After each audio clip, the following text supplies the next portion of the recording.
Let me tell you the story of J.R. Bob Dobbs, bred a man in Yeti. He walked with the gods. He wore a silly grin and he spoke a stupid fact. Well, he fought the conspiracy every day of his life. He waved the stench of many a man. He fathered many children with his mighty plan. Well, he founded the religion in which we all believe. Well, he brought us all the slack belt anybody need. Bob was the greatest salesman the world had ever seen. Well, I could sell the box after he ate all the beans. He could sell a flying ship to a lonely fly. Now was the saloon for your people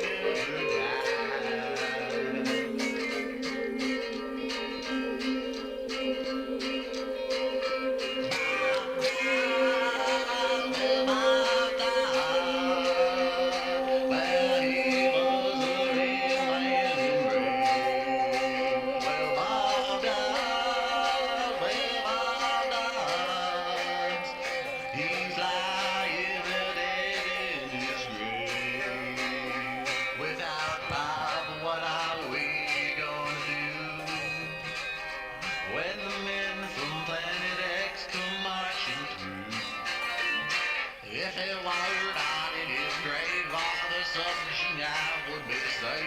but it is so well doomed, my dear.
Deep within Malaysia, it was rarely found. There stood forbidden science into that fateful day.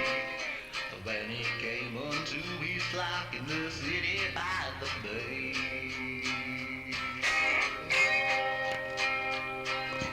You had ever seen him, most had ever dared. Some had no occasion, others just plain scared. Hundreds came to Frisco for the event of the age. Well, when the holy smiling one would step out on the stage. Bob looked to his left and he looked to the right. Before stepping out in confidence into the bright spotlight. If you are the cheering crowd as he strode up to the mic. When a crazed assassin's bullet sent him to eternal night.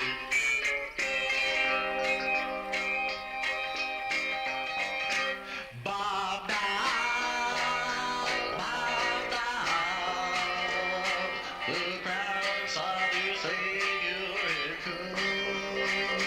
Bob Dobbs, Bob Dobbs, was greeted by the flash of the gun. Without Bob, what are we from planet X come marching through. Our race is stuck in jail. I was about to raise the bell, but now he's dead, so we're doing what to do.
The next program in the series originates at Radio Moscow.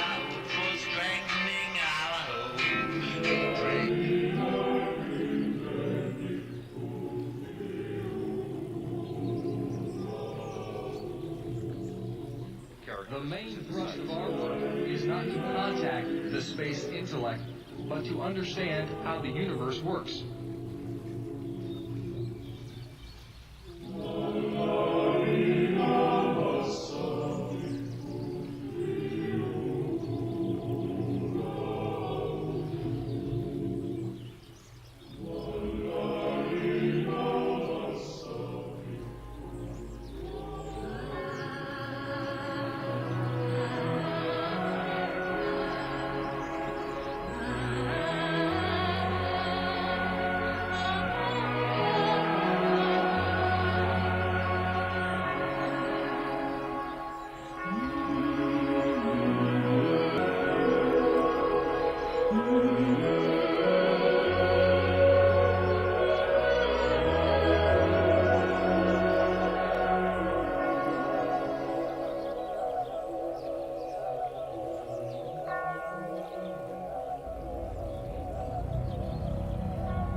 Web presents another UFO.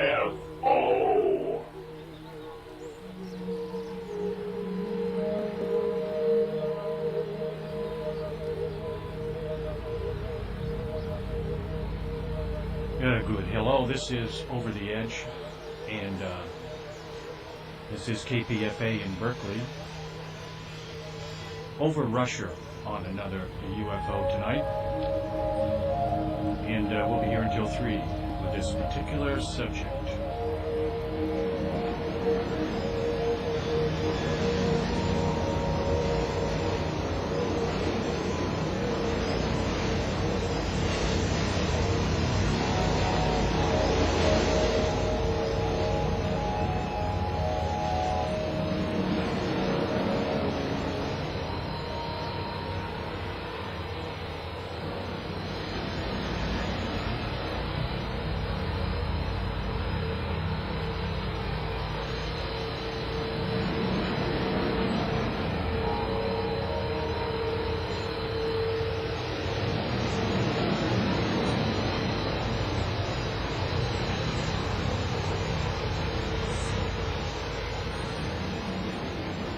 Oh, I almost forgot.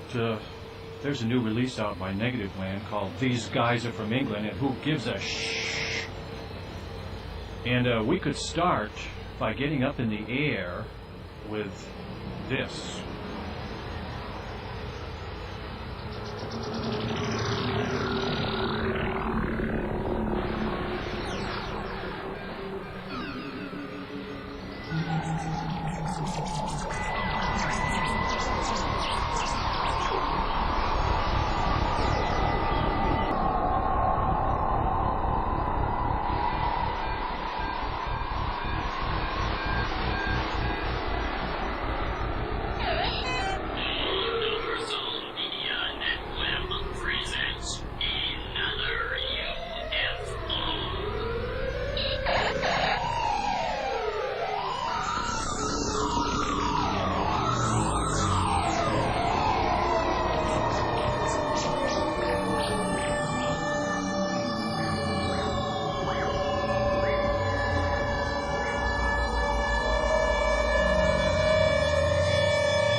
It's the height of the Cold War.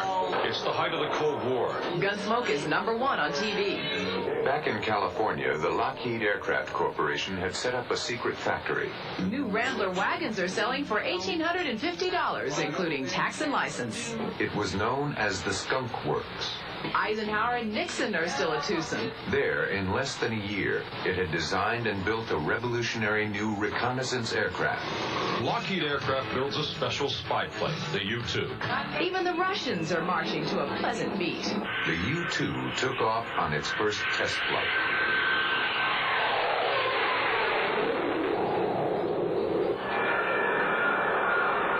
The plot?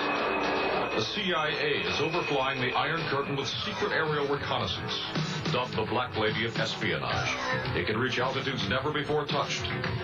At these dizzying heights, it's thought to be invisible to Soviet radar, the ultimate spy in the sky. Within a year, the photographs taken from U-2 flights high above the Soviet Union would reveal that the bomber gap was a myth. The CIA recruits military pilots to fly these top-secret missions. They're supplied with a poison needle and a destruct switch, and told not to worry about being shot down because the Russians possess neither aircraft nor rocketry capable of reaching the U-2's altitude. More than 30 flights had been made over Soviet territory to hunt for ICBM launch sites. For almost 4 years, the U-2 had flown safely over sensitive Soviet targets. But I do say this, our defense is not only strong, it is awesome, and it is respected elsewhere. Eisenhower could not reveal to his critics the real reason for his confidence, the U-2 evidence. But the U-2 was about to become very public knowledge indeed. Then on May Day 1960, the skies darkened. It was only days before a vital summit conference was due to take place in Paris. But the CIA believed that it had hard information about an ICBM launch site in northern Russia. Reluctantly, Eisenhower authorized the flight. Ike gambled and lost on one last flight. On May Day 1960, On May 1st, 1960, Francis Gary Powers takes off from a Pakistani base. CIA pilot Gary Powers took off in an unmarked U-2 from a secret base in Pakistan. To fly over the heart of the Soviet Union. Halfway across Russia, the impossible happens. A supposedly invisible plane is shot out of the sky by a Soviet missile. An American spy plane is shot down over the Soviet Union, and the two world powers shake the earth with threats of war. When Khrushchev announced that a U.S. spy plane had been shot down by Soviet missiles, initially, the State Department tries to cover up. the administration claimed that the U-2 was a weather plane which had gone off course. Claiming the U-2 was a weather plane off course. It is entirely possible. Eisenhower goes along with the cover-up story because the State Department guarantees the spy plane is rigged to self-destruct and no one can bail out alive. Only then did the Russians reveal that the pilot had been captured alive. But when the Russians reveal that Powers is alive and their prisoner. On display in Moscow, the wreckage of pilot Francis Powers' U-2 reconnaissance plane for Muscovites and foreign newsmen to see. They've caught the President of the United States in a bald-faced lie. Even the CIA leaves Powers out in the cold. I saw how devastated Ike was by the U-2 affair. When it was over, it didn't affect the country's view of him. We still liked Ike. But the U-2 mess created a lot of problems. It was a bitter setback.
The U-2 was deliberately sabotaged by our own national security establishment, specifically the CIA, in order to provoke a canceling of the summit conference.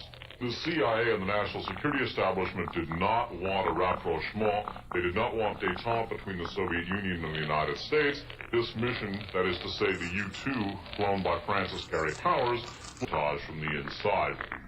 The U-2 itself used a special mixture of gases in order to be able to fly at that altitude, but there was no rocket engine, and this plane was supposedly downed by a surface-to-air missile, nor was there any other jet aircraft in the world that could fly to this level because of the rarefied level of oxygen.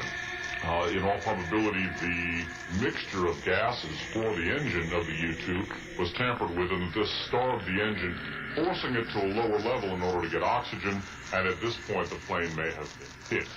Francis Gary Powers cites the information given to the Soviet Union by Lee Harvey Oswald as being the probable cause for the reason the Soviets were able to shoot down his U-2. A lot of history could be blamed on one lone nut. It was necessary to research and find out the information that I was lacking. And there must be something to it.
polyethylene balloons, but according to the Air Force report,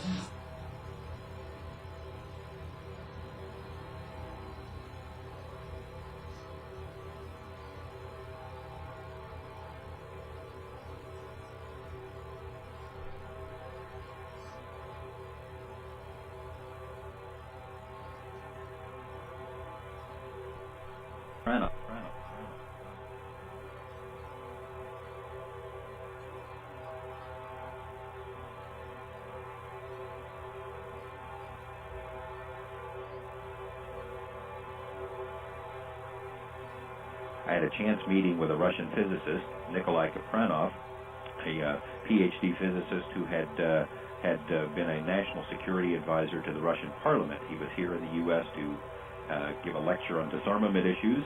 I asked him about UFOs. He wasn't particularly interested, but he said he might be in a position to find people who knew about it if, in fact, there was such a program. We put him basically on a retainer. He took 7 months to locate the people who were in positions to know, and we went over there when he had enough information to justify a trip. What we found is that much of what we suspect about the U.S. government is exactly what has been taking place in the Russian government. Long-term UFO studies by military agencies, long-term high-level interest in UFOs, not only by their military and KGB, but by their national scientific organizations. Groom Lake is one of those places where the Cold War was won. All manner of high-tech, super-secret military programs have been conducted there, presumably for the purposes of keeping our enemies at bay, keeping us safe. But a funny thing happened. After the Cold War was won, instead of gearing down at Groom Lake, instead of relaxing the intense secrecy, instead of admitting the base even exists and that a good job was done by all, our military has taken the opposite approach. As we speak, the Pentagon has asked for additional secrecy. They want to seize another 4,000 acres of land around Groom Lake so that American citizens or anyone else can't look down and see what's going on in there, which is ridiculous. The U.S. government has signed something called the Open Skies Treaty. It allows any other signatory nation to fly over Groom Lake anytime they want and take all the pictures they want, to get a bird's eye view of this base that doesn't exist. American citizens, however, cannot. Why not? To me, the message oozing out of Groom Lake is about as clear as it can get. It doesn't matter whether world conditions change. It doesn't matter whether the walls fall or democracy flourishes or capitalism explodes around the world. Things are going to remain the same here at home. Now we have another song by ʍɪᴛᴇ. It's called Rain.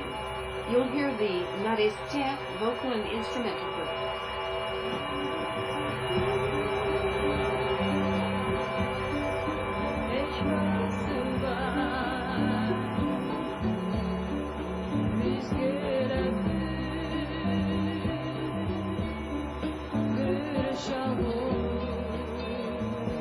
Secrecy mentality so ingrained in our military isn't going to change merely because we have no strategic enemy. They're not going to tell us diddly about secret planes or anything else. They got a $34 billion black budget and they want to maintain control over it for a variety of reasons. This realization is what initially inspired my interest in gaining access to whatever UFO information might be hidden in Russian files. Here's the premise. Agencies of the U.S. government have studied UFOs, they've spied on UFO researchers, they've infiltrated UFO organizations, they've withheld information, they've lied about their interest in UFOs, and they've disseminated disinformation for the purpose of muddying the UFO waters. Official files, their official files, indicate beyond any reasonable doubt that UFOs carry unclear national security implications. If it's true in the U.S., chances are it might be true in the USSR. Our guess was if a superpower like the U.S. had conducted these secret UFO studies, analyzed the data and photos in an attempt to figure out what it all means, the Russians probably did the same thing. Since it's become increasingly clear that our government isn't going to come clean on UFOs, we thought that Russia might. The ironic result would be we might learn more about what America knows about UFOs from the Russians than we'd ever learn from the Americans if you could follow that. Considering the new freedoms which were breaking out, perestroika, glasnost, in Russia, we also thought it was a good time, perhaps the only time, to take advantage of this window of opportunity. And we knew from the writings of people like Dr. Richard Haynes and Jacques Vallée and Antonio Huneeus and Dr. Bruce Maccabee that there were solid indications of long-scale, long-term UFO studies in Russia. The trick was to get something solid, to contact first-hand witnesses, officials, and scientists, and to bring it on home, and I think that's what we did. What you'll hear tonight is testimony and evidence concerning some of the most important and controversial issues in American ufology, including crashed saucers in Roswell. The Russians have a pretty good idea what went on there. Secret military UFO studies and files. They have theirs, they say we have ours. The incorporation of UFO information into military technology programs. They tried to do it, they say we did the same thing. Violent encounters between UFOs and military forces on both sides, as well as encounters in space between their astronauts, their cosmonauts, our astronauts. And the availability of scientifically verifiable evidence, including alleged UFO landing sites, soil samples, crop circles, and an unidentified material recovered from an alleged landing site. Any Western scientist who says there's nothing to study doesn't know what he's talking about. Those are some of the things we'll touch on tonight.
During most of my adult life, I was a career professional soldier.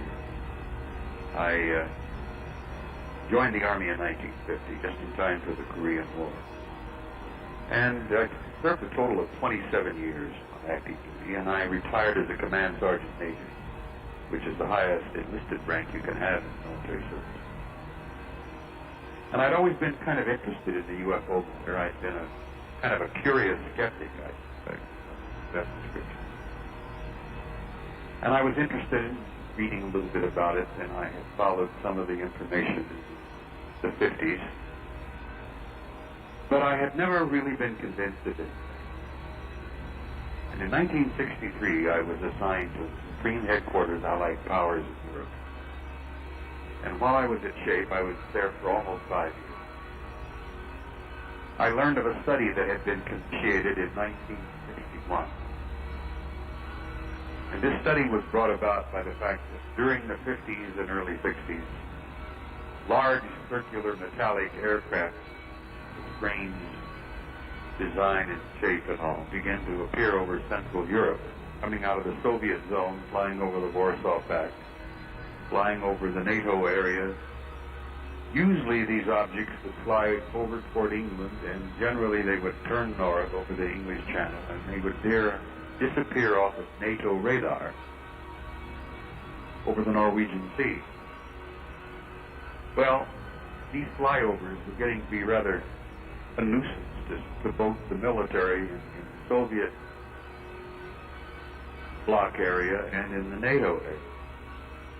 Because we found out for a long time that the Soviets thought they belonged to us, and for a time we actually thought they might have been Soviets.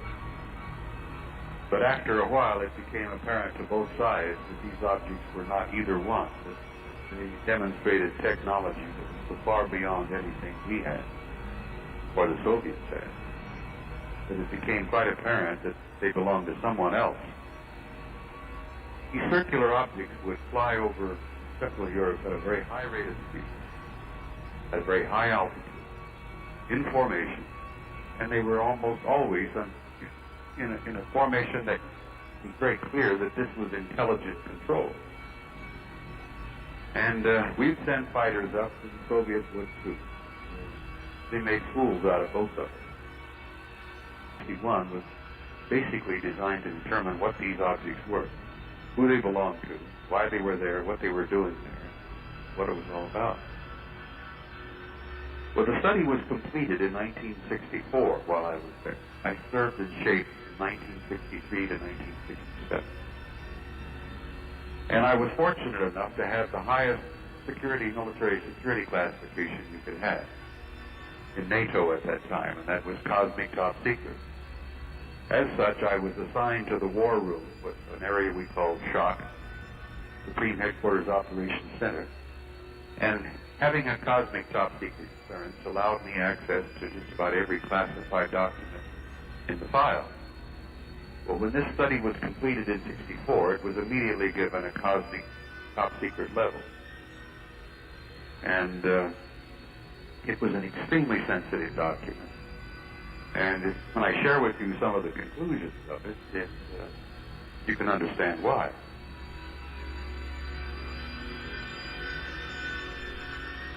The Universal Media Network presents another UFO.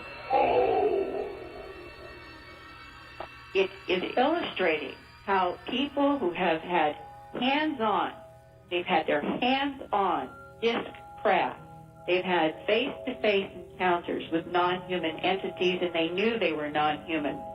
And they have been sworn by oath of secrecy. They have that go with them that there could be severe penalties if they would violate those oaths. Yes. That they feel that it is important enough to get some of these experiences and some of this information out to the few of us who are taking it seriously and trying to communicate to the general audience. And the fact that in this military voices section that there is a huge variety that ranges from some people having the point of view that we're dealing with at least one type of intelligence that, quote, is neither benevolent nor neutral, which is an interesting phrase, to others who, by their very experiences, feel that we are dealing with an intelligence that is very concerned about our own environment and our self-destructive natures, and that they themselves don't want this petri dish of the earth to be destroyed by us.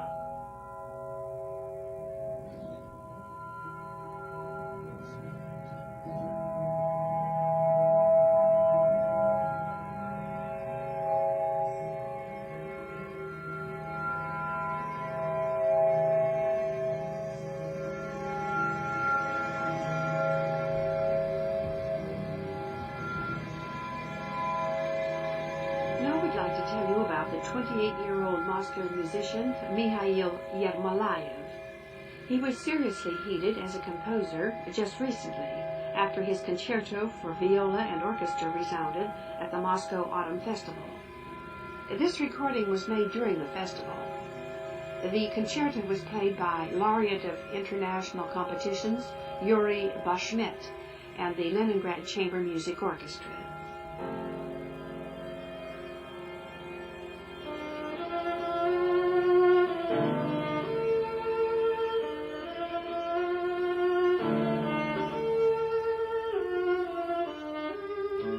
Find out for us what's in. To find out for us what's in.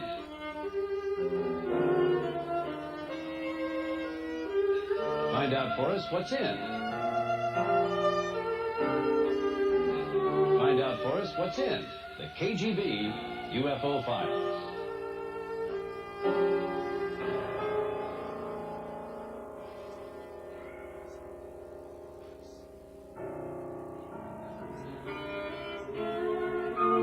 Sightings of unidentified flying objects.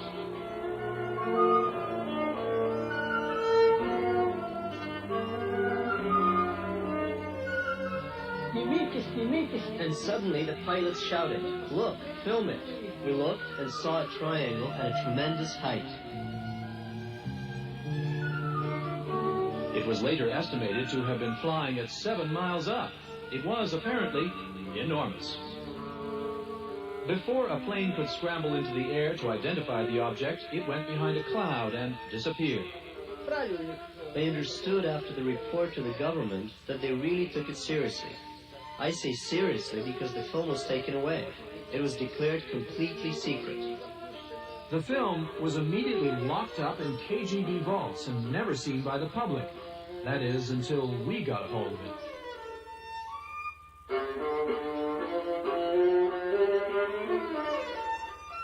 At the time I did have the cosmic top-secret level, it's still, I am told, the highest level of security access in NATO. Anyhow, when I first saw this thing in 1964, I must be honest with you, it literally changed my life. Because for the first time in my life, I realized that all of these so-called fantasy objects, UFOs, were not science fiction at all. They were real. And they were more than real, but implicated. Our correspondent spoke with the composer Mihail Yermolayev. Концерт был написан по наущению Юрия Башмета, замечательного. Yuri Bashmet, an excellent viola player, asked me to compose the concerto. I mind his artistic ability and aesthetic demands.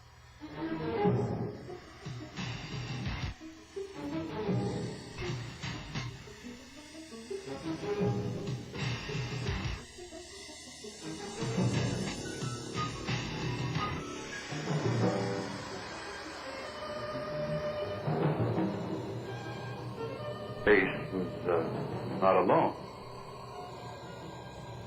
Apparently, we've never been alone. When it was published in '64, copy number 1 went to the Secretary General of NATO. Copy number 2 went to General Lyman Lemnitzer, who was my boss. He was the Supreme Allied Commander in Europe. He was a 4-star United States Army general, very, very highly decorated, very fine man.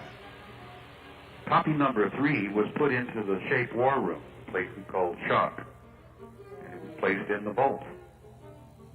And while I was on duty, and we pulled these duties in there from time to time, I would sometimes in the wee hours of the morning pull the thing out of the vault, sign it out, and go through it and read it, and it got to the point that I really couldn't put it down because the impact of it upon me and the impact of it upon a lot of the top people in NATO, pretty overwhelming. The study basically concluded that the human race and the planet Earth had indeed been under some kind of a survey or observation or study of some kind for a very long time. And this study or survey was evidently being conducted by several very high technology, extraterrestrial intelligence. And they concluded that it had been going on for probably hundreds of years. Some people even remarked that it could have been going on for thousands of years. Or that this threat, which they were concerned with initially, was not a threat to military. Because if they, whoever they were hostile or malevolent, there was absolutely nothing we could do. But this is the realization that most of the major governments of the planet and almost all of the military leadership on it have reached years and years ago. And it's only a secret to most of the world's people. I mean, the authorities know it, but they've never shared the information with the common folk because they considered that this kind of information, these facts, this reality would probably be unsettling and unstabilizing and unnerving to the common person. Yermolayev received his professional training first and foremost as a pianist through music school, the conservatory, and postgraduate work. At present, he teaches at the Moscow Conservatory as an assistant in the piano class of Professor Vera Gornostayeva. As a pianist, he prefers the works of Bach and Beethoven and plays practically all of their piano compositions. We now know that the entire Soviet armed forces, a total of 15 million people over 10 years, was involved in a UFO study that turned up 40 major incidents, including one that prompted fears of accidental nuclear war. He began recordings for radio of Bach's cycle of 48 preludes and fugues. Here's one of them, played by Mihail Yermolayev.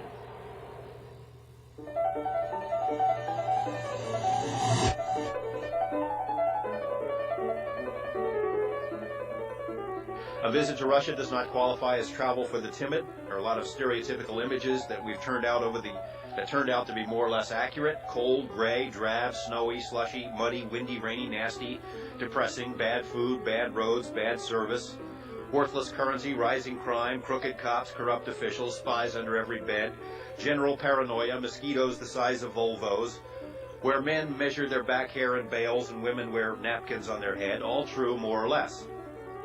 Yet despite the tough times and dramatic changes which the Russians have undergone, we experience nothing but open hospitality and genuine warmth at every step. This is all the more amazing in light of what was happening during our visit. Massive civil unrest, daily demonstrations, bombings and shootings, troops on the move, a constitutional crisis, and a pending impeachment. It was a heck of a time to be there if you're a journalist, whether you're following UFOs or whatever. Now, in order to give you an overview of what it was like and what we discovered, I'd like to show you an excerpt from one of the documentaries I've been working on. It's about an 8 or 9 minute segment which highlights some of the people and issues that we'll be covering in more depth tonight, if you can roll that first tape. But what do Russians know about UFOs? It was assumed by Western ufologists that the Soviets were experiencing the same type of UFO encounters as the rest of the world, but isolated incidents were all outsiders heard about. As tensions cooled and dialogue began between the East and West, the UFO issue was publicly breached. In a 1989 issue of the magazine Soviet Military Review, Russian military leaders argued in favor of an ongoing exchange of UFO information with the West. In the view of the authors, without such an exchange, a UFO might one day accidentally trigger a nuclear exchange between the superpowers on the assumption that the UFO was an enemy missile. The article acknowledged that UFOs were tracked by the defense systems of the USSR and implied that the same must be true in the US.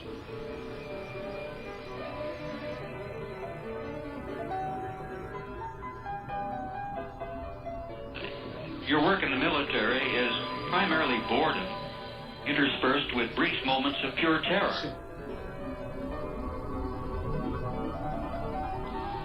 And that's exactly what it was like in the war room.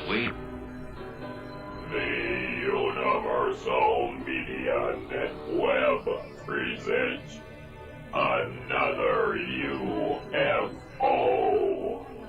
Yeah. We're looking at the Soviets and the Warsaw Pact across the divided Europe in those days. And God, everybody had their fingers on the triggers and their thumbs poised above the red buttons.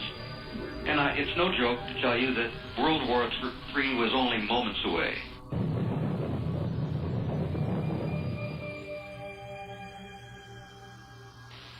And this UFO matter almost triggered that war at least a half a dozen times.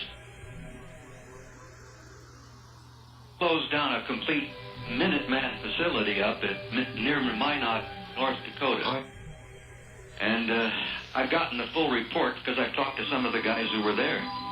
And what these people did, they hovered over the facility, they lifted the 20-ton door off of the silo. And then when the guys finally got into the missile, they found out that not only had the warhead been melted, but they had scrambled the guidance system to such a point that if the missile had ever been fired, God knows where it would have gone. Now, these guys have done this repeatedly. I say these guys, whoever the hell they are. They did it to the Soviets, and they've done it to us. And I tell you that in my view, that's probably why the Soviet Union exists no more. Things have happened that they made a believer out of Gorbachev. They also made a believer out of Ronald Reagan. This incident in Minot, North Dakota, happened in 1982 when Reagan was in office.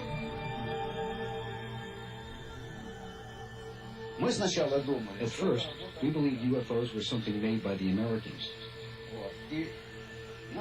But when we got reports that the Americans suspected us of the same thing, then we realized it was some unexplained phenomenon.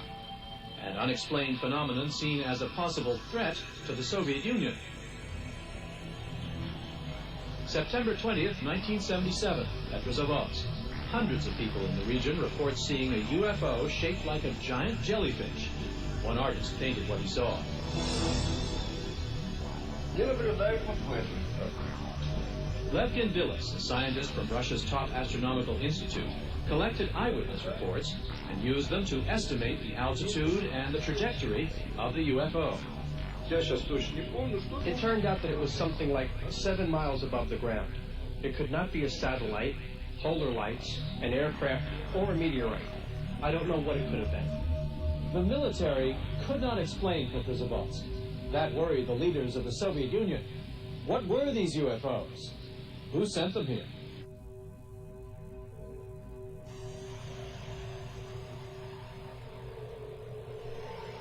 All of it could be true, meaning if we're dealing with multiple intelligences, just like multiple species of beings here, humans on the Earth, that there appears to be, bottom line, mixed agendas, mixed motives.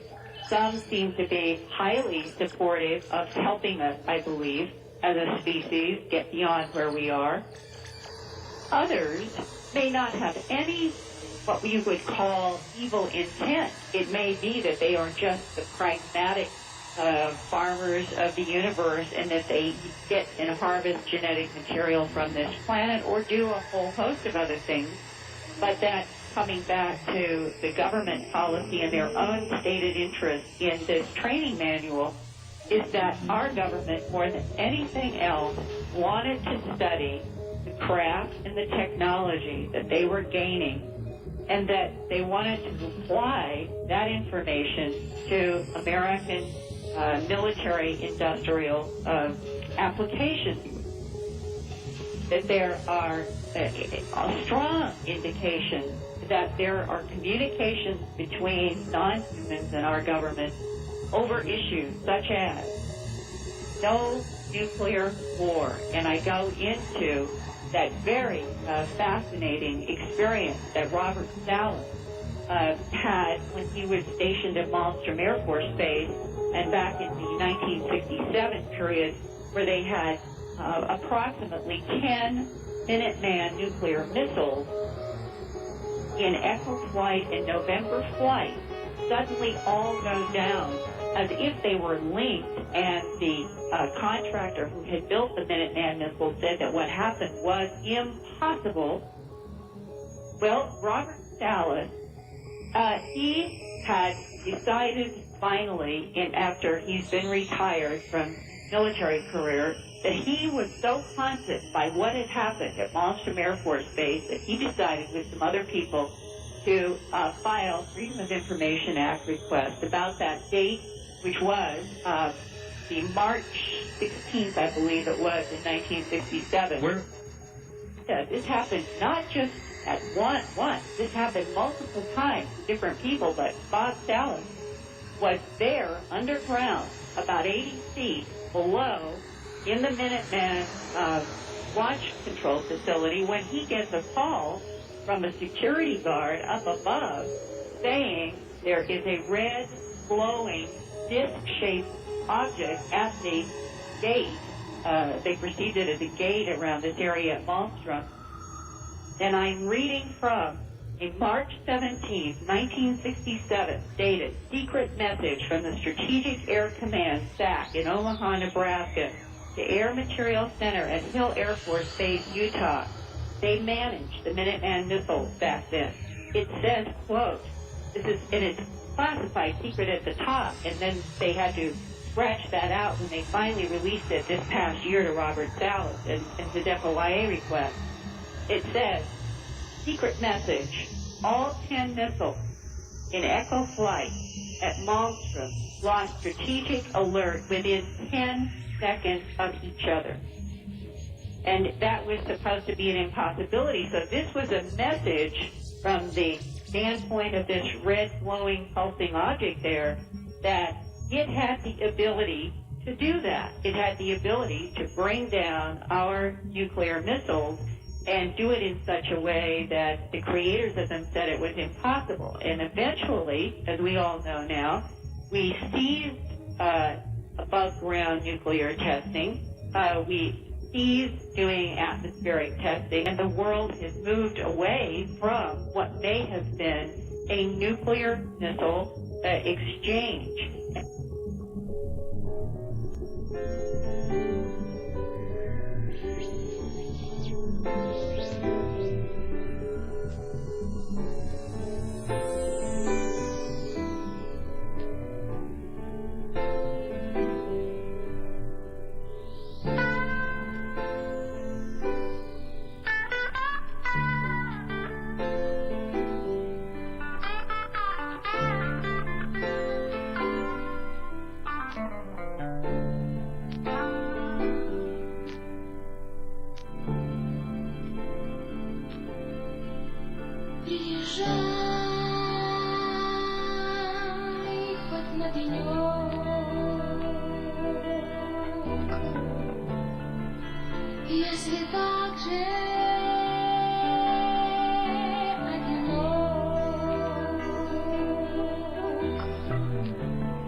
And that document, to me, is one of the strong ones in terms of corroboration out of government files themselves that something so extraordinary as this occurred and that human engineers had no explanation. But the legacy of it was an impression that we were not going to be allowed somehow to have nuclear war or nuclear exchange because maybe we would end up destroying things that could not be put back together.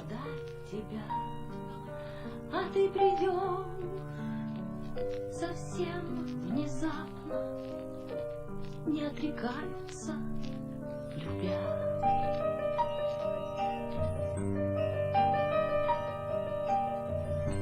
А ты придешь, когда темно. Shortly thereafter, Soviet President Mikhail Gorbachev, in response to repeated statements by then-President Ronald Reagan, told Western reporters that he agreed with Reagan. If the world were ever threatened by outside powers, our two nations would stand side by side in the defense of Earth. Reagan alluded to this potential threat in 5 separate public speeches, including an address to the United Nations. I've often wondered, what if all of us in the world discovered that we were threatened by an power from outer space, from another planet? Wouldn't we all of a sudden find that we didn't have any differences between us at all? We were all human beings, citizens of the world, and wouldn't we come together to fight?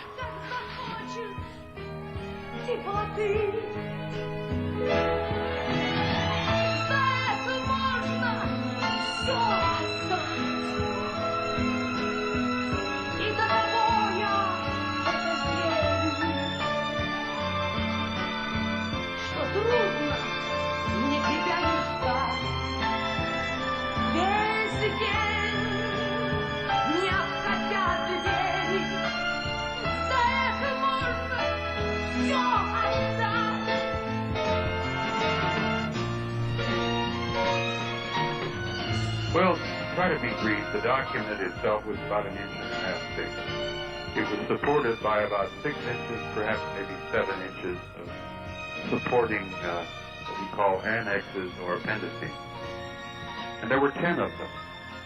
And the annexes and appendices were fascinating because they dealt with everything from the hard sciences to psychology, sociology, anthropology, ancient history, theology, and the conclusions basically that we've not only never been alone, but we probably in the future will begin to have some kind of a interrelationship with these advanced intelligences.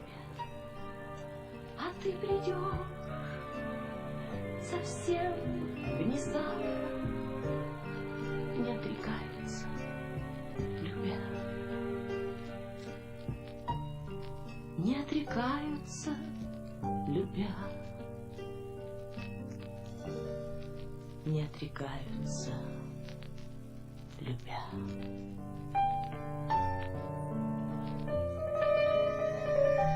Another UFO.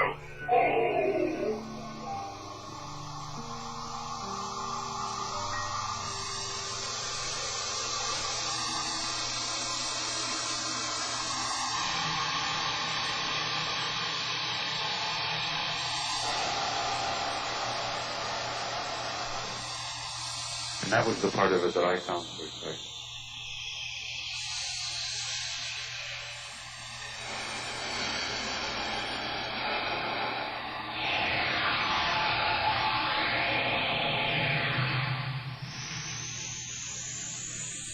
This is another UFO on Over the Edge, over Russia tonight.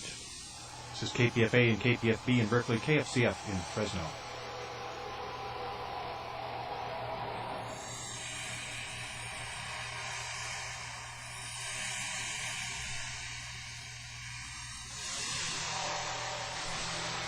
But over and over again, you find the statements that the intention to the government, even though classified as in the interest of national security to be kept away from the public and press while they studied technology, the conclusions kept being that the intent seemed to not be hostile.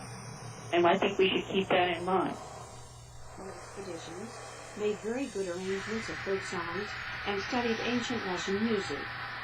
He considers his diploma composition, the Second Symphony, as his most serious work. It was premiered 2 years ago at a concert featuring works by young Moscow composers. Here's a fragment of the Second Symphony, which was recorded at the time.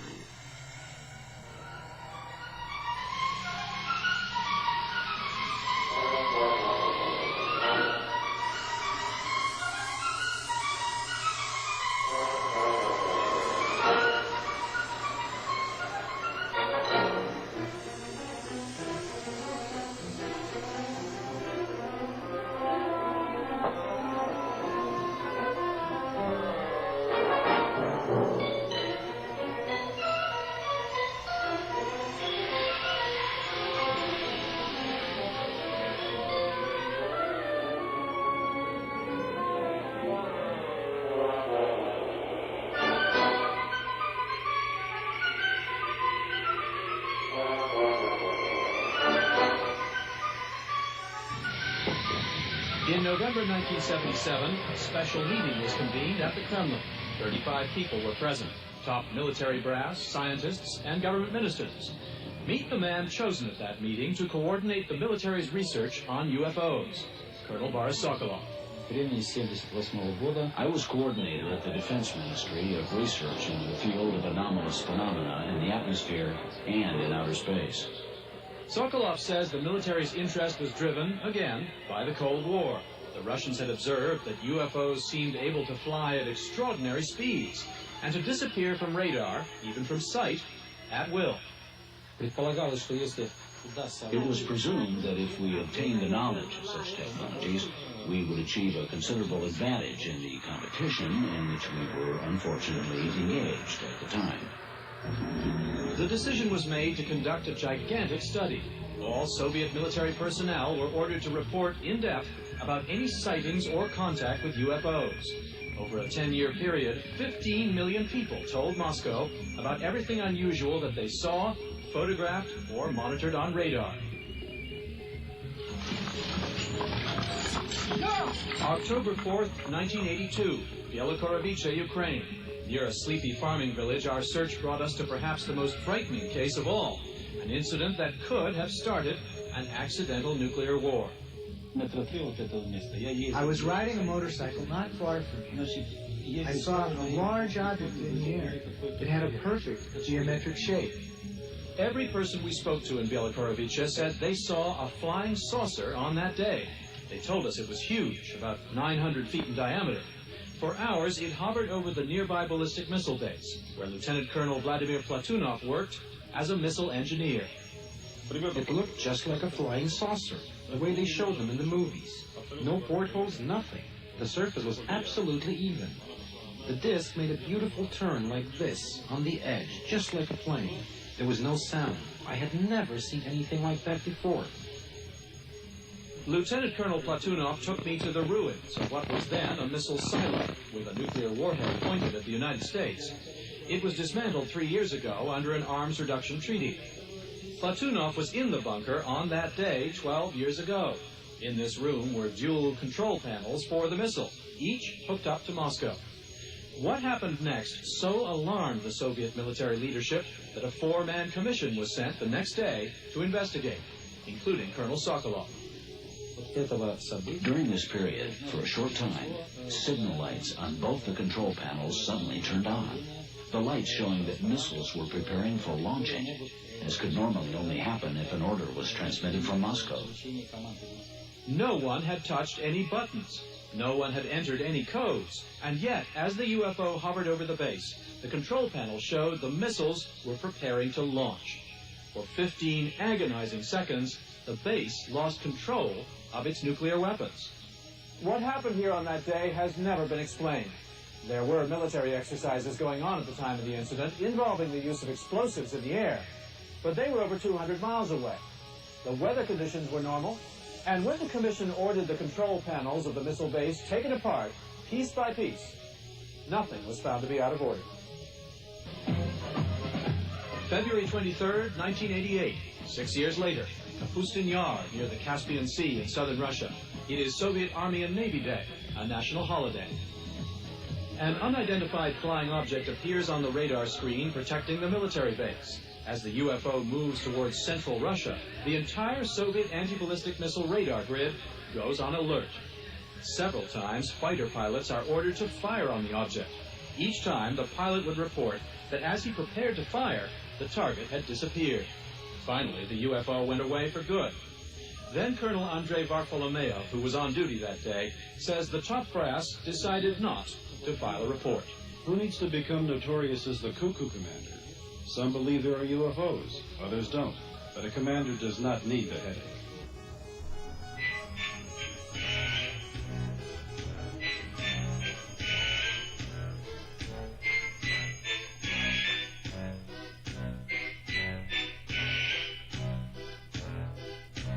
Со времен прекрасной Пенелопы мы с вами читали гороскопы, да. Да. Но говорит, как правило, планеты очень ненадежные советы, да. Да. True or false? А у нас с тобою все в порядке. Нам до гороскопов дела нет. Мы друг друга любим без оглядки на расположение планет. Мы с тобой по звездам не гадаем, и, как говорится, совпадаем, да. Да. True or false? Ну а если кто любить не может, гороскоп им тоже не поможет, да. Да. True or false? А у нас с тобою все в порядке. Нам до гороскопов дела нет. Мы друг друга любим без оглядки на расположение планет. А у нас с тобою все в порядке. Нам до гороскопов дела нет. Мы друг друга любим без оглядки на расположение планет. True or false? True or false? True or false?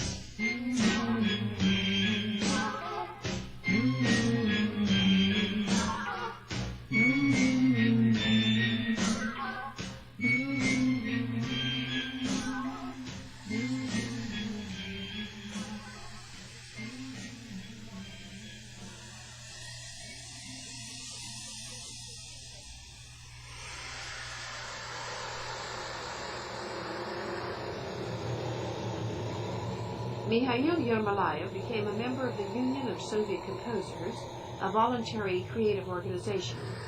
As a composer, he plans to continue and develop in the traditions of Russian musical culture. Мне бы очень хотелось написать оперу на современный сюжет. Я чувствую, что есть долг. I would like very much to write an opera on a modern theme, says Mikhail Yermolayev. I feel that we Soviet composers somewhat lag behind contemporary Soviet literature. The themes and problems raised by contemporary Soviet writers have not been reflected in music. However, I feel I'll be able to make my dream come true. Let's listen to a fragment from Mikhail Yermolayev's Concerto for Viola.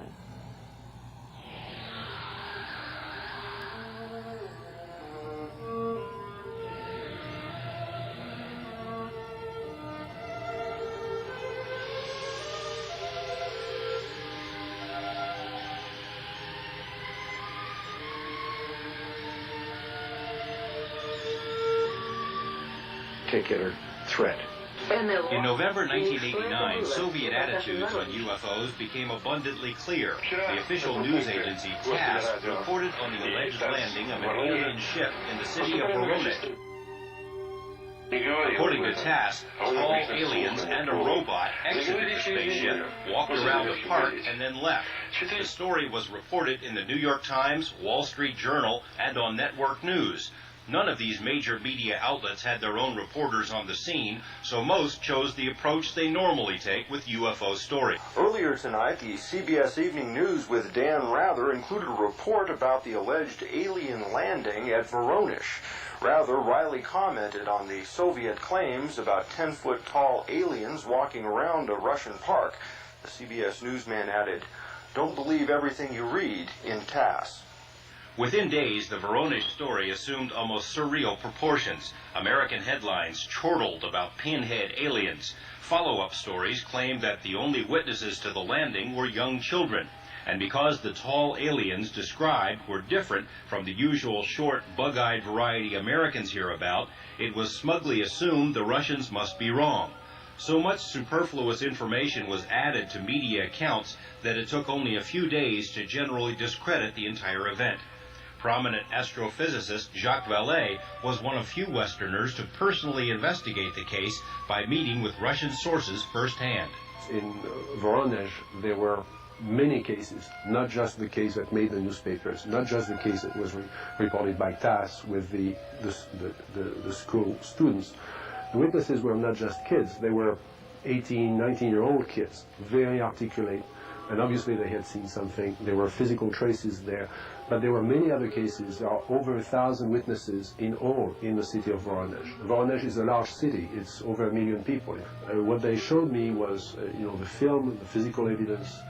They told me about cases in which, for example, an object hovered near a nuclear power plant in Voronezh, and a beam from that object melted the asphalt there, and that's what they are studying now. The story Americans read was much different from what the witnesses say happened at Voronezh. Inside the USSR, the incident helped unleash a long pent-up interest in the UFO topic, an interest that, by decree, had been dormant until Glasnost and Perestroika. Suddenly, Russians were flocking to newsstands to buy the same sort of UFO tabloids that Americans buy, filled with lurid, sensational stories about nasty aliens and their dubious intentions. At the same time, UFO organizations, including respected scientists and military officials, were free to openly discuss UFO cases and issues, but still, little was made public about what the Soviet government might know. In March 1993, our investigative team traveled to Moscow to meet with current and former government and military officials concerning UFO files.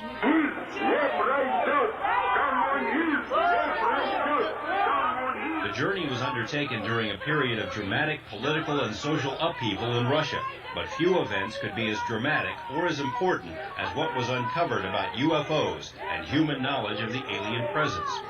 Russian physicist Nikolai Kapranov, a national security advisor to the Soviet parliament, spent months making the crucial contacts with sources who would not otherwise be available to Westerners, and who almost certainly would never have been accessible to Western journalists. Kapranov had heard rumblings about UFO studies over the years, but he was far from being a believer. That is, until he started asking questions of people in high places. More and more I started to think that this is something for real. And there are facts, and I've seen some materials one can't, just drop. What I learned about the UFO is that they're certainly for real, and that the UFO is one fragment of a very diverse and strong phenomena. The military people are looking at that very seriously. With Kapranov's assistance, our team succeeded in making contact with a previously hidden echelon of UFO researchers, dedicated scientists who had pursued their interest in alien visitors during the darkest days of communism, and whose findings have never before seen the light of day. A government biologist who analyzes soil samples from UFO landing sites. A Moscow professor who has secretly directed a discreet organization of high-level scientists and military personnel interested in UFOs. An author and physicist who began studying UFOs in the 50s and who became a non-person when he refused to quit talking and writing about the subject. An engineer in the Russian SDI program who asserts the Soviet military long ago determined that UFOs were interplanetary and who says UFO data has been incorporated into Russian beam weapon research. And a shadowy man who currently heads the ongoing Ministry of Defense study of UFOs and aliens. This man is Boris Sokolov, a retired Russian colonel from a distinguished military family. In 1978, Sokolov was given what seemed like an unusual assignment. Orders were handed down from the Ministry of Defense to every unit in the vast Soviet military empire. Every UFO sighting was to be fully investigated. All of these reports were to be funneled to Sokolov's command for analysis. First, an order was given to those pilots to chase the UFO and to shoot it. There were 40 episodes like this, like that. Hundreds of Sokolov's most intriguing cases were compiled into this thick volume. Although much of the data is still being evaluated, it appears the Russians accumulated a mammoth amount of information about UFOs. The assumption that these craft were from somewhere else, perhaps outer space, became a foregone conclusion. The importance of these revelations is difficult to overstate. In Russia, of all places, a country still experimenting with democracy, it is now permissible for former military men and government scientists to admit a long-standing involvement in clandestine UFO research. In America, the cradle of freedom is another story.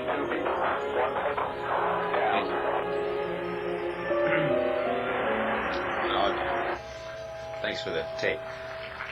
As mentioned, the key to our success in Russia was Nikolai Kapranov. I met him in Las Vegas. He was in the United States delivering lectures on disarmament issues at various universities, at Los Alamos Lab and things like that. When I first met him, I was sort of disappointed. I knew that he had these high-level scientific and military contacts, but when we sat down over a beer to discuss it, he told me basically he had never thought about UFOs and had no interest in the subject. Then as we casually went along with the conversation, I asked him, well, you know anybody else?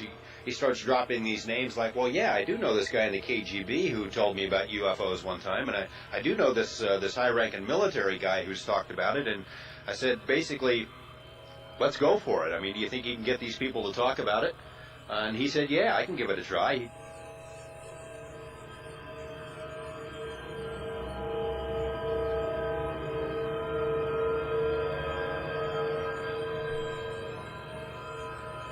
Well, I worked the Pacific area with the Air Force where they had trouble in the field.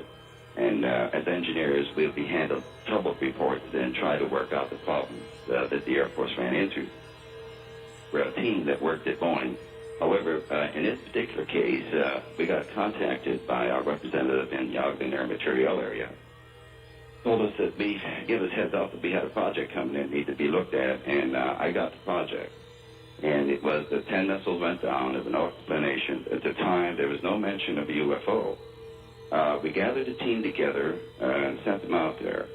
Now, after working that project for 12 years, I knew pretty well how the system operates. It's virtually impossible to knock off 10 or a whole flight of missiles because of the redundancy. It's just not possible. It did happen. Now, they went down in sequential fashion, but it did happen. So we sent the team out, and the team investigated every possible thing they could think of. So it told us that it was a very unusual event. Whatever knocked it down, there was no failures, and nothing to blame the failure on. And so they continued the investigation for about a week or so. They came back in, And we were in the process of finalizing what we found, which is essentially nothing. And we got another call from the Uggener material area, and they told us, cease and desist, do no further work, and do not submit a final report. And that was it. Now that's spending government money, and we were told to just shut down. That was it.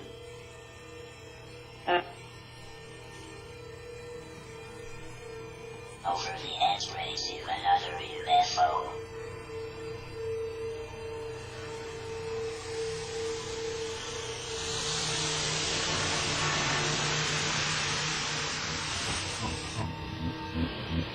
What were the standing orders, if there were any, for the military if they saw a UFO, a flying object that they could not identify as friend or foe? Were the orders to shoot it down or to let it go? There were orders to watch them until they presented a threat to the military. If there was such a threat, they were to be destroyed. March 2nd, 1991, Leningrad Airport. On the control tower balcony, air traffic controller Valery Rapitsky. I went out for a smoke. It was rather dark, and suddenly a very bright, pulsating star caught my eye. I could see by its altitude that it was too low to be a star. It was some shining object. I told the guys. Then we looked at the radar screens and saw that it was hanging over Sosnovyy Bor, where we have a nuclear power station. Look, guys, a UFO. A UFO. What the? These are the actual tapes made on that day. They've never been broadcast before. Listen to their voices. You can hear the excitement of the controllers about what they're seeing. Is it single, or are there a few of them? Looks like a group. We have 2 or 3 spots now. The controllers have never seen anything like it. Look how fast it's moving. What is the speed? What is it? It's 3,154 kilometers per hour. That is almost 2,000 miles an hour. No plane known to man can travel at that speed from a dead stop. 40 miles away at the Sosnovyy Bor nuclear power plant, workers run outside to gaze at what is hovering above them. What did you think when you saw it? That it was very beautiful. Top Russian scientists who have looked into UFOs tend to be skeptics. I showed astrophysicist Yuri Platov the film in Riga of the Silver Triangle. This one is a research ship. A triangle-shaped French balloon. No doubt, absolutely. This is a balloon that can go to 18 miles up. The sides of the triangle are 150 feet each. The French government confirms such research balloons were in production by 1968, but we checked, and the only 2 said to have been launched in the region went up the month after the Riga UFO was seen. Throughout the Cold War, experts say over 95% of all UFO sightings in Russia can readily be explained as man-made, some of their own top-secret space and weapons research programs. Officially, for many years, this launching pad at Flesets didn't exist. And remember the 1977 Petrozavodsk UFO? Some experts believe it was really just a cloud of missile exhaust from a secret launch. Even skeptics, though, admit that some phenomena defy explanation. Every year, hundreds spend their summers camped out near places where UFOs have allegedly been seen, trying to photograph and otherwise monitor their activity.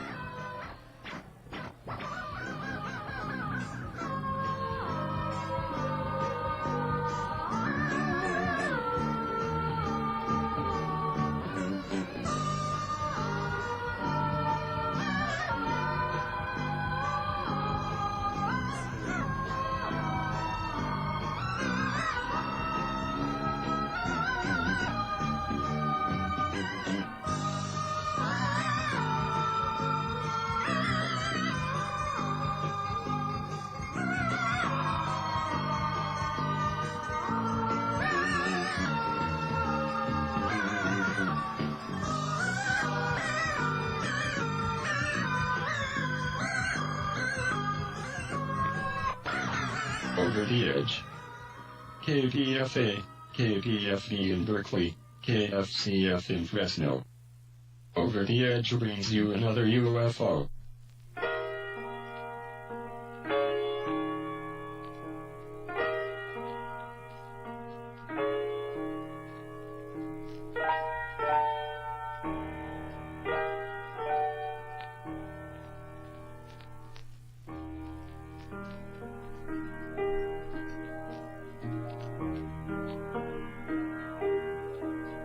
Судьба, прошу, не пожалей добра, терпимо будь, а значит, будь добра.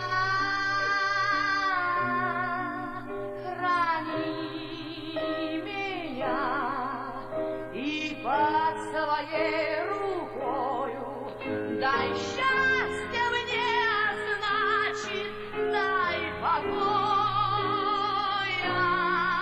дай счастье мне, дай счастье мне,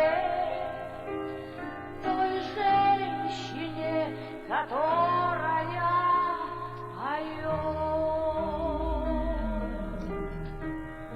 Пусть будет мой остаток путь недальний, не столько долгий, сколько беспечальный. Лиц береги, тепло огня и крова, любовь мою до часа рокового.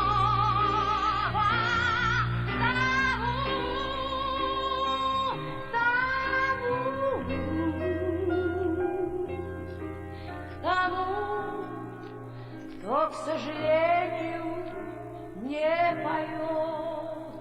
Дай нам мне, где друзья, а где враги, и от морщин меня убереги. Не дай присыпаться любимым делом, не дай отяжелеть душой и телом.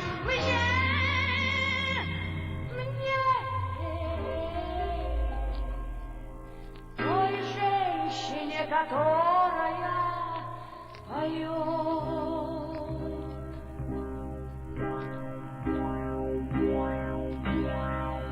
Не приведи судьба на склоне дней мне пережить родных своих детей. И если бед не избежать на свете, пошли их мне, не ко мне.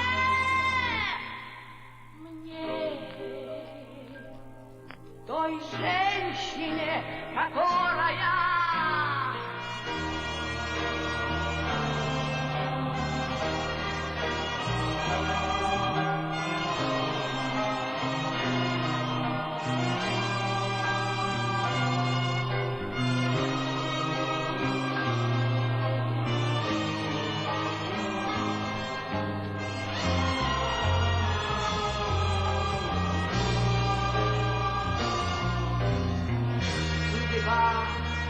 прошу, не пожалей добра, терпимо будь, а значит, будь добра.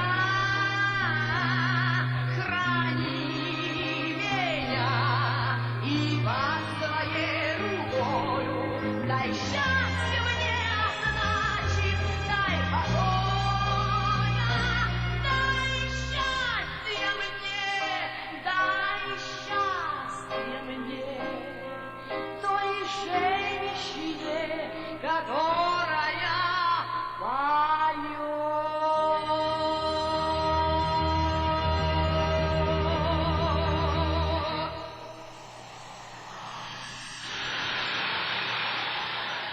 We didn't want to go after those sources of information that were already known in the West.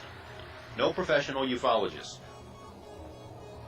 We didn't want to go after people who had already been quoted. We wanted another level of information. We didn't want people who just wanted to peddle stuff. So the people that you're going to hear from tonight, we're not out to sell their stories. We sought them out. We asked Nikolai to find people who would have been in a position to know about UFOs, find them and see what they know. And that's what he did. Perhaps the most important door that was open to us was the one which led to the modest apartment shared by Colonel Boris Sokolov, a retired Red Army colonel from a distinguished military family. You just heard from him a little bit. In the late 1970s, Sokolov was part of an elite handful of officers charged with adapting industrial technologies to military purposes. His area of concentration was radio waves and radio astronomy. As we'll learn, the Soviet military had long been monitoring UFO activity, but some spectacular sightings in the late 70s on the Russian-Finnish border prompted a more direct action. In 1978, a program was put into effect. In 1980, this amazing order was handed down by the Ministry of Defense. The order was issued to every military unit in the vast Soviet Empire, Army, Navy, Air Force, everyone. In Sokolov's words, this order transformed the entire USSR into one gigantic UFO listening post.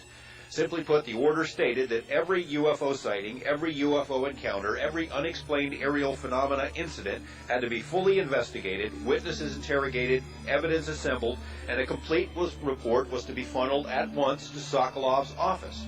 To find out for us what's in. Thousands of reports poured in, because the study lasted a full 10 years.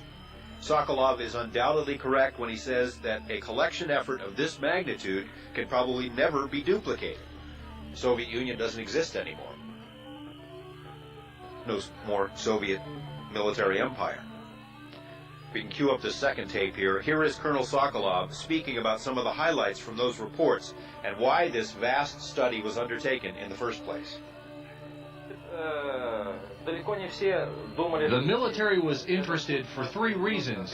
One, because of the unpredictable movement of the UFOs, the quick changes in course angles. Two, because of the velocity of the UFO movements.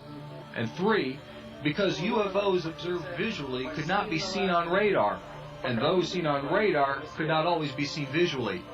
The military thought that if the secrets of the UFOs could be discovered, they would be able to win the competition against our prospective enemies in terms of velocity, materials, and visibility. Stealth. To build their own stealth. Pilots recognized UFOs as a threat to them. There were 40 episodes in which they shot at UFOs. An order was given to pilots to chase UFOs and shoot at them. But when the pilots tried, the UFOs speeded up. In 3 cases, the pilots would lose control and crash. 2 of the pilots died. After that, pilots received a new order. When they see a UFO, change course and get out. All the pilots agreed. October 5th, 1983. I was ordered to immediately go to the Ukraine to an ICBM base. The reason for the urgency was a report from the base commander to the chief of the general staff. On October 4th, from 4 to 8 p.m., the base observed a UFO. At the same time, on the control panel, they received an order to prepare the launch of the ICBMs. The lights lit up, and the launch codes enabled the missiles. Dozens of officers witnessed this. That's good. A couple of key points about what we just heard there. The Russians, in that ICBM incident, did not order the arming of the missiles, October 5th, 1983. The presumption by Sokolov and his team of investigators when they went to the Ukrainian base to investigate is that the UFO that was hovering over the base for 4 hours somehow did it. It's a little bit reminiscent of the 1975 overflights on the U.S.-Canadian border, where at 5 different bases over a couple of weeks, UFOs appeared, tinkered with the launch codes of our missiles, as if to tell us something, that we can do whatever we want to with your most powerful weapons. A couple of other points about Sokolov. He said, in addition to those 40 pilot encounters that we heard about, there were dozens of incidents in which ground forces fired on UFOs, in which UFOs caused car and plane engines to stall, knocked out radios, radars, telephones, clipped the wings of airplanes. I've got some photos of that, and immobilized personnel. We also know from other published reports that the standing order not to fire on UFOs is still in effect. In 1991, the Russian air commander put it this way in the Russian press: why fire on something that may possess, quote, formidable capacities for retaliation? In other words, those UFOs may be able to kick our butts. Why provoke them? Colonel Sokolov also added this somewhat cryptically. He said the Ministry of Defense study on UFOs is still going on, although on a lesser scale, and that, quote, unlike the one in the U.S., his study was passive. The Russians were not actively out there looking for UFOs. If one came along, Sokolov's orders were, get a full report on it. He said that was different from the United States. He says the Americans had built 30 tracking stations around the world for the express purpose of photographing and analyzing UFOs. This intelligence that they've been trying to keep out of the public and the press, and they probably decided that it was in their best interest to just have you guys go away. That's correct.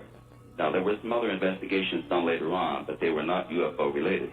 Our representative later called me and told me about the incident. Hey, yes, it was reported. The UFO was seen, and consequently, the information came out to us who were on the inside, but it didn't go any further.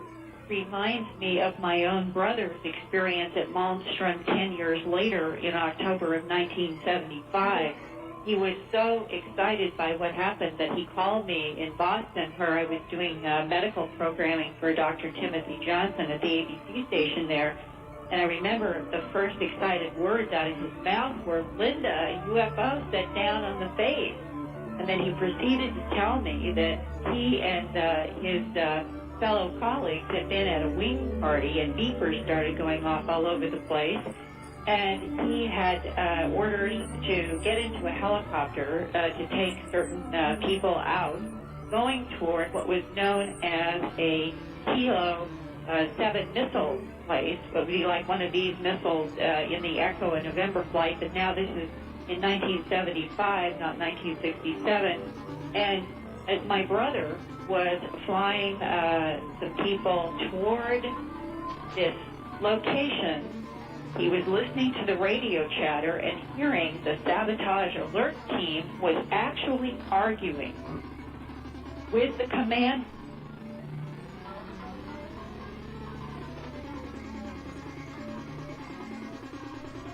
team with the command post. And why? The command post wanted the sabotage alert team to go forward and identify what it was that was setting off interrupt signals around the missile silo. In other words, they had security and electronic security, and it was being interrupted. And the sabotage alert team was reporting that what was over the missile silo, and this was their term, football field size, which is about 300 feet in diameter, fluorescent orange glowing disc, glowing brighter than daylight, only a few feet or yards above the top of the missile silo. My brother's listening to all this. And when they were ordered to approach and identify, they said, you want to come out and identify this, you come out. We aren't going any closer. And that was about a quarter of a mile from this object. And because there was this argument about it, apparently, and probably for other reasons, that jets were scrambled. My brother knew that. The jets were scrambled. When the jets got over the missile, the sabotage alert team on the ground said, my God, it has just disappeared. It has just popped out like you'd shut off the light. And if the jet overhead couldn't see anything, and the sabotage alert team kept saying, it has to be here, nothing that big could have moved, we didn't see it move, but somehow it's made itself invisible. The jets were pulled back, and as soon as the jets were away, the sabotage alert team reported that the huge orange fluorescent glowing thing popped right back into visibility over the missile silo and then began to rise vertically until it was about 200,000 feet, and it doctored off of radar. It actually was picked up on radar. Well, this is where it really gets interesting. The next day, my brother knew what was happening around this. They went and checked the computer tape, the targeting information, and the tape that would guide that missile and launch that missile. And they found that the targeting information on this tape had been altered, very specifically altered, and altered only in the targeting information. This is a feat that would be considered impossible.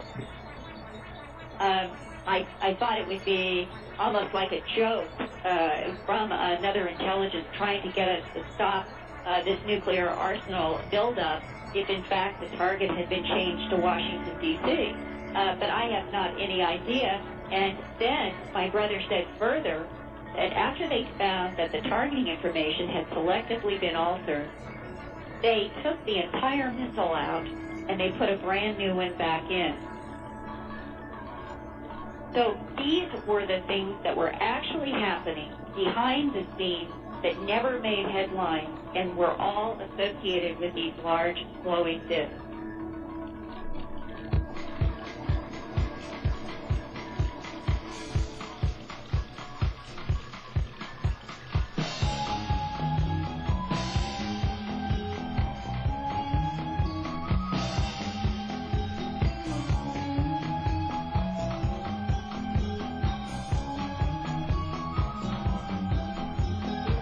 Ночью я придумал слово,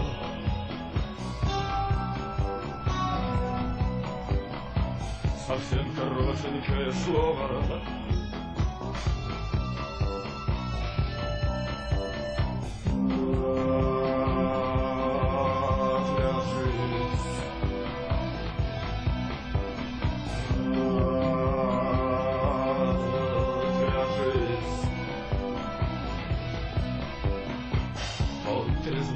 Телефоны,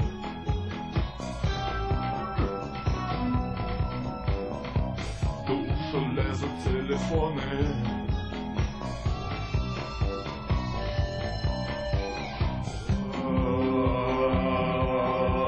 Отвяжись.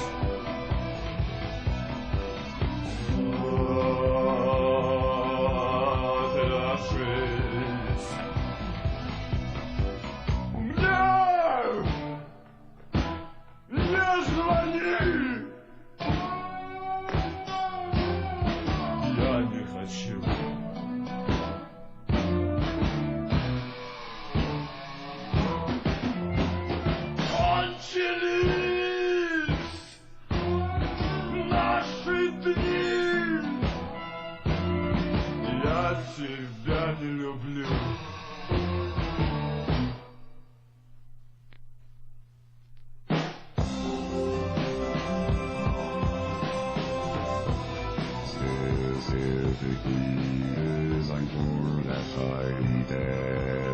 demographic width, that is you, the universal media network.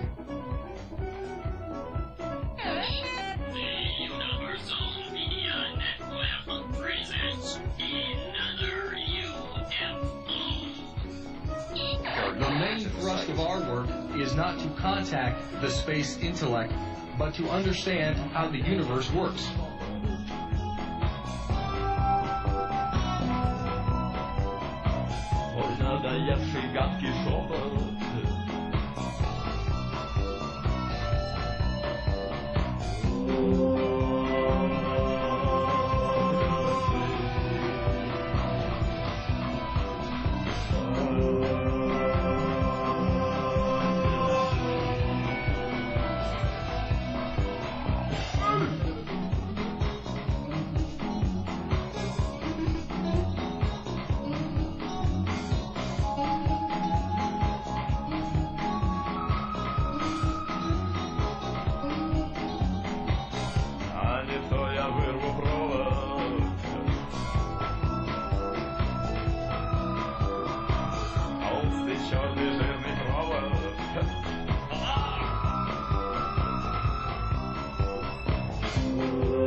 The other conclusion was that there were, at that time, they knew of 4 separate groups, or they assumed there were 4 separate groups who were coming here.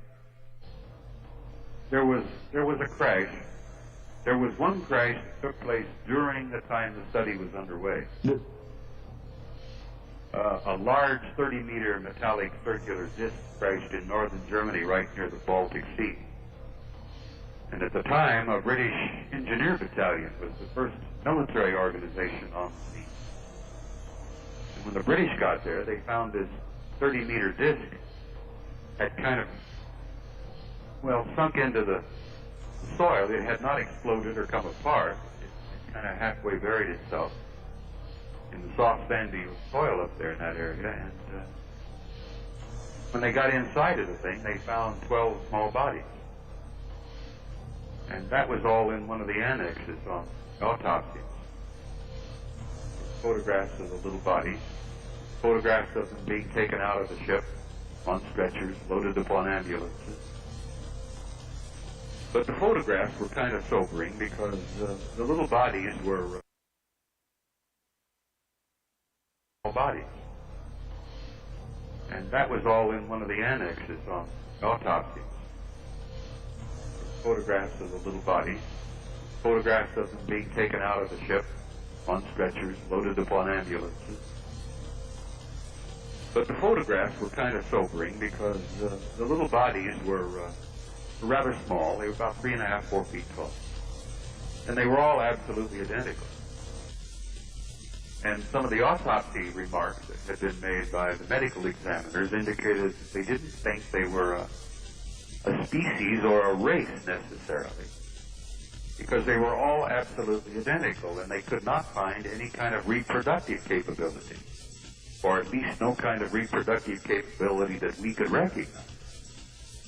And each and every one of these little guys was absolutely the same. So one of the remarks that I remember reading about is that one of the medical examiners concluded that maybe these guys were clones. Maybe they were laboratory products.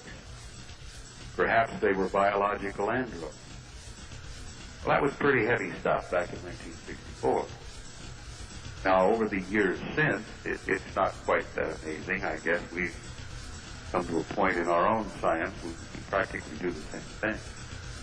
But in 1964, it was a rather sobering kind of thing.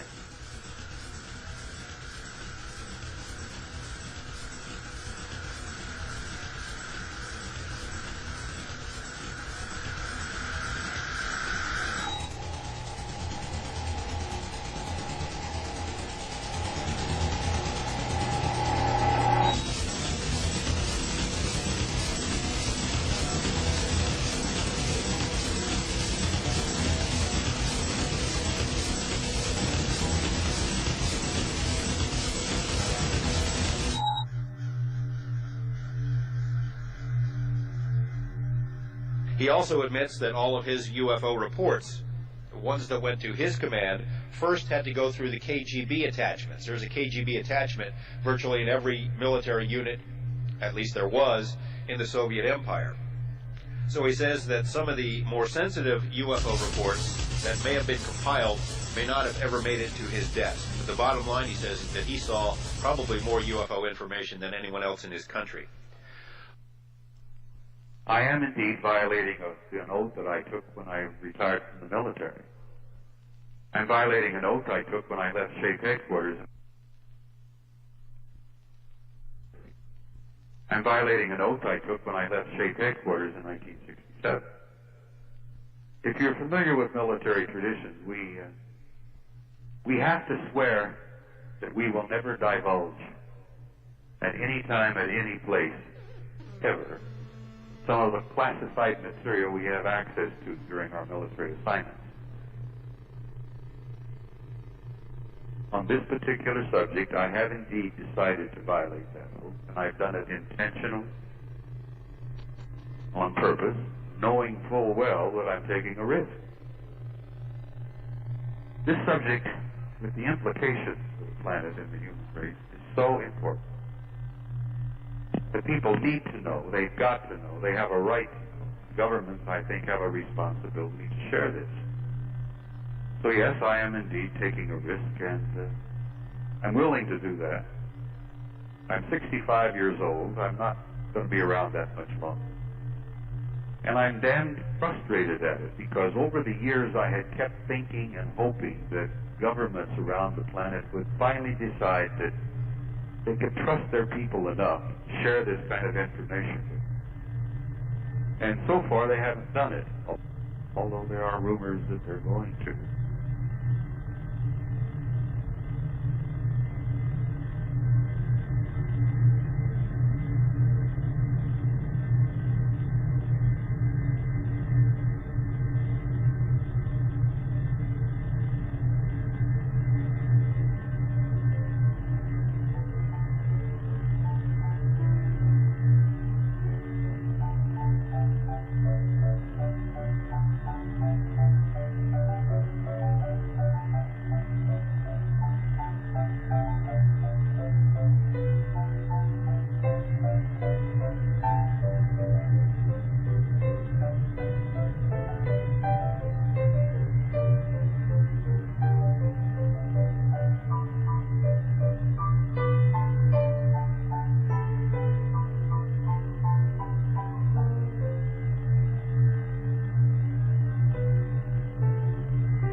Thousands of reports compiled during those 10 years, Sokolov culled what he considers to be among the most interesting, a few hundred incidents. You saw that thick black binder there. Amazingly, we were able to obtain that entire file. It took several months, but we basically have all of those files translated now into English. I'd like to be able to tell you there are incredible, never-before-seen UFO experiences detailed in there, but that simply is not the case. Most of what was contained in the files would qualify as run-of-the-mill UFO encounters. A disc appears, car engines die, radios conk out, witnesses get rattled and confused, that sort of thing.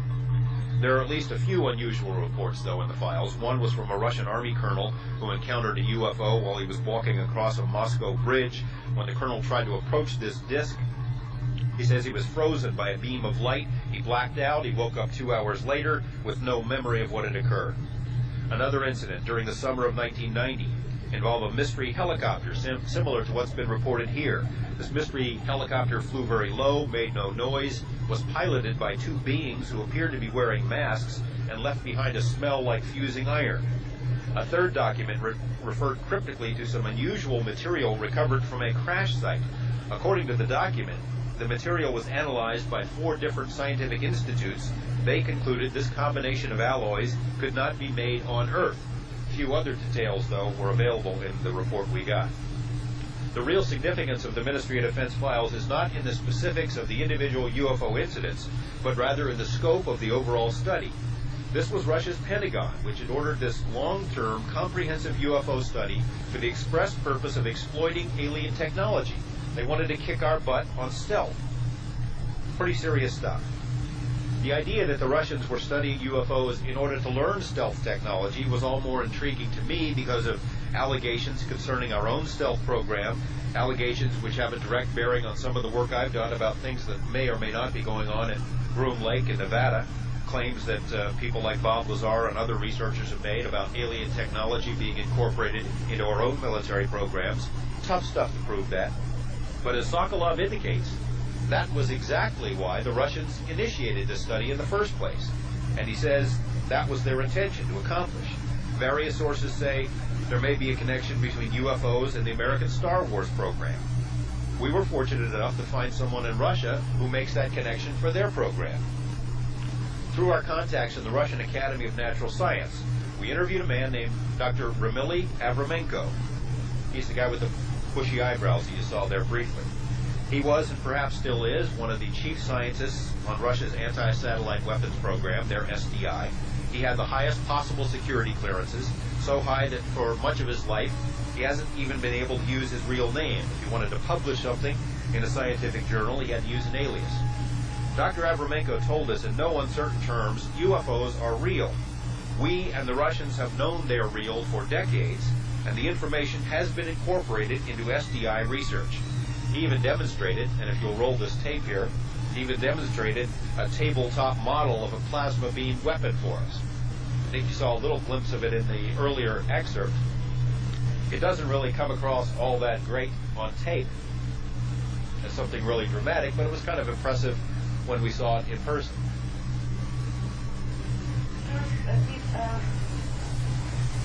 Put this razor blade on top of this thing. There's no plugs or anything that we could see. And we were wondering what the heck this blue plastic contraption was on his desk. And he demonstrates it for us. And again, it's not all that dramatic and on tape, but in person, it blows a pretty good hole in this razor blade here instantaneously. It doesn't blow a hole in it, it burned it. Did that to show us that he actually was involved in plasma beam weapon research.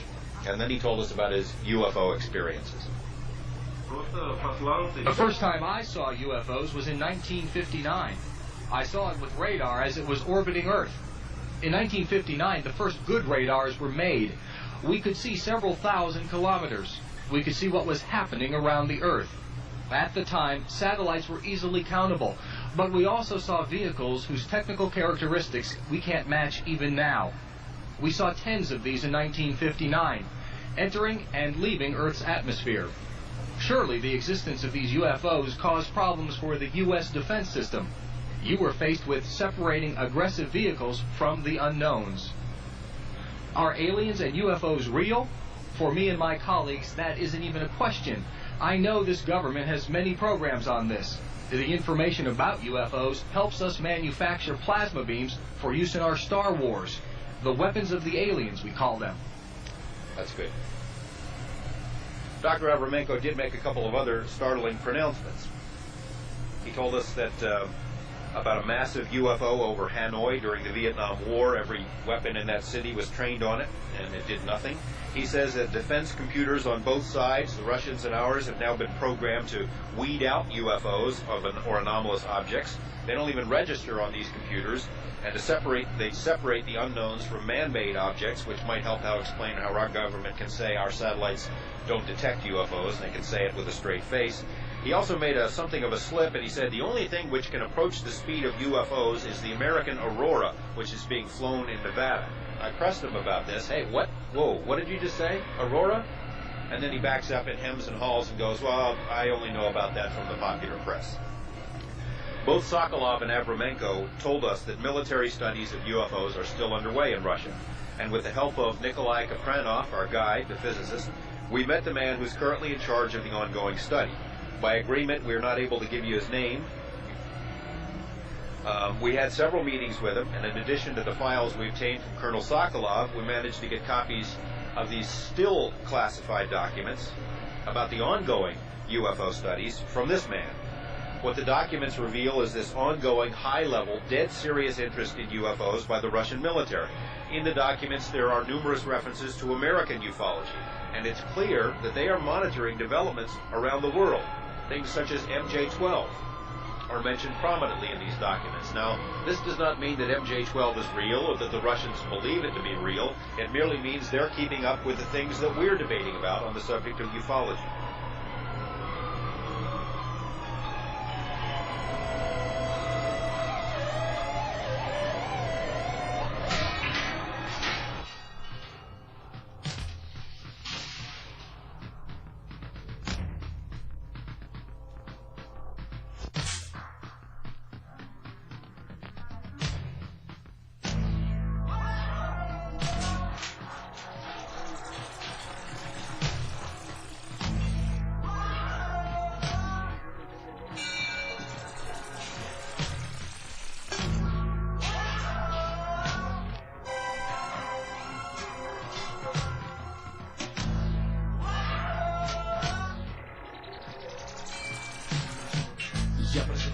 Я боюсь открыть веки, я спрашиваю, кто здесь?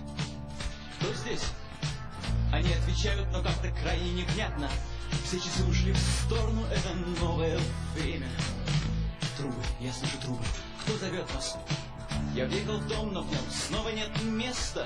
Я говорю нет, но это условный рефлекс. Наверное, слишком поздно. Слишком поздно.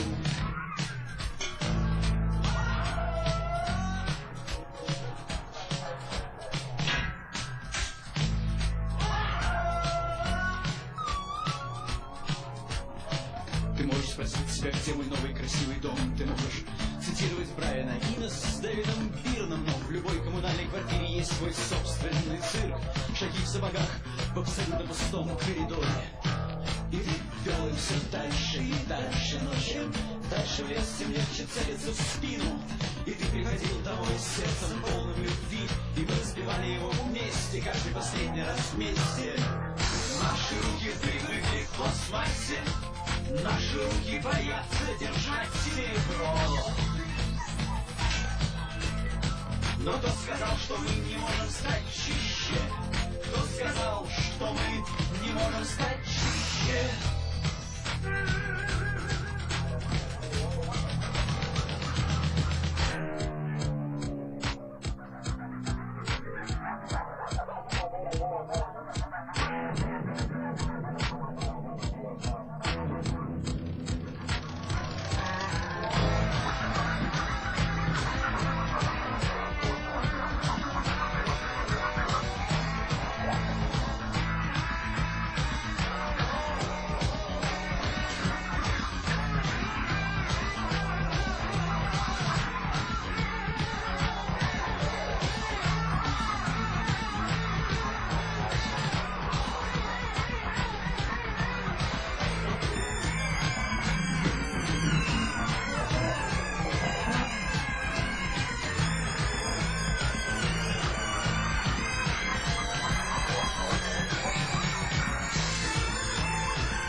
Radio Moscow presents another program in the series, This is a Rare Case.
This is another UFO over Russia tonight.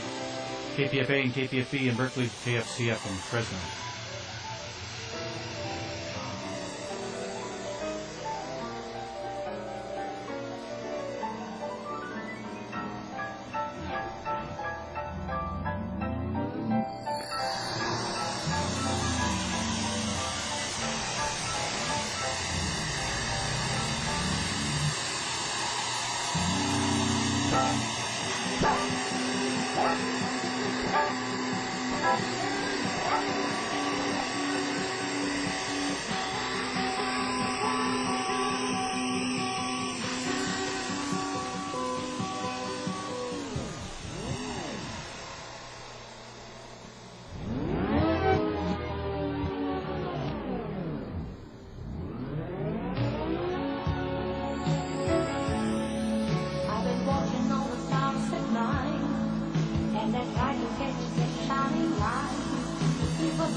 Even more clear, though, is that they are far beyond the question of UFO reality. That's not a matter of discussion anymore. Many UFOs are misidentifications, they acknowledge that. But the Russians are focusing more on things such as how these things work and how they can duplicate the technology. The name of this ongoing study is Thread 3. One of the more enlightening sections of the papers of the Thread 3 documents we obtained contains a detailed account of UFO sightings by Soviet cosmonauts. We've often wondered what American astronauts have really seen while they've been up there. A lot of rumors and stories that the American astronauts just won't talk about. Well, Russian space encounters with UFOs were reported from the very beginning. Yuri Gagarin himself. Gagarin is quoted in these documents as saying, UFOs are real, they fly at incredible speeds, he's seen them, and he'd tell more about what he'd seen if he was given permission to do so. The second Russian in space, cosmonaut Titov, he took along a film camera. He photographed a small fleet of these white balls zipping around and over and under his space capsule. I saw one of these frames of film. It's very intriguing. Also in the classified documents, information about American UFO encounters in space, including several references to things seen on the moon by American astronauts.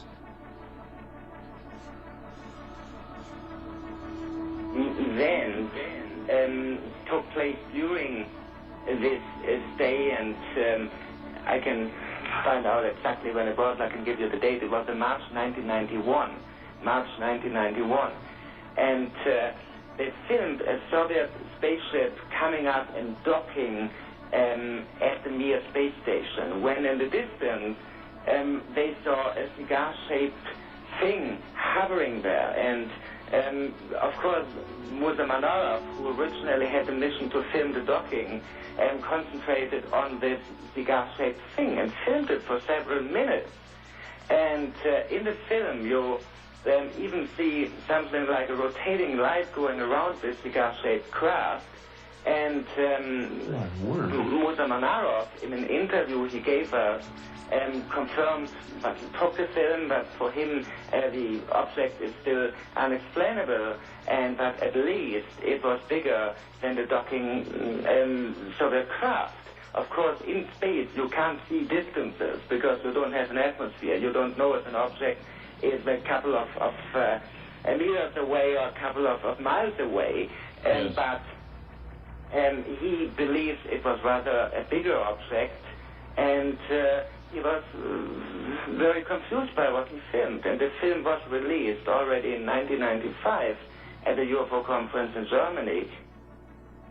And the material which was brought out by Giorgio Gonzolani, by our Italian colleague Giorgio Gonzolani, who also has some very, very good connections to Russia, and who got some fascinating films taken by the Russian cosmonauts Volkov and Krikalev in August of 1991. and films taken in November 1995 when a docking of the space shuttle and Mir, the Mir space station, was filmed and broadcast to the ground control in Moscow. And on this film you see several luminous objects maneuvering around the Mir space station, and some of them definitely under intelligent control. And it was just live broadcast to the ground control center in Moscow.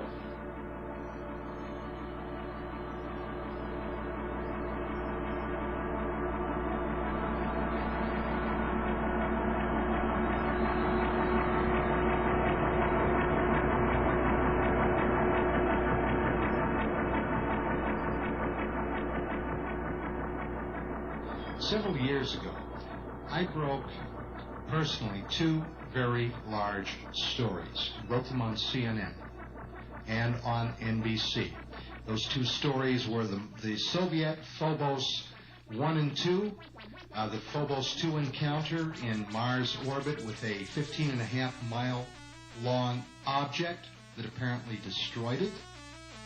And we got the photograph from the Russians, ran it in the magazine, showed it on national TV, and the STS-48 shuttle encounter in 1991 that in live video showed an object rising from the limb of the Earth, traveling across the screen, suddenly making a violent 145-degree right-angle turn, shoot out into space a microsecond before something appeared to fire at it, crossing the exact point in space where the object had just been, just missing it. Now, I mean, literally millions of people around the world saw those two stories, saw me talking about those two stories, and then virtually from straight media, total silence. Well, let me say this to you. It wasn't lost on me. I followed up on STS-48. I ended up doing quite an investigation, getting more footage and looking into it further, and I think you were right on the money with that one. I think we have to face the fact, we've all probably looked at the Robertson panel documents, which were originally top secret, the CIA panel of 1953 that states, the conclusion dealing with this subject shall be not to inform the public about it, A, and B, to treat it with ridicule if it comes out. Yes. And about how this information was removed from NASA's public files. They think it happened, and they think the reason we haven't returned to the moon is because we were told not to return to the moon. Whether or not that's true, that's what they believe. At least that's what's written in their official documents. Now, this is still going on today, and there are people who are masquerading as media, appearing on television shows and ridiculing people and demeaning them. Well, obviously, the Robertson panel, which was over 40 years ago, accomplished its mission. It's not just accomplished it, whatever the conclusions were, still govern the dealing with this subject in media. Now, there are many, many media sources. Sam, I hate to have to stop you there, but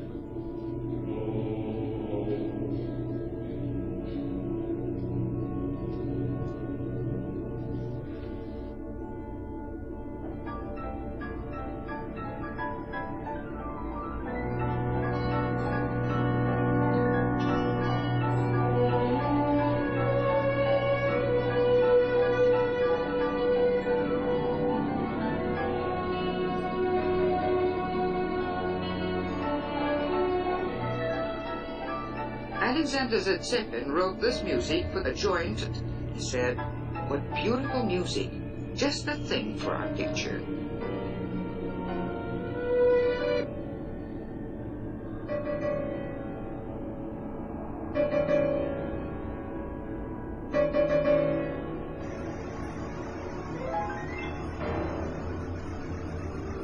Uvgent Ŵarniŋg is a 38-year-old composer from the Soviet Republic of the Ukraine. Another UFO. He's known as a composer of symphonic and chamber music compositions.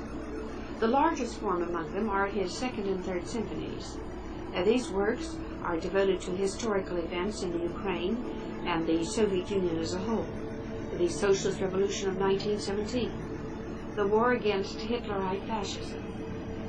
Uvgeny Stankovic feels that such events should be reflected in music, since they depict most vividly the best characteristics of the people: patriotism, humanism, and the love of freedom. Here's a fragment from Uvgeny Stankovic's Second Symphony, which the author has entitled Heroic.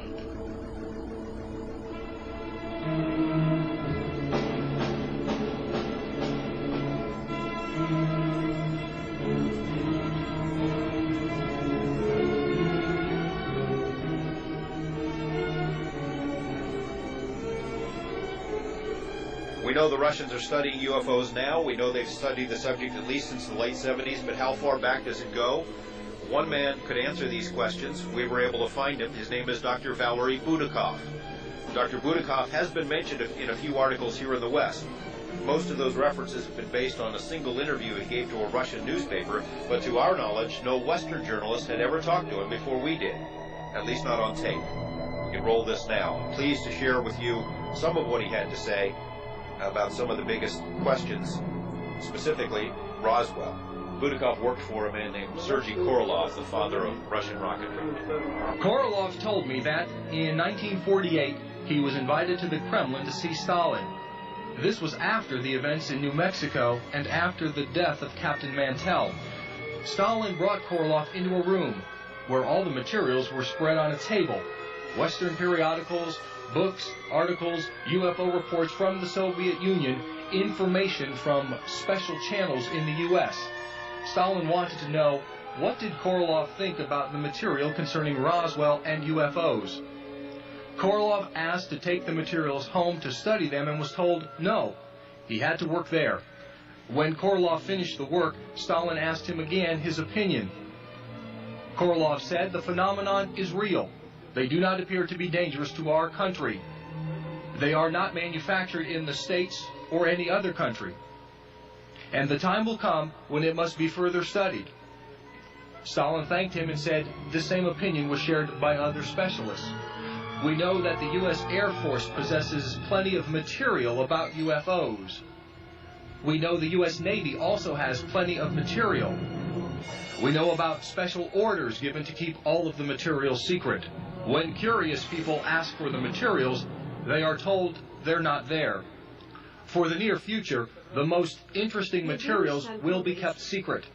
The owners of the material don't let it out.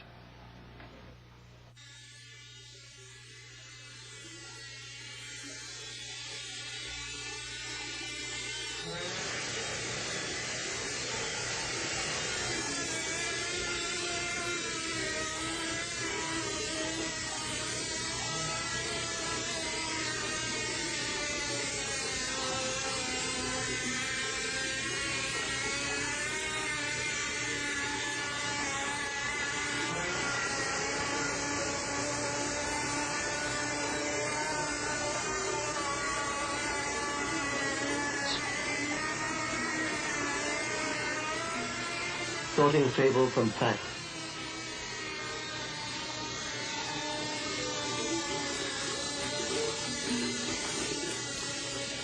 Sorting fable from fact.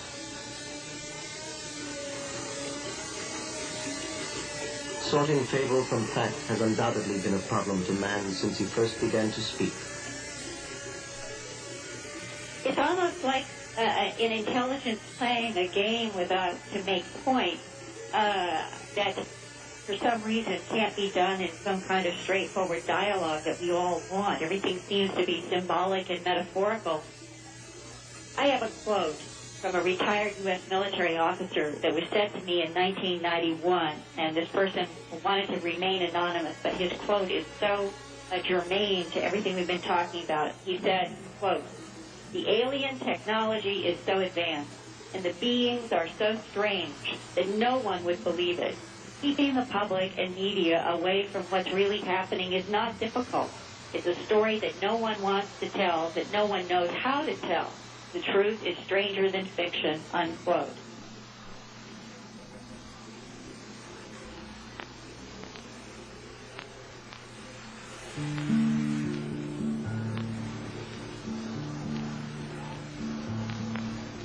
Мне нравится что вы больны немного. Мне нравится, что я больна не вами, что никогда тяжелый шар земной не уплывет под нашими ногами. Мне нравится, что можно быть смешной, распущенной, и не играть словами, и не краснеть удушливой волной, слегка соприкоснувшись рукавами. Спасибо вам и сердцем, и рукой за то, что вы меня, не зная сами, так любите. За мой ночной покой, за редкость встреч закатными часами, за наше негулянье под луной, за солнце не у нас над головами, за то, что вы больны, увы, не мной, за то, что я, увы, больна не вами.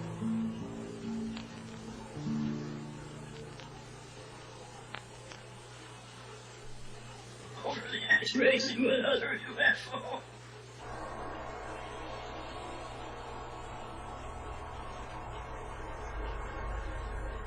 Wrote his Second Symphony in 1975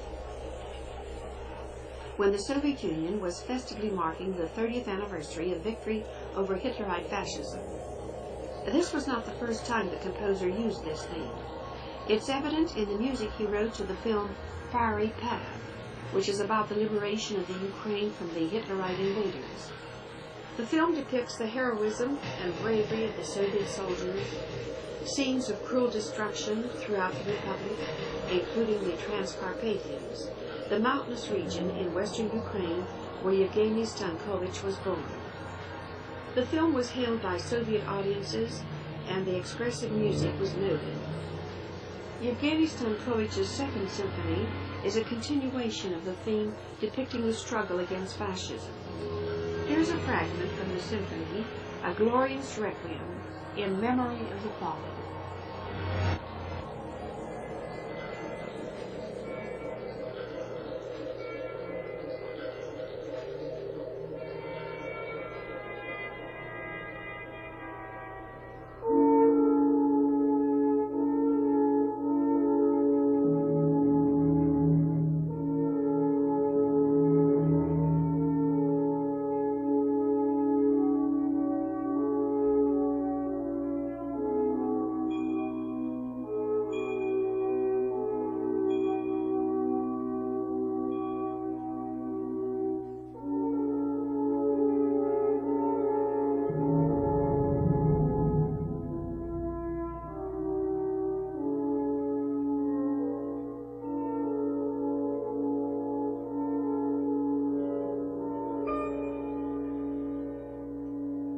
That's good. Dr. Budakov says that he and other top scientists in subsequent years, including Felix Ziegel and others, were asked to give these high-level, behind-the-scenes briefings on UFOs to the KGB, to defense officials at atomic installations, and other secret research institutes. Many of these briefings, the important point being, many of these briefings were being given at a time when it was illegal to discuss UFOs in public. You couldn't print anything about it because the communists frowned on it. They regarded it as some sort of a capitalistic plot, at least in public. Behind the scenes, though, it was another story. Budakov finally, as you heard, says that he's certain the U.S. possesses vast amounts of UFO material. He specified the Air Force and the Navy has this stuff. I couldn't get him to be more specific about what's in it or how he knows, but that's where it stands. American debunkers like Jim Oberg and Phil Klass have provided air cover for those scientists who simply don't want to study UFOs by poo-pooing the entire subject without the benefit of research. They give ammo to scientists who want to claim that they don't study UFOs because there's nothing to study. I mean, it's nothing but an ethereal or ephemeral kind of a thing that's in the air. Poof, it's gone. In 1976, a year after he wrote the Second Symphony, Uvgeny Stankovich composed his Third Symphony, a large work, unusual in theme and execution. The symphony is called Affirmation, and was written to the poetry of Pavel Tychina, one of the founders of Soviet Ukrainian poetry. The latter confirms the poet's oneness with the people and his part in the fate of his country at various times in its history. The 6-part cycle is performed by a symphony orchestra, chorus, and a soloist. The symphony merited a Republican State Prize. The work was played in Moscow and recorded by the national recording firm Melodia. Now, the third movement of Evgeny Stankovich's Third Symphony. It's based on a poem about one's love for the homeland.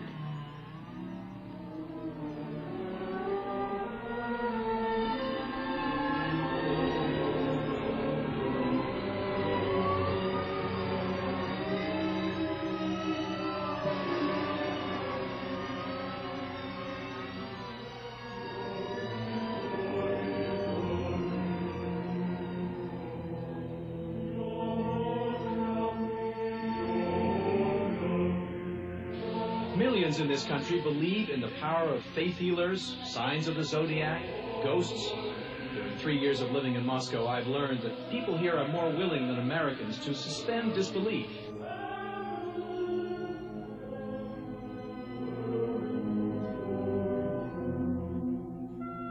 Scientific proof isn't everything.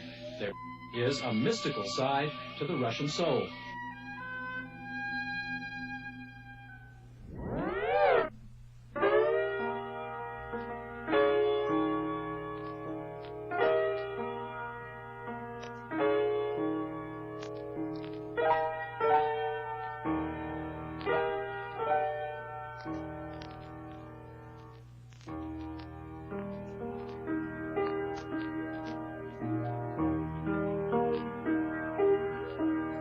Судьба, прошу, не пожалей добра, терпимо будь, а значит, будь добра.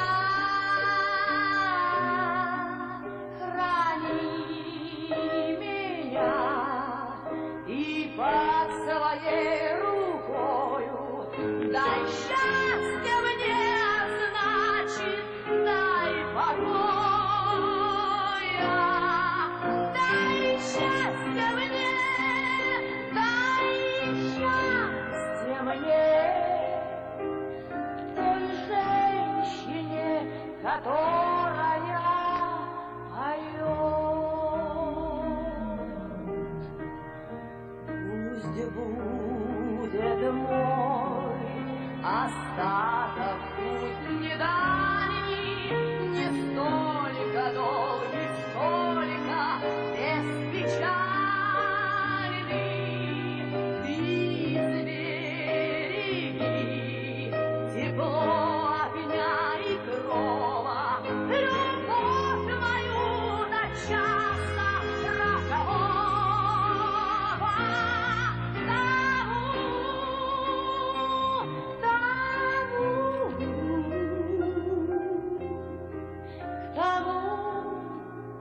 Кто, к сожалению, не поет. Дай знак мне, где друзья, а где враги, и от морщин меня убереги. Не дай присыпаться любимым телом, не дай отяжелеть душой и телом мне.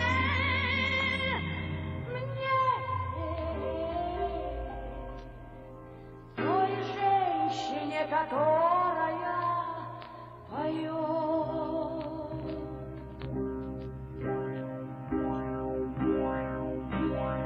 Не приведи судьба на склоне дней мне пережить родных своих детей. И если бед не избежать на свете, пошли их мне, не детям, мне.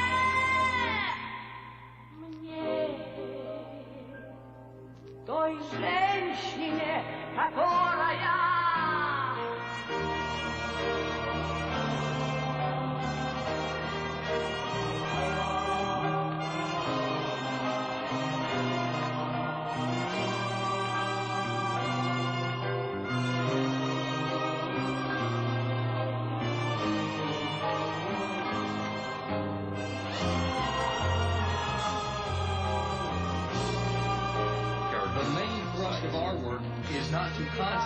the space intellect, but to understand how the universe works.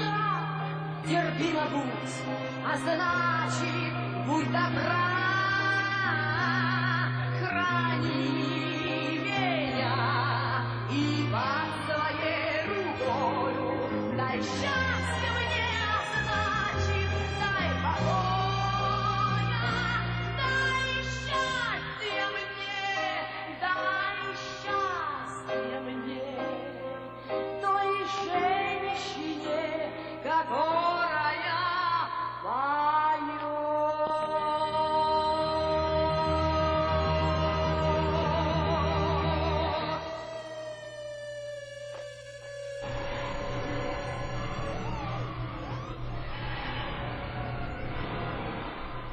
Many people tell me they are convinced not only that life exists elsewhere in this universe, but that our Earth is being visited.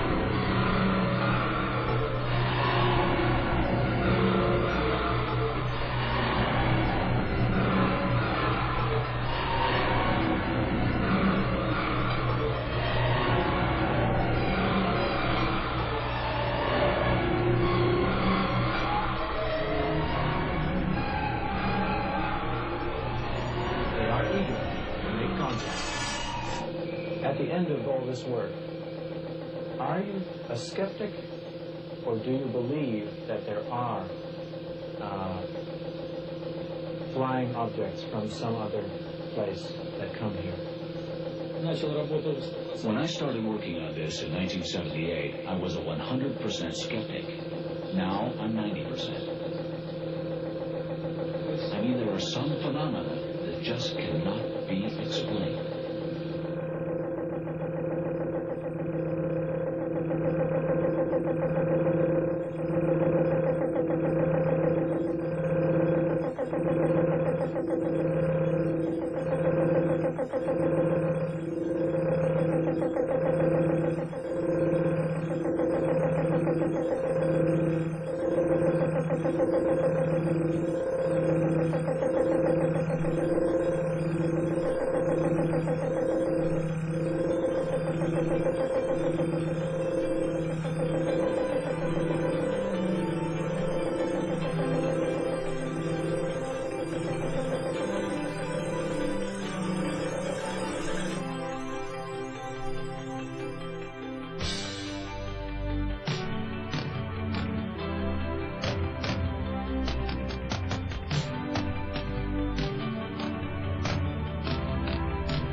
Февральским утром выйду слишком рано. Вчерашний вечер остается смутным. В конце концов, зачем об этом думать? Найдется кто-то, кто мне все расскажет. Горсть жемчуга в ладонь. Вот путь, который я оставлю тайной. Благодарю тебя за этот дар. Умение спать и видеть сны. Сны о чем-то большем. Сны о чем-то большем. Сны о чем-то большем.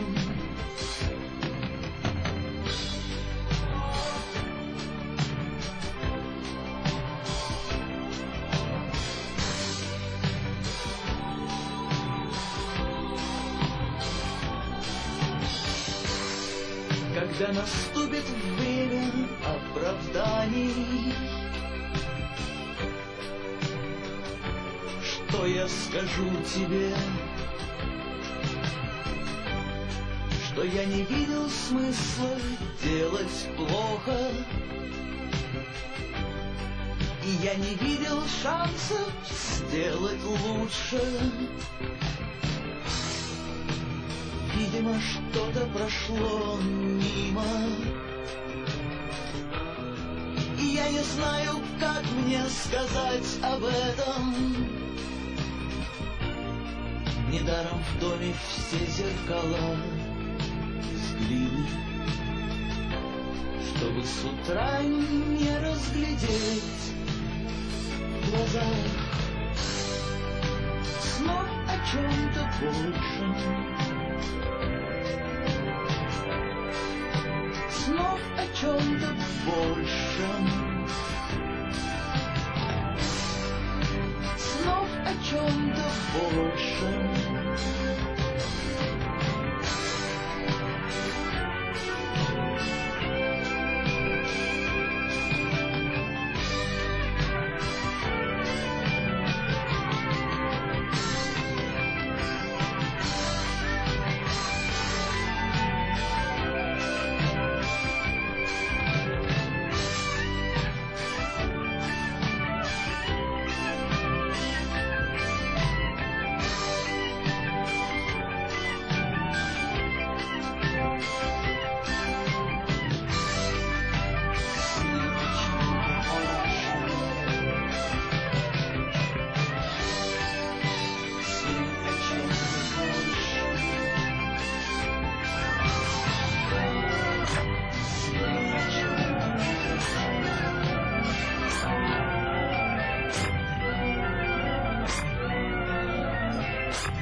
That position is quite simply wrong.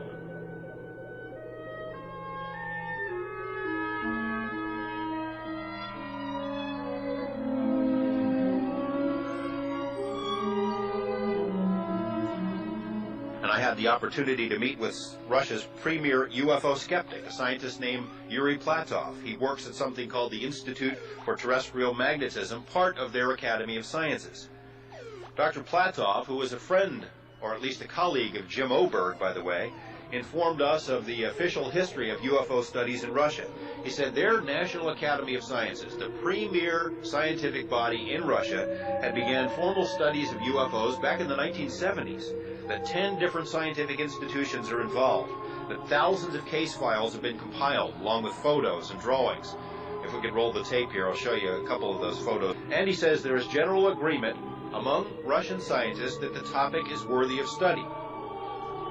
Platov describes himself, unlike Oberg, as a friendly skeptic. By that, he agrees that well over 90% of UFOs cataloged by the Academy are explainable. Again, I remind you of Jim Oberg's comments. The Russians can't distinguish truth from reality. This guy tells me that the Academy knows that 90% of the cases that have been cataloged by them are perfectly explainable.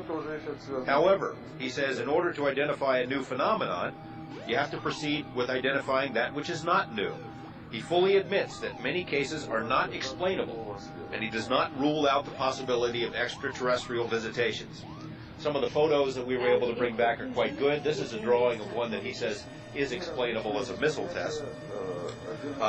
One case in particular that's been reported previously here in the West was witnesses who saw a UFO land on this frozen lake and take off. They left behind this large circular formation to kind of cut into the ice, sort of a Russian version of a crop circle, you know, cold evidence, cold hard evidence. That case remains unexplained as far as Platov is concerned. He also mentioned that Russians have several of the traditional crop circle crop-type formations around the country, but he had no files to give me on those. He was generous enough to turn over several dozen of his case files to us, including photographs. He sums up his attitude by saying that science should be interested in pursuing the unexplained, that the prospect for ET life is very important, but we must follow the evidence where it leads, not allow our research to be clouded by preconceived ideas, whether pro or con. That's the attitude of a true skeptic.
Новые модели со знанием идеально выбит. Потянутый строком несет свой кирпич ко вторю мироздания. Эксперимент это движение вверх-вниз. Видит прозор там, где мерится стена. Он считает, что прав, он уверен в идее. Он в каждом процессе достигает.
The next witness I want to talk about is Dr.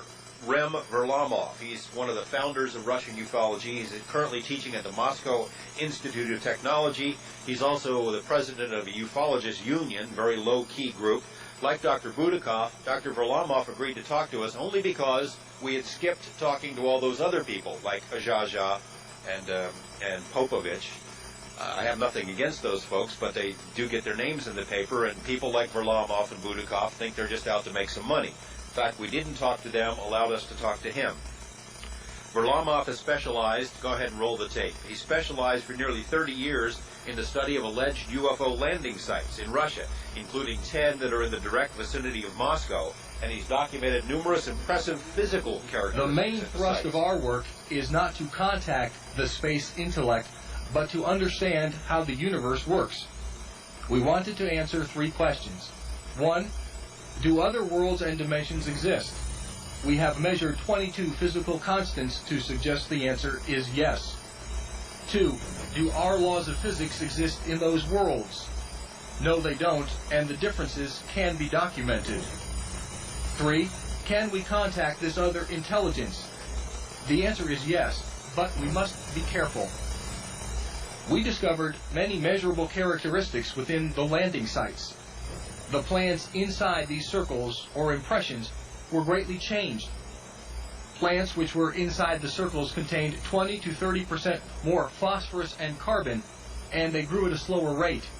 We studied 40 elements in the soil through spectrography. 20 of those elements were found in concentrations 20 to 60 times higher inside the circles than outside. Lead was found to be 14 times as concentrated. Titanium, 8.5 times. Cobalt, barium, and zinc, 3 to 4 times.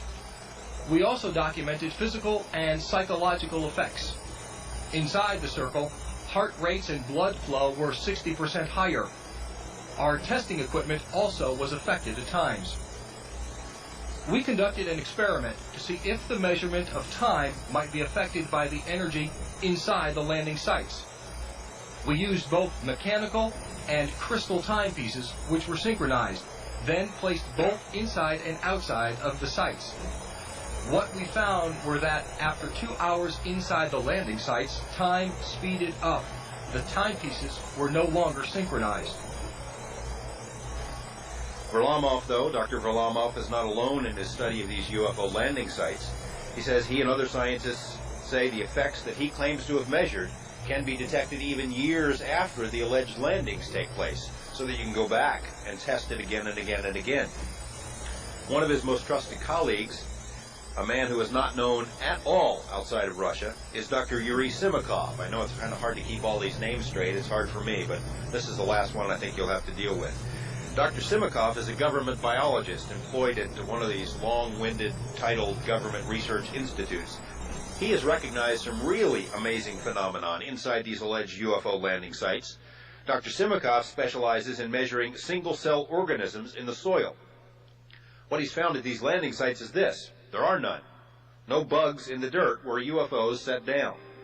2 inches outside the landing site, the soil could be teeming with microscopic life. Inside the soil, the circle itself, nothing.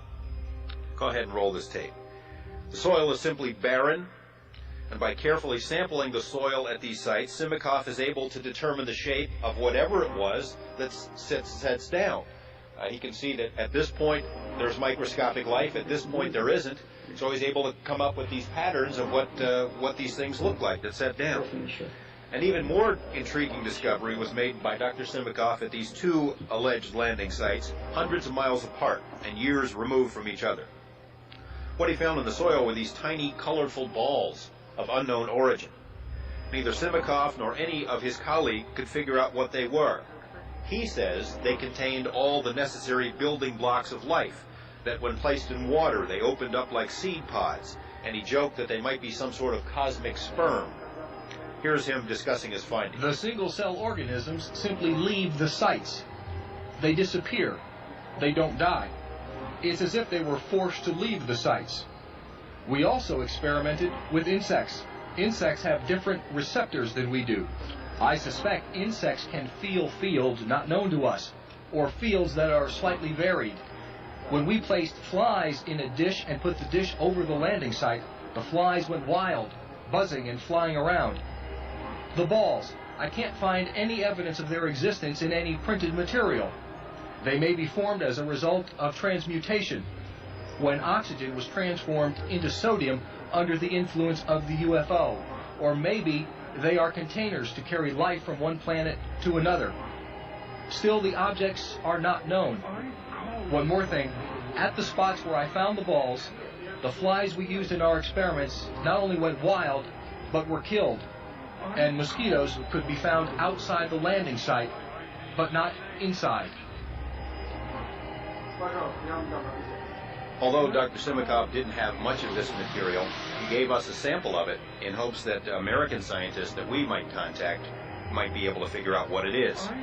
I'll tell you that smuggling cosmic sperm through Russian customs is a somewhat daunting task, but we managed to get half of the world's known supply of the stuff back to the United States for analysis. At the suggestion of Dr. Jack Kasher of the University of Nebraska, we sent some of this stuff to the University of Nebraska Plant Pathology Lab, because Dr. Cymakov, as you heard there, had speculated it acts like seed pods.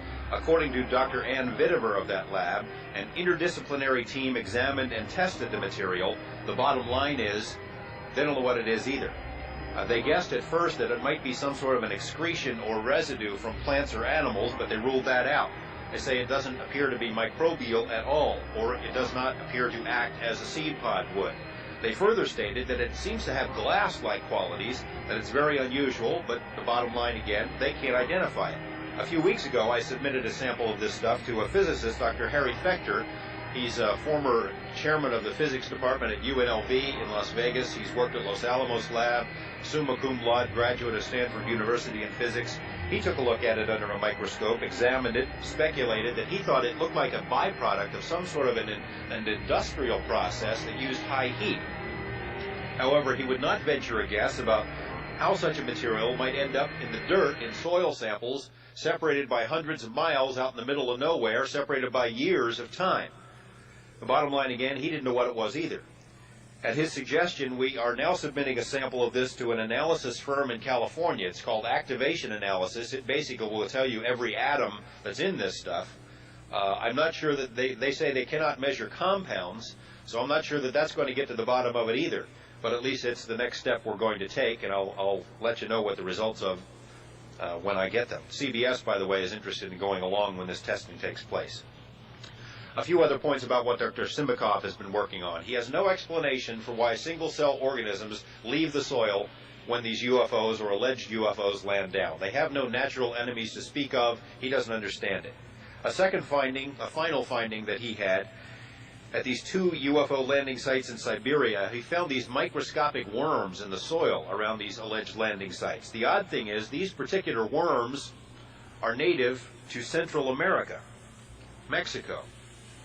And they don't occur naturally in Russia at all. It's as if a UFO had touched down in Mexico, perhaps to get a burrito or something for lunch, and then decided to zip over to Siberia and set down there. And it doesn't make any sense why those worms would be in the soil way out in the middle of Siberia, but he's got the samples anyway. Very strange. But in the meantime, there are a lot of guys like myself, retired military, who are beginning to speak out about it. And I think the time has come. I think it's important that people know. So I've been active in UFO research for some time, ever since I learned this information in 1964. So I'm sure they know about it, and I haven't been, subtle about it. As I said, I'm still keeping a lot of secrets. I still respect my security on practically every issue that I have ever sworn to. But this issue of the alien connection and the UFO matter is so important that really the governments have got to stop lying to their people. One of the things that angers me here in the United States is that the taxpayers in this country are paying all the bills. And I'm not sure whether you know this or not, but we're paying $50 billion a year to black budget programs. And a lot of them are involved in the alien UFO connection. And I think that's got to stop.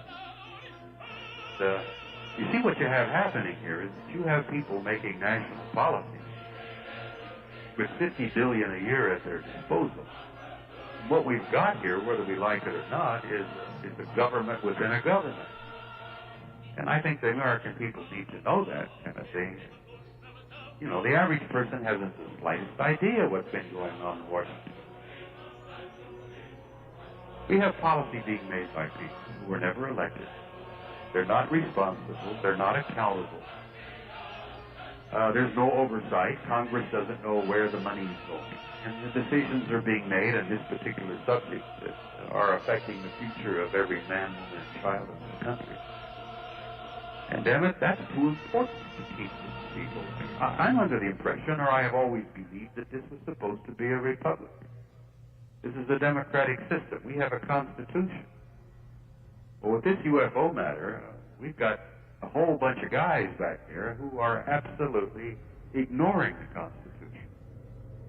And I think that's got to stop. Initially, the decision to keep the lid on this thing was a military decision. Of course, it was made right at the end of World War II. And we were in the middle of the Cold War. And probably the decision was a reasonable one at the time. But as they've learned more over the years, we've learned that we're not merely dealing with an extraterrestrial visitation here. This is not simply interplanetary visits. This is not simply interstellar or intergalactic. The latest developments that we have come up with, and I've talked to people who are inside the programs on this, who also feel as I do that they've got to be brought up, is we're dealing with intelligences out there that apparently are multidimensional. And some of these intelligences apparently have the ability not only to manipulate matter, but they can manipulate time. Now, the subject in itself has such an impact, or would have an impact on the world view, the paradigm view of the average person out there, that if the whole truth were to be brought out, it literally would be earth-shaking. Well, one of the subjects that will be impacted probably the most with this new knowledge is the theological impact. The truth here is so incredible that it's going to have an impact on world religion. And that, I think, probably is one of the major single reasons why the governments, and I say governments in plural, have determined to keep the lid on this thing for a while, at least until they can get people a little bit more educated. Can you imagine the impact of some of this knowledge that, might lead us to learn that the human race was perhaps seeded on this planet. The human race has been genetically manipulated on this planet for hundreds of thousands of years. And how do you suspect the average man might respond to the idea that every major religion on this planet has its origin somehow connected with this extraterrestrial connection? So I kind of understand to some degree the sensitivity of the subject and why those in power have decided that they just can't come out tomorrow morning on the national news and say, hey guys, have we got a story for you? This could be, I don't know, I'm trying to think of a proper term. Disturbing, earth-shaking. The facts of this thing, when it all comes out, I believe literally will bring about a paradigm shift in the consciousness. Right?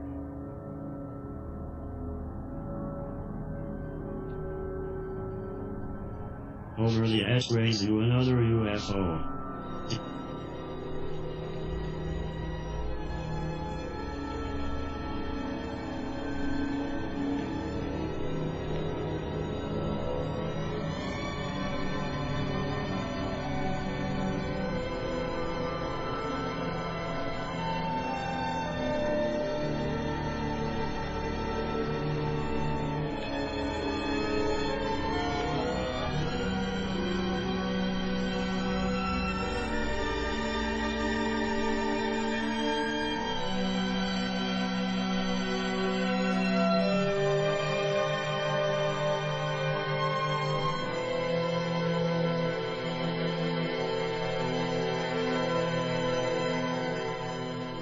Раз, когда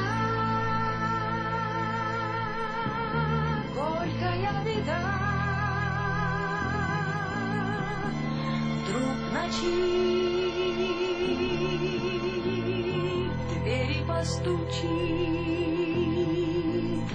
знай, что я к тебе приду, чтобы отвести беду.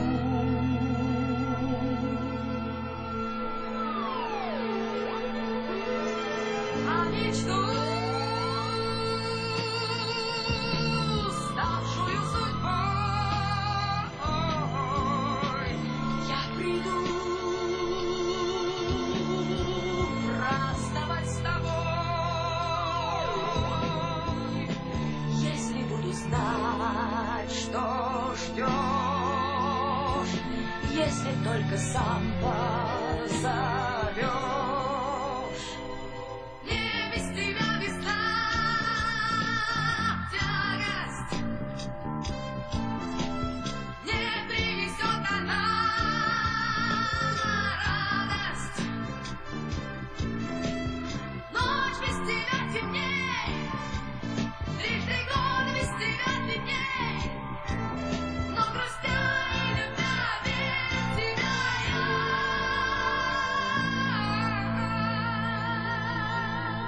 Сто дорог счастья и тревог нам с тобой суждены судьбой.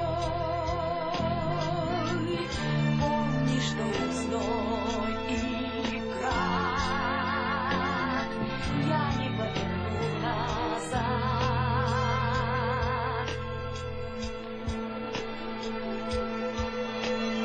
Верю, ты не обманешь ни мечты, ни моих надежд. Помни, что любовь жива, это не простые слова.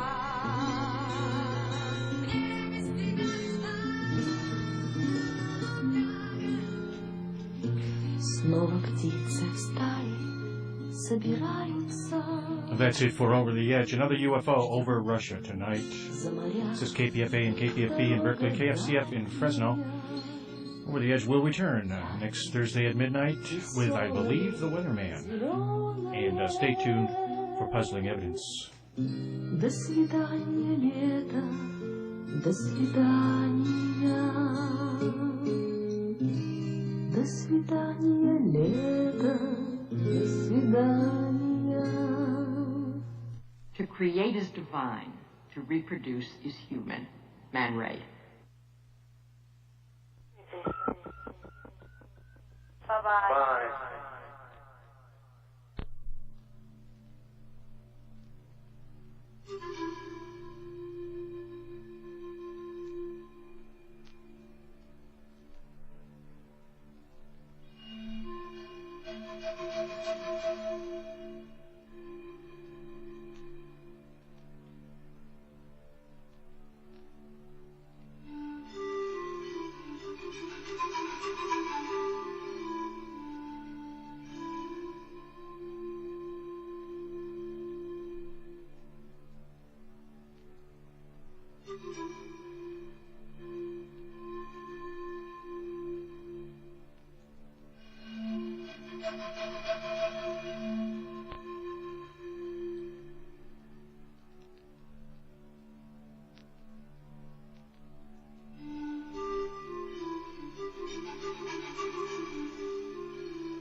The Tanzania mountain range is good to go.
coming through here. Test, test. Good hello. I'm Homer Edge, your remote host for tonight's edition of Another UFO. Now, at the moment, I'm some 300 or 400 yards out behind our NetWeb broadcasting facility here, making my way through the huge Lucky Muck swamp which surrounds the NetWeb building. Now, as I look back at our huge, futuristic NetWeb building, tilting slightly on its spongy landfill, the lower stories are completely immersed in the misty murk that constantly drifts out of the Lucky Muck and hugs the structure like green slime on an orange carpet. I see most of the employees have left for the night now. I can still see a tiny flickering spark of intelligent light way up there in Crosby Bendick's office. But except for that, the building appears to be a dark, hulking mass of geometric apprehension. Well, no turning back now. I'm going to push on deeper into the Lucky Muck. Mud is quite deep here. I'm pretty well equipped for the job. I'm wearing hip boots and a full-body mosquito net. Getting in my way, and an infrared goggle hat. I've got 2 telephoto Nikons, a Sony slant iris camcorder, a hum-activated Nakamichi, and plenty of batteries of every description. I've had all my shots. What's the purpose of this midnight trek into the most dangerous place in Berkeley? Well, given the subject of tonight's program and the fact that there's not a whole lot for me to do in the studio because this mix will be a direct feed mix from NetWeb headquarters on Howland Island, I've taken it upon myself to bring a sense of actuality to the program by coming out here to seek out and record for science that fabled phenomenon we've all heard so much about, swamp gas. Does it exist? What is it? And why are UFOs constantly being mistaken for it? Well, if it's out here, tonight is the night it will be properly documented. It's a beautiful, moonlit night out here. Is that? Yes, that is the moon. I thought it moved just a little. Well, anyway, while I slog through the acres of sucking slime which stretch out before me underneath a flickering sky lit up by what appears to be an unusual shower of, well, they must be meteors. I'll return you, I guess, automatically to the studio to begin our feed mix from Howland. You know, my large backpack is fully equipped to allow me to operate and monitor the program from my position here in the swamp. So I'm going to switch you back, and I think we'll begin with a personal message I received from Howland Island yesterday. I think you'll find this as interesting and perplexing as I did. Just a little example of the kind of mind games that the NetWeb feels compelled to put me through and why I can't even tell what's real anymore.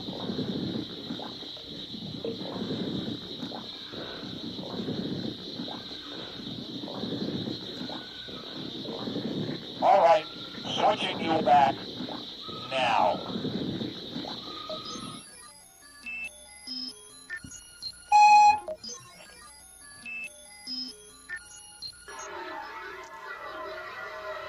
Sub-channel Priority 1, post-insert audio fax for Homer Edge, Chief of Auto Schematics, UMN, Mainland, from the UMN headquarters, Howland Island.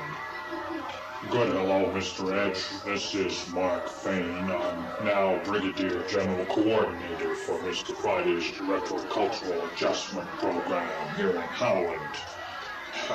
It must seem to you like we've got a new man at the helm every time you turn around.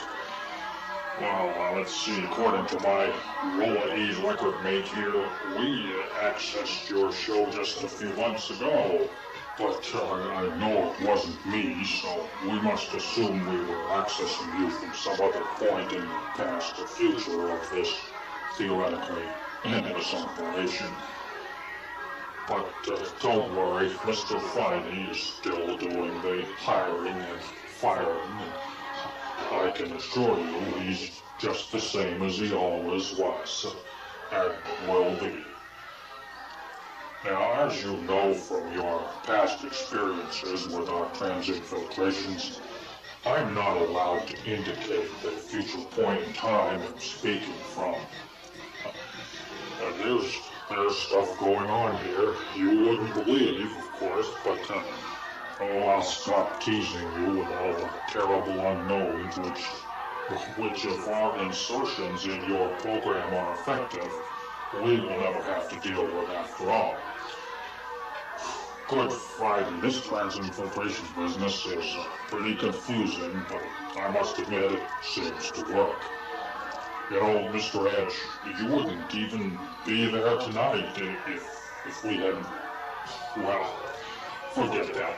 Let's get down to that specific program in the distant past which will form your immediate future.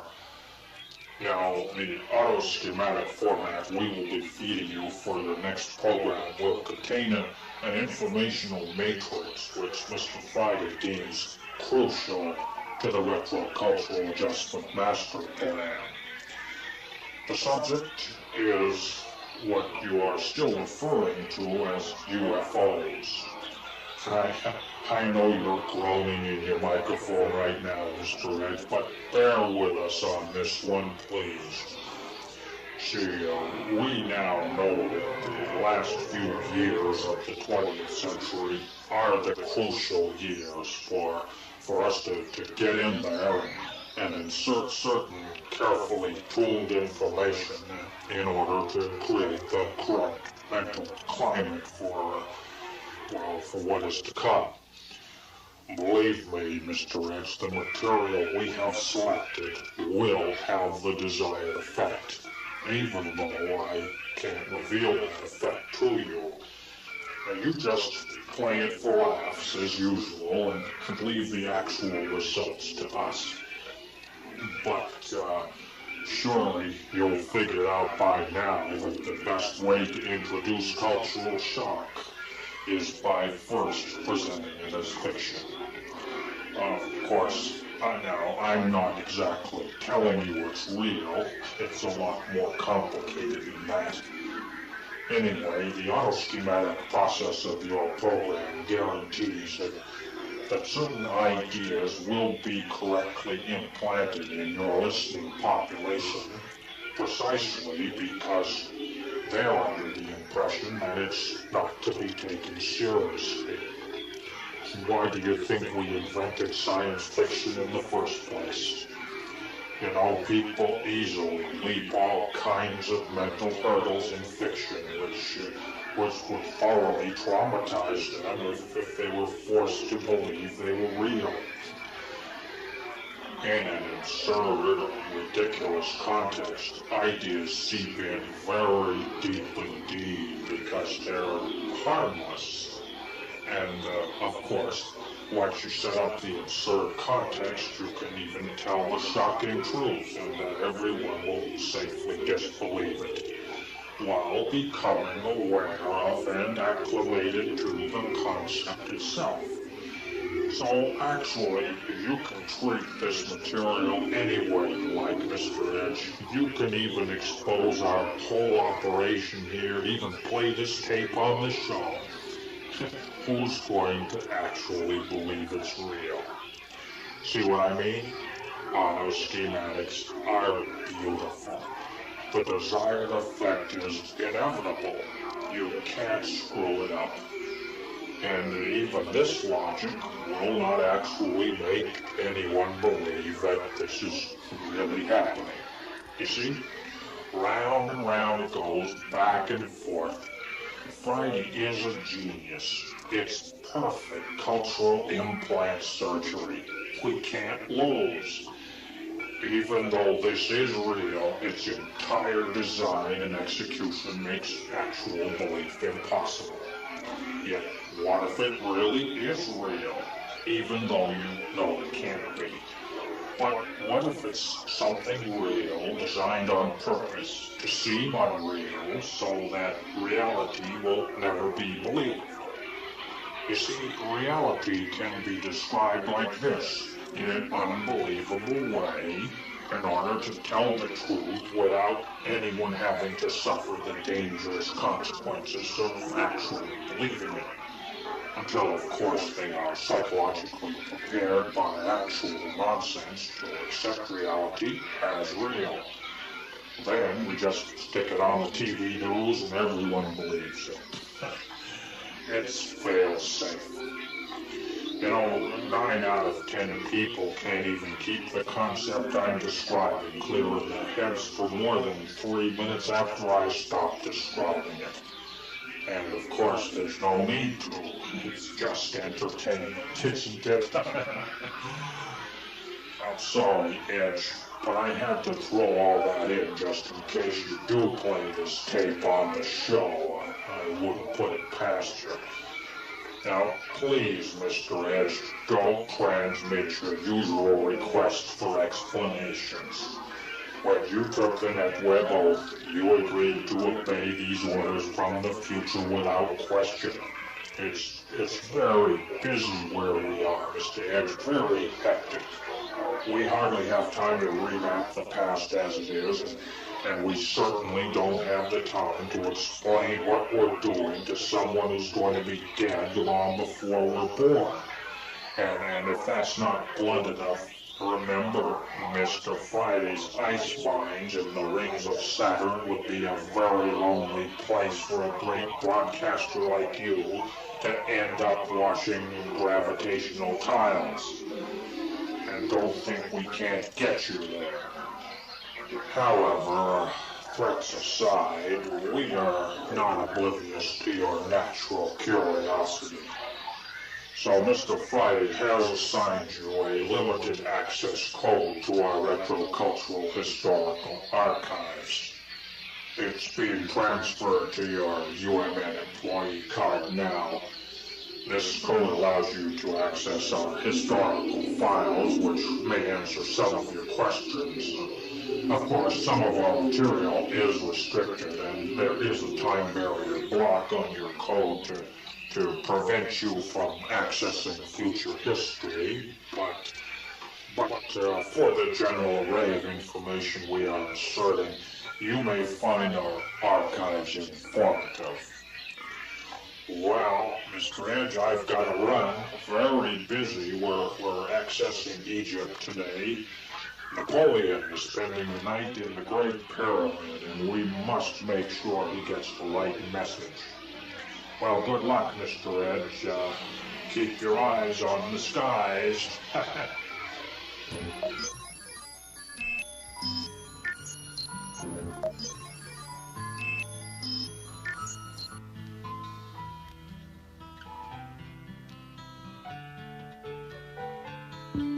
The sky is full of ships tonight, flashing fiery lights. The towns gathered at the sea, praying at the sight, and everywhere across the earth, people stay up late. The sky is full of ships tonight, and all we do is wait. Across the land of the Milky Way, from the deep of space, lovers hold each other close. Strong men are afraid. The sky is full of ships.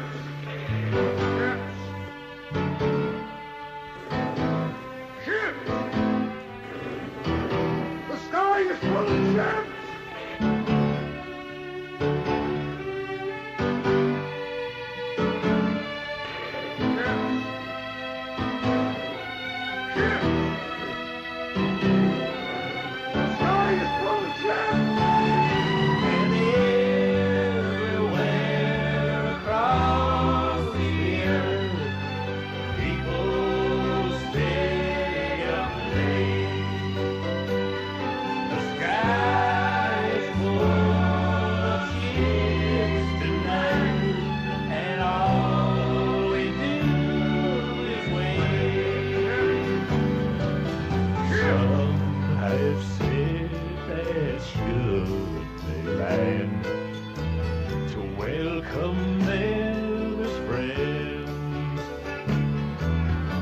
brothers say they'll make us slaves, and it will be the end.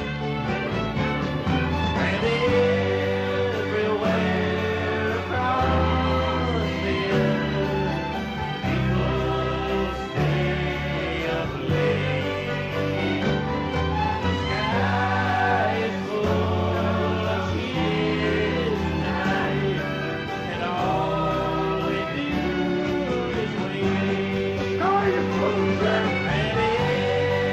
And everywhere across the earth, people stay up late. The sky is full of ships tonight, and all we do is wait. The sky is full of ships. The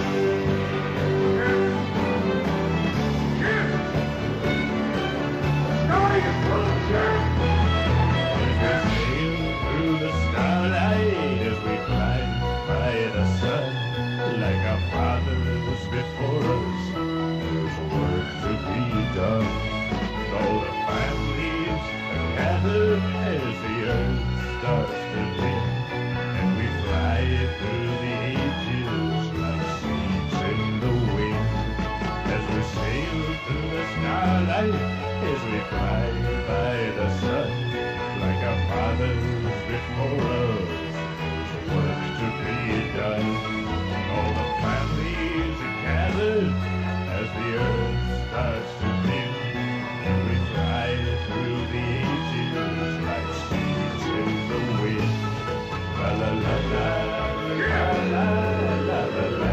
The sky is full of ships. La la la la la la la. The sky is full of ships. La la la la la la.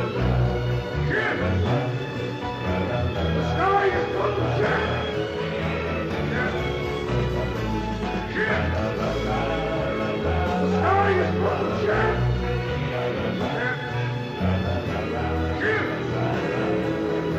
sky is full of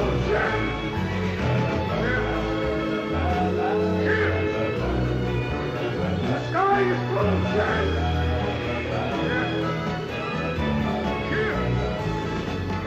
The sky is full of ships. Ships. The sky is full of ships.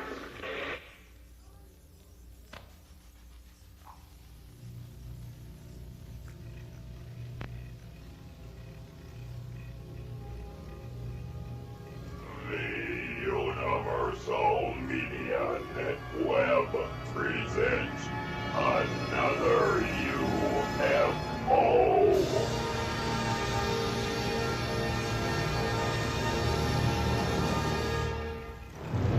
June 25th, 1947, a saucer-shaped object about one-half the size of the full moon was reported moving south over Silver City, New Mexico, by the local dentist, Dr. R.F.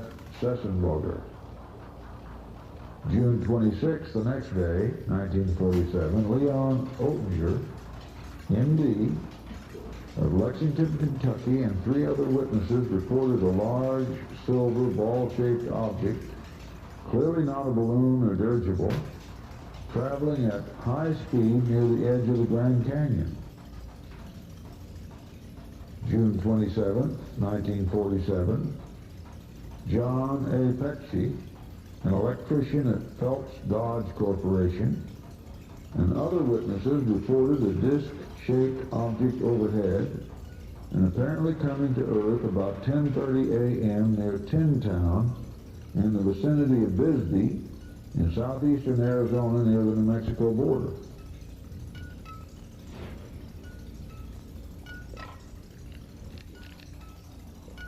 June 27, 1947.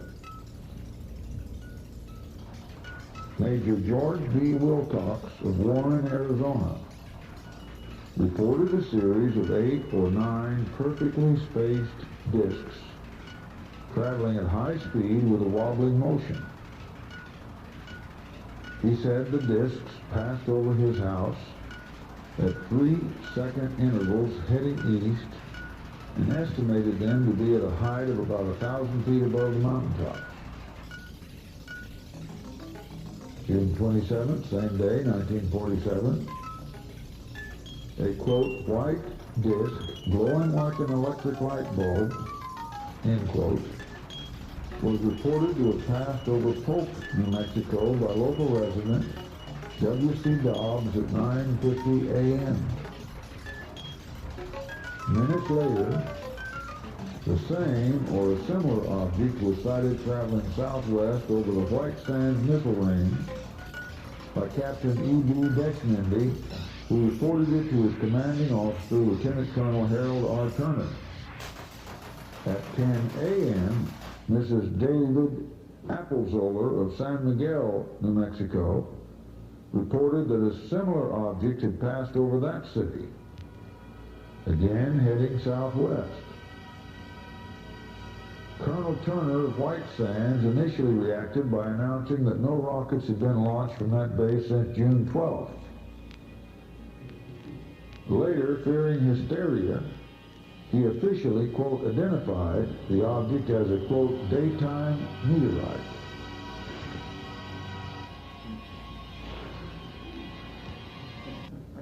June 28th, the next day, 1947. Captain F.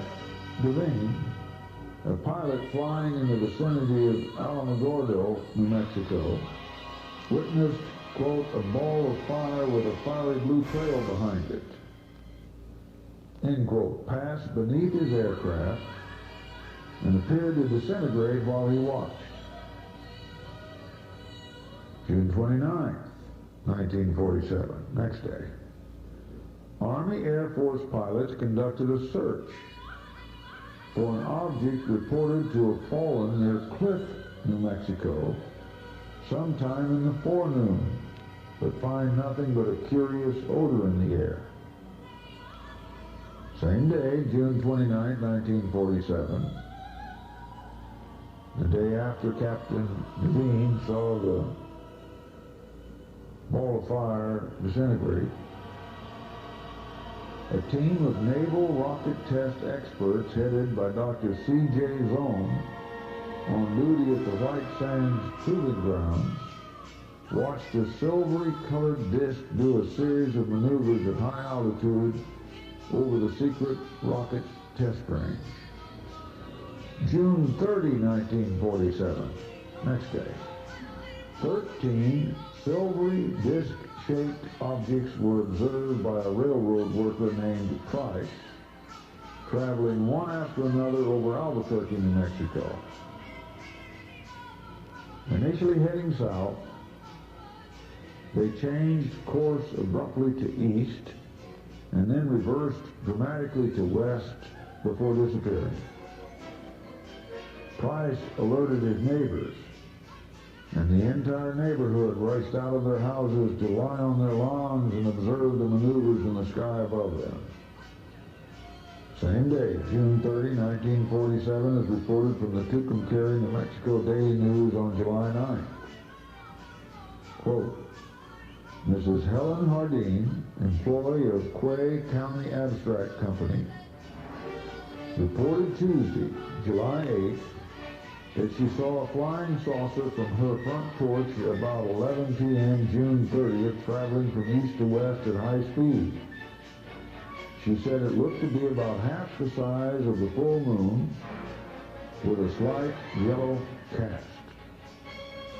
She watched it for about 6 seconds, low in the sky, and going down outside of town rather than close in. She at first thought it was a meteor, but noticed a whirling motion as it neared the ground. Also, it was not falling as fast as meteors do. July 1, 1947. Max Hood, an executive of the Albuquerque Chamber of Commerce, reported seeing a bluish disk zigzagging across the northwestern sky over Albuquerque. July 1 to 6, 1947. 7 separate reports of flying discs over northern Mexico ranging from Mexicali to Juarez. July 1st, 1947.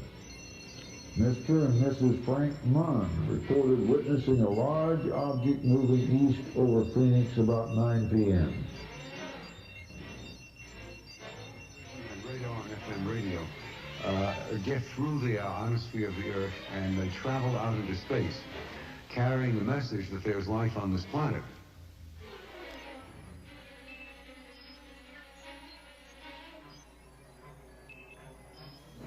Television and radar and FM radio get through the ionosphere of the Earth, and they travel out into space, carrying the message that there's life on this planet.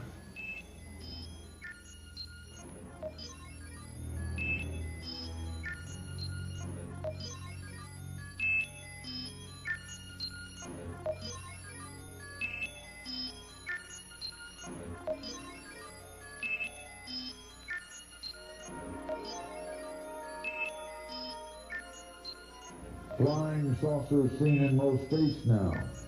Flying saucers seen in most states now. Flying saucers seen in most states now. Flying saucers seen in most states now. Flying saucers seen in most states now. Air Force captures flying saucer on ranch in Roswell region. Air Force captures flying saucer on ranch in Roswell region. Flying saucers seen in most states now. Air Force captures flying saucer on ranch in Roswell region. Flying saucers seen in most states now. Air Force captures flying saucer on ranch in Roswell region. Flying saucers seen in most states now. Air Force captures flying saucer on ranch in Roswell region.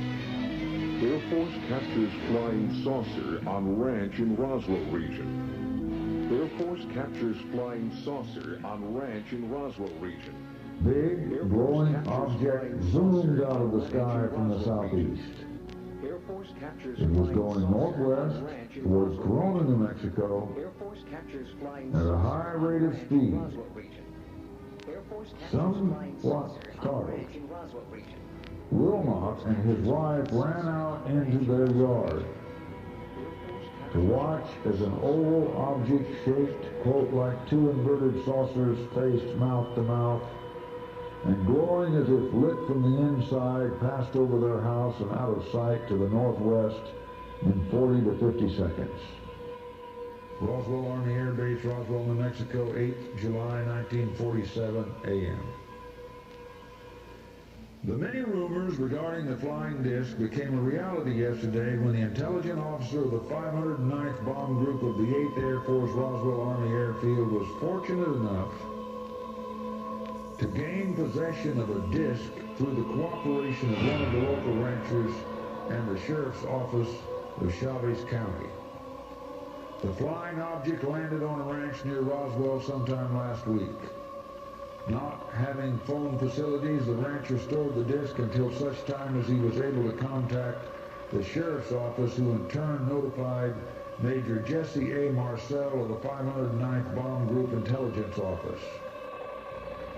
Although Wilmot described the mysterious object as having been completely silent, Mrs. Wilmot later said she thought she had heard a slight swishing sound for a brief moment as the object passed overhead. Concerned that he might be leaving himself open to ridicule, Wilmot, described by the Roswell Daily Record as one of the most respected and reliable citizens in town, kept silent about his experience for nearly a week in hopes that someone else would come out and tell about having seen one. The modern age of UFOs began in 1947. UFO mania reached a fever pitch in the summer of that year when the Army Air Force reported recovering a crashed saucer in New Mexico. The next day, the government claimed the disc was only the wreckage of a weather balloon. Meanwhile, sightings by credible witnesses continued. What? action was immediately taken, and the disc was picked up at the rancher's home. It was inspected at the Roswell Army Airfield and subsequently loaned by Major Marcel to higher headquarters. End of release.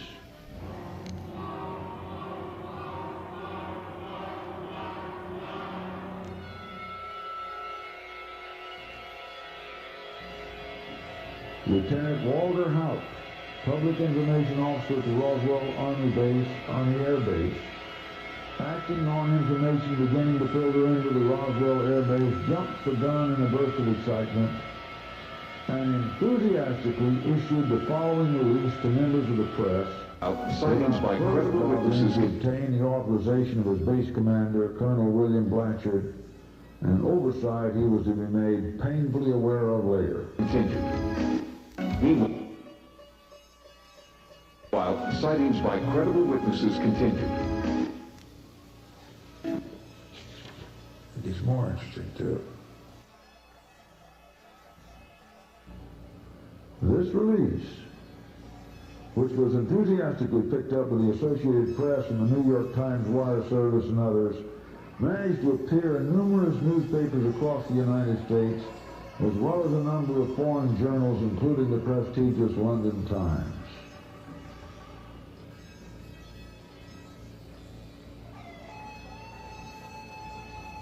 The day before the release from the Army base, an AP release went out over the wire service Dateline San Francisco, July 7th, under the headline, "Flying Saucers Seen in Most States Now,"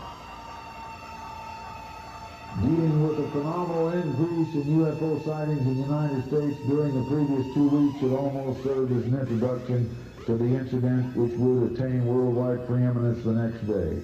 The Roswell Daily Record rushed into print on July 8th with the following report. If you want me to continue, get on the telephone.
What's that?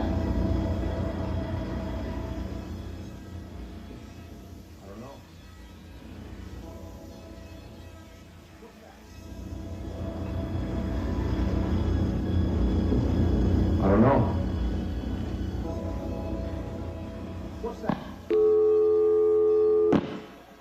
I brought a truck, and last night on my way to make a delivery, I see this light glow up the street, so I slowed down. It was a little dog, and that glow was his heart's color reflecting my headlights. I don't know how he got loose, but his heart's reflecting color saved that dog's life for sure. It's getting darker earlier, so protect your dog or cat with a Heart 2-in-1 Plus reflecting color. Nighttime safety plus 5 months of flea and tick protection. Barnett claimed to have personally witnessed a flying saucer crash in the Socorro area, that he had seen it and seen dead bodies that were not human beings. Then the area was quickly sealed off and the bodies and wreckage removed by the military. Although 3 decades have passed since Barnett told his strange tale to the Maltesers, they remember it very well. The modern age of UFOs began in 1947.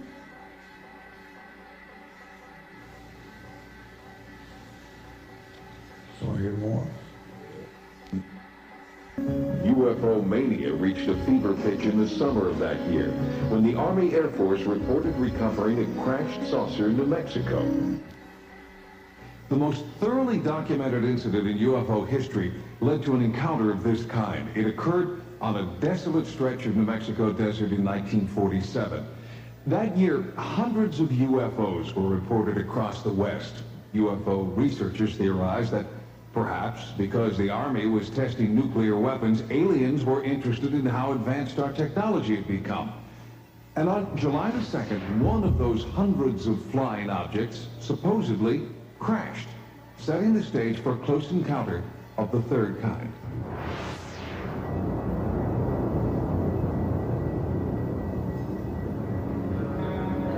Roswell, New Mexico. It's as quiet and peaceful today as it has been for decades. But on July 8, 1947, that tranquility was shattered by a local newspaper headline. Air Force captures flying saucer on ranch in Roswell region. The story described wreckage of a flying disc found near a place called Corona and was based on a press release written by the public information officer at Roswell Air Base, Lieutenant Walter Hott. This building here, building number 84, is a building I believe that they brought materials from the Corona crash and stored them in here temporarily. The chief intelligence officer at the base, Major Jesse Marcel Sr., was sent out to the ranch to collect the crash debris and transport it to the Army Air Force headquarters for examination. In the meantime, newspapers all over the western United States picked up the story. But before Marcel had landed his plane and strange cargo, the Air Force issued a second bulletin. By the time the B-29 with Jesse Marcel and some of the wreckage got to the headquarters 2 hours after they left in Fort Worth, Texas, the fix was already in to kill the story. The second press release was far different from the first, saying the wreckage was actually from a weather balloon. Could the Army's top intelligence investigators have committed such a basic blunder? At the time, we thought, oh Christ, weather balloon, that's good. Failing to recognize the mundane remains of a weather balloon. Oh Christ, weather balloon, that's good. It was not a weather balloon. When they first encountered it. Do you think that what you saw was a weather balloon? It was not a weather balloon. At the time, we thought, oh Christ, weather balloon, that's good. No. The Roswell base commander, Brigadier General Roger Ramey, got orders from Washington to cover up the incident. And what he did was arrange for the wreckage of a weather balloon, the radar reflector on a weather balloon. Just before he died, Marcel admitted that the weather balloon story had been fabricated to hide the truth. He told Walter Hott there really was a saucer crash. Especially as it was underscored by the many UFO sightings reported in New Mexico at the time. Do you think that what you saw was a weather balloon? Oh Christ, weather balloon, that's good. It was not a weather balloon. At the time, we thought, oh Christ, weather balloon, that's good. Do you think that what you saw was a weather balloon? Oh Christ, weather balloon, that's good. It was not a weather balloon. At the time, we thought, oh Christ, weather balloon, that's good. Do you think that what you saw was a weather balloon? He made statements to the effect that it was nothing of this world. It couldn't be bent, torn, cut, pierced, burned. He went through a whole list of them and said, we just don't have the technology to produce material like I brought in from that ranch. The images are scratched, out of focus, or the camera's just too far away to see things clearly. The government steadfastly maintains that there never was a crash near Roswell. But Friedman contends his research shows there was not just one, but two UFO crashes that day, the result of a spectacular mid-air collision, which brings us to our close encounter of the third kind. Friedman says wreckage of the second craft landed some 200 miles away from the first. And this time, there were survivors.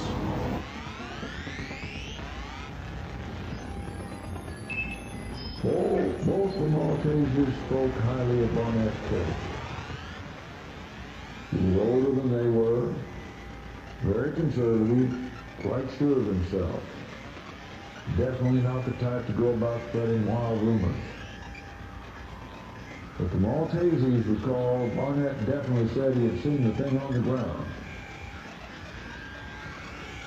I was out on assignment working near Magdalena, New Mexico, one morning when light reflecting off some sort of large metallic object caught my eye.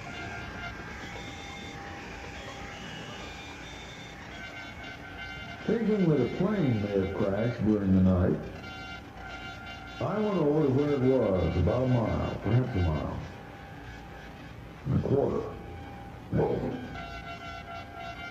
Perhaps a mile and a quarter away on flat and desert land. By the time I got there, I realized it wasn't a plane at all, but some sort of metallic, disc-shaped object about 25 or 30 feet across.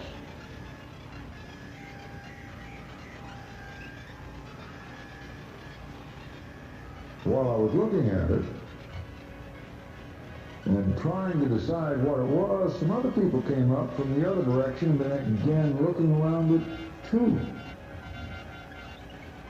They told me later that they were part of an archaeological research team from some Eastern university.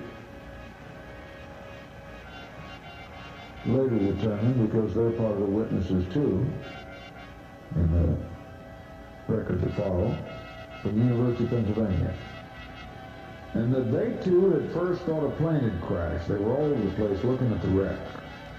I noticed that they were standing around looking at some dead bodies that had fallen to the ground. I think there were other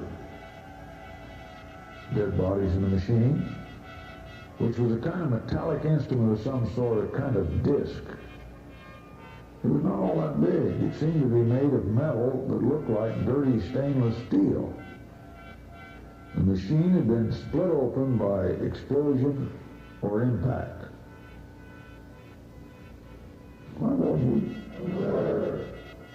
I tried to get close to see what the bodies were like. They were all dead as far as I could see, and there were bodies inside and outside the vehicle. The ones outside had been tossed out by the impact. They were like humans, but they were not humans. The heads were round, the eyes were small, and they had no hair. And the eyes were oddly spaced. They were quite small by our standards, and their heads were larger in proportion to their bodies than ours. Their clothing seemed to be one piece and gray in color. You couldn't see any zippers, belts, or buttons.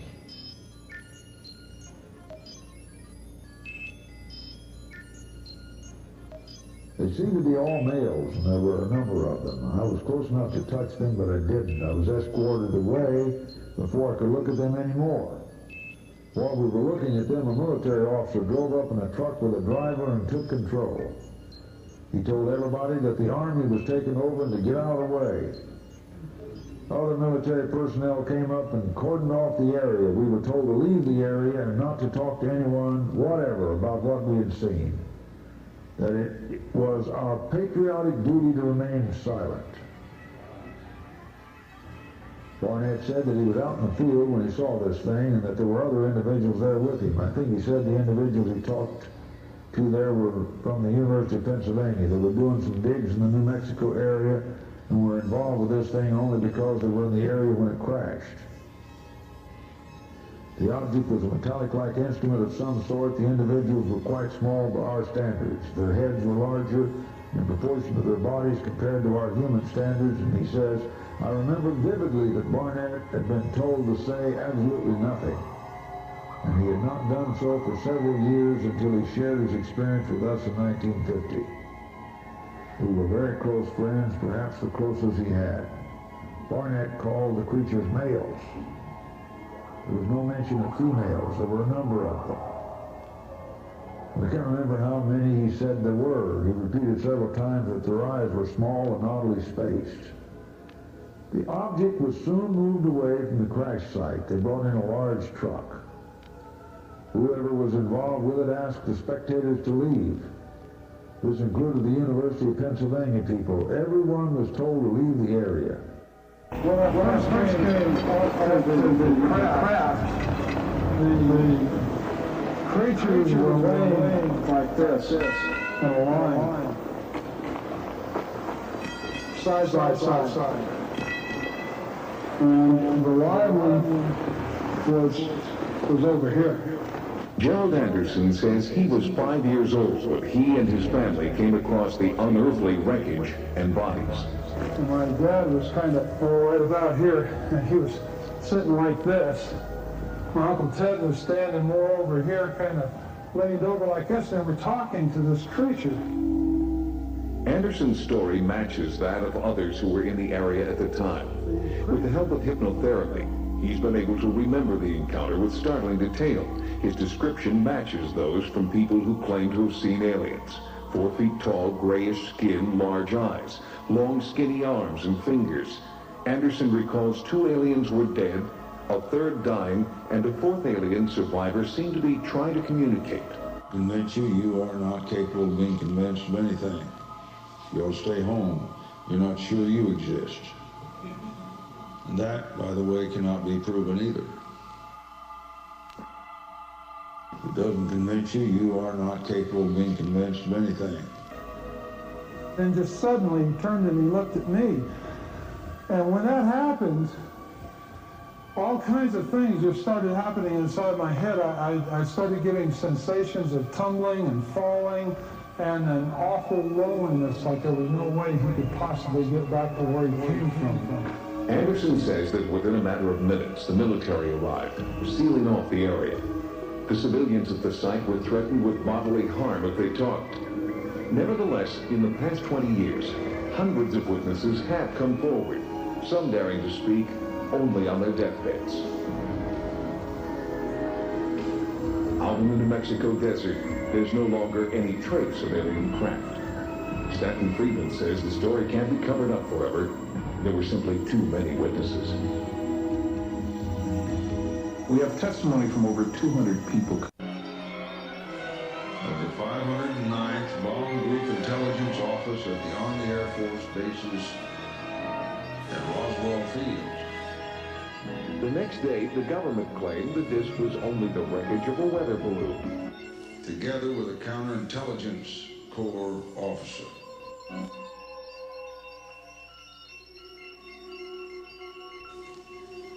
Once the officers had returned to the Roswell base, an official press statement was released, authorized by Colonel William Blanchard, confirming that wreckage of a flying disc had been recovered. Major Jesse Marcel was ordered to load the debris on a B-29 and fly it to Wright Field, now Wright-Patterson Air Force Base at Dayton, Ohio, for examination. And I have people listening up in Ohio, and I'd like to know what you have to say up there.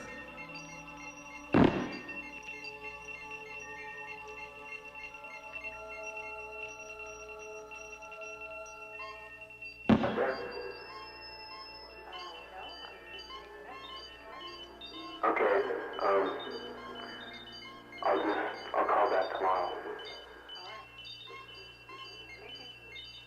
All right.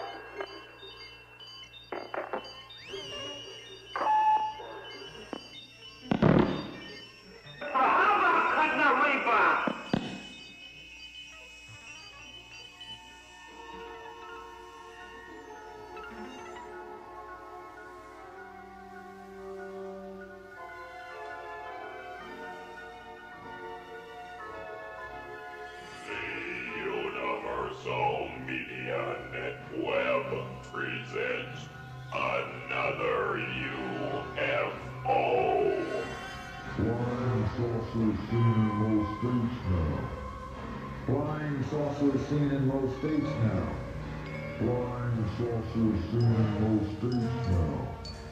Flying saucers seen in most states now. Flying saucers seen in most states now.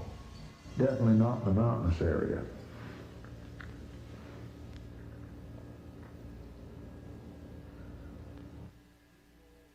John Greenwald, a former federal government employee, now retired farmer in Socorro County, recalled that Barnett worked primarily in a map area to the west of Socorro called the Plains of San Agustin, also called locally the Flats, and believed that the incident had taken place there. Did Barnett ever say anything about a flying saucer? Yes. There was one time Barney came into the office one afternoon all kind of excited and said to me, quote, "You know those flying saucer things they've been talking about, Fleck? Well, they're real." Then he said something about he just had a look at one of them.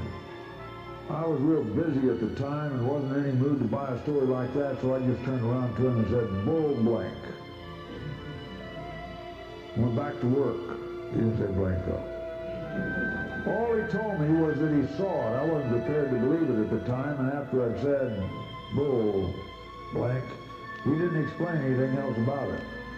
I got to thinking about it later that maybe I shouldn't have been so rough with him because he wasn't the sort to go around making up stories like that. And when I asked him about it a day or so later, all he said was out on the flats that it looked like a saucer and that he didn't care to talk about it anymore. Perhaps some of the most important testimony in the matter of the crash disk comes from Major, now Lieutenant Colonel Jesse A. Marcel, ranking staff officer in charge of intelligence at the Roswell Army Base at the time of the incident.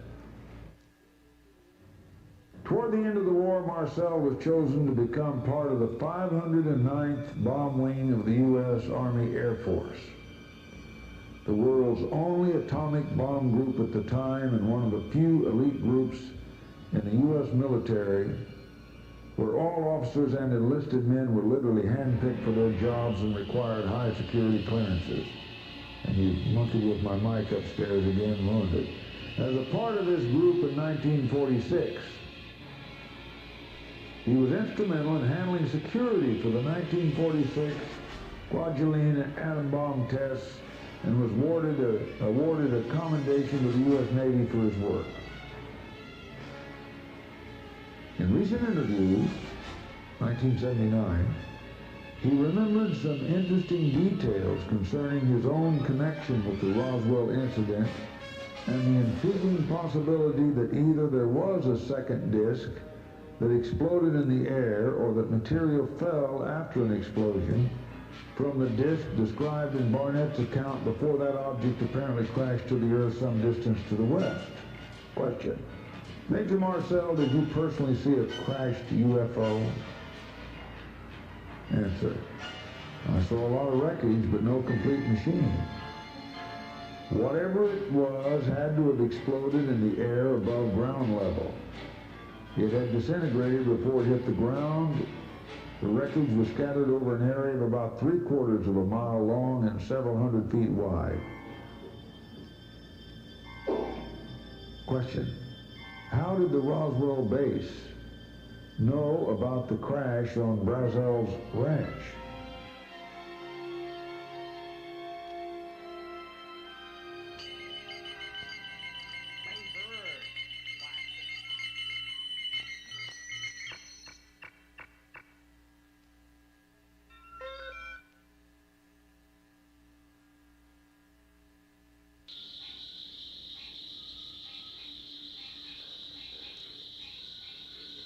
Wednesday, July 2nd, 1947.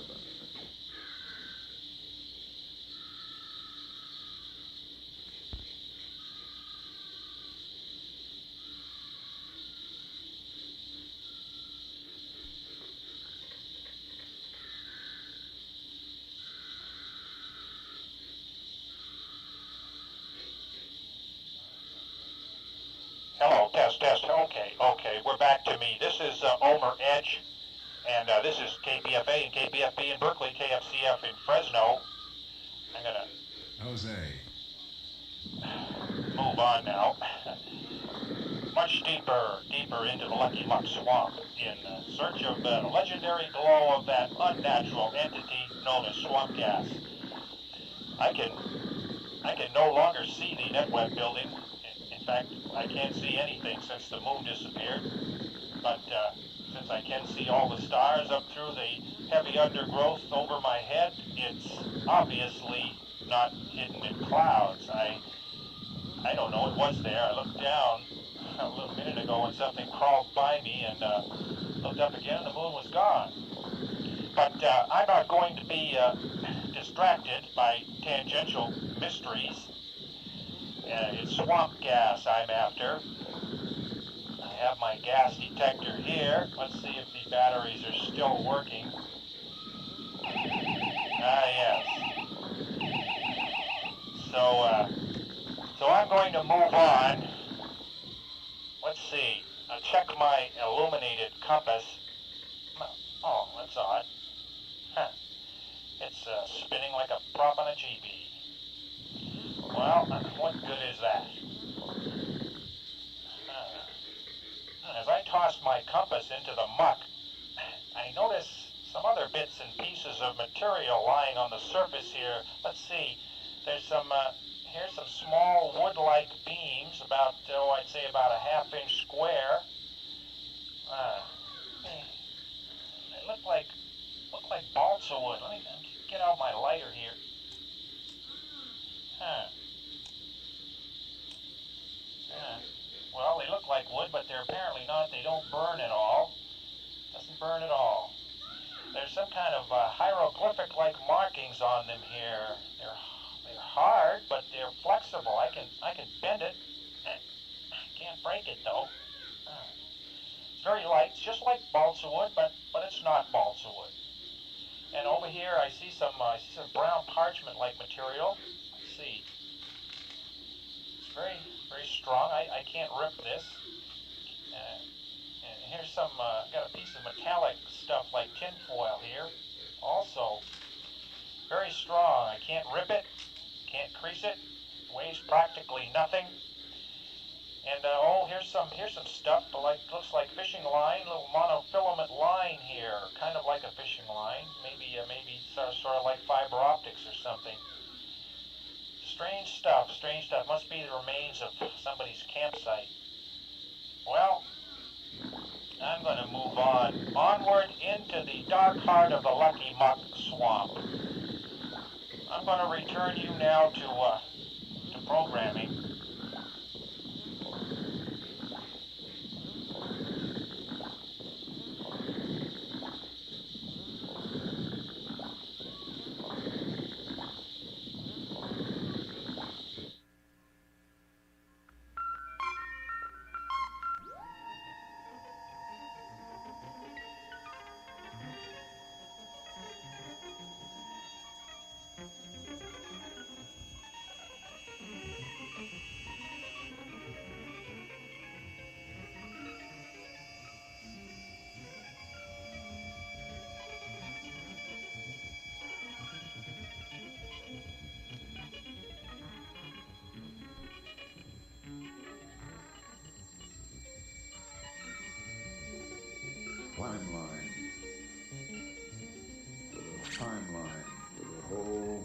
Timeline for the whole Roswell incident.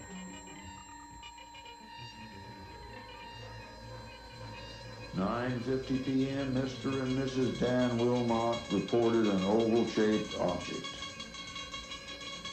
like two inverted saucers facing mouth-to-mouth, moving at a high rate of speed. Flew over their house in Roswell, New Mexico. The object was heading to the northwest. During a thunderstorm in the Corona, New Mexico area, W.W. Mac Brazel heard a tremendous thunderclap.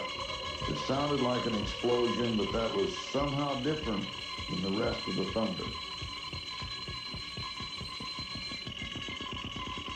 Others in the area reported the same phenomenon. William Woody reported that he and his father watched a bright meteor, described as white with a red tail streak across the sky, falling to the horizon. Thursday, July 3rd, 1947. Because of the rain the night before, Brazel inspected the pastures. July and August are the rainy months, and Brazel planned to move the livestock onto the fields that had received the rain. During the inspection, he discovered a large debris field. Scattered on the slopes and into the sinkholes and depressions was metal. Plastic-like beams, pieces of lightweight material, foil and string. The debris was thick enough that the sheep refused to cross the field and had to be driven around it to water more than a mile away. Brazel, taking a few scraps of the material, headed to the home of his closest neighbors, Floyd and Loretta Proctor. He showed them a little sliver of material that refused to burn and couldn't be cut. The Proctor suggested that he take it into town to show the sheriff. Loretta Proctor also remembered the rewards being offered for proof of the flying disc's reality and thought that Mac should try to claim the money. Later that evening, Brazel removed the large circular piece of the debris from the range. According to Bill Brazel, his father either loaded it into the back of his truck or dragged it along behind. He stored it in a livestock shed about 3 miles north of the crash site. Saturday, after storing it, July 5th, 1947. Military bases along the West Coast had fighters on standby in case the flying discs were seen. A few of the bases in Oregon and Washington had planes equipped with gun cameras on airborne alert because of a rash of UFO sighting reports. Flying saucers seen in most states now. Flying saucers seen in most states now. Flying saucers seen in most states now. Flying saucers seen in most states now. Flying saucers seen in most states now. Flying saucers seen in most states now. Under hypnosis, I started having this picture that my sister's getting out of the car. And then I get out of the car, and I looked up, and there was something above the car. And I was so scared, I didn't know what it was. I ran back to the car, and she ran back, and she got herself crunched under the dashboard. She was so scared, and I was trying to start the car, and it wouldn't start.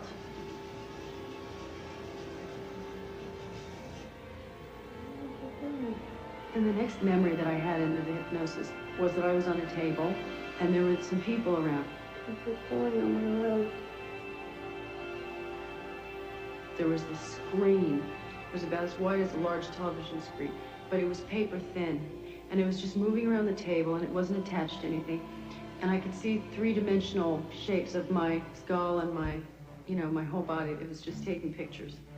And it was just this huge spherical room that was just covered with dials. There wasn't a space, it was just dials. And I felt like they put like these rubber pants on me or something with things attached. And then they left the room, and I lay there, and I was asking for my sister, and somebody was telling me she's okay, she's all right. And then the dials started going, and then they came back in, and that's the last thing I remember. Well, I believe the spacecraft, for example, from the Roswell incident, was already pretty well dissected when it hit the ground, wasn't it, John? Yeah. What we have done, we have tried to take them apart, but you got to understand that we're dealing with a civilization that is over 1 billion years older than us, and we're looking at technology that we don't understand. And the ones that we're trying to take apart now, according to a friend of mine who saw it, said that our scientists are a lot better at taking things apart than they are putting them together. If you basically, and I don't claim to have the answers. I want that clear. These are my experiences and the answers as I perceive them. Is that, first of all, they're not new, intervening here. They were here long, long ago, and at some point intervened with what we call the human race, or Homo sapiens, and did some sort of genetic altering to enhance the species that we call... And they've told you this? Yes. Did they say when they did this genetic altering? It was a long time ago, but I only have a visual picture. I'm not qualified. Long time ago, like centuries, long time ago, like thousands of years, millions of years. Yeah.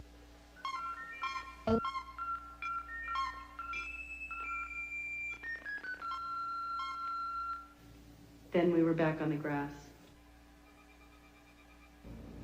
Answer. We heard about it on July 7th, when we got a call from the county sheriff's office at Roswell. I was eating lunch at the officers' club when the call came through saying that I should go out and talk to ʔßell. The sheriff said that ʔßell had told him that something had exploded over ʔ zell's ranch and that there was a lot of debris scattered around. I finished my lunch, went into town to talk to this fellow. When I heard what he had to say, I decided that this was a matter that had better be brought to the attention of the Colonel, Colonel Blanchard, that is, right away, and let him decide what ought to be done.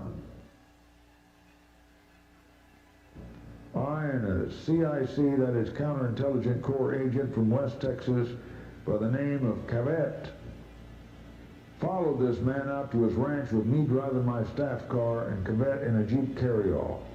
There were almost no roads, and at spots we literally had to go right across country. It was as close to the middle of nowhere as you could get.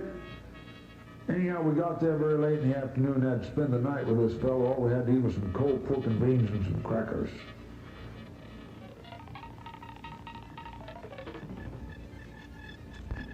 Brazil lived on the southeast side of Corona, quite far. The closest town was 30 miles away. He lived in a dinky house on a sheep ranch. No radio, no telephone, lived there by himself most of the time. It seemed to me that ʔ ṣell told me that he thought he had heard an odd explosion late in the evening several days earlier during an electrical storm, but paid no special attention to it at the time because he'd attributed it to just a freak part of the storm. He didn't find the wreckage until the next morning. On Saturday, July 5th, 1947, ʔ ṣell went into town, Corona. While he was there, he heard stories about flying saucers having been seen all over the area. He began to think that's why he'd come down on his ranch, but I don't know whether he said anything about it to anyone at the time. On Sunday, July 6th, ʔ ṣell decided he'd better go into town and report this to someone. When he got there, he went to the Chavez County Sheriff's Office and told the story to the sheriff. It was the sheriff, George Wilcox, the 509th officer reported, who called me at the base. I was eating lunch at the time, and I just sat down when the phone rang. Question. Do you think that what you saw was a weather balloon? Answer. It was not. I was pretty well acquainted with most everything that was in the air at that time, both ours and foreign. I was also acquainted with virtually every type of weather observation or radar tracking device being used by either the civilians or the military. It was definitely not a weather or tracking device, nor was it any sort of plane or missile. What it was, we didn't know. We just picked up the fragments. It was something I'd never seen before or since, for that matter. I didn't know what it was, but it certainly wasn't anything built by us, and it most certainly wasn't any weather balloon. I used to fish North Fork Federal River up in Warville, California. There were a couple of bearded, smelly ugly fishermen who lived in a cabin up there along the stream. We used to stop and talk to them as we were fishing the river. I still remember as a teenager, they became famous. Their big day in the sun. So saucers landed on a gravel bar, and a little short man got out and talked to them in a language they didn't understand, and got back in the saucer and flew away. They were front page news, the Louisville Mercury. The news picked it up all over. We've all heard these stories. There's a lot of discrepancies here in this report, too. I mean, I keep waiting for the rancher to find bodies.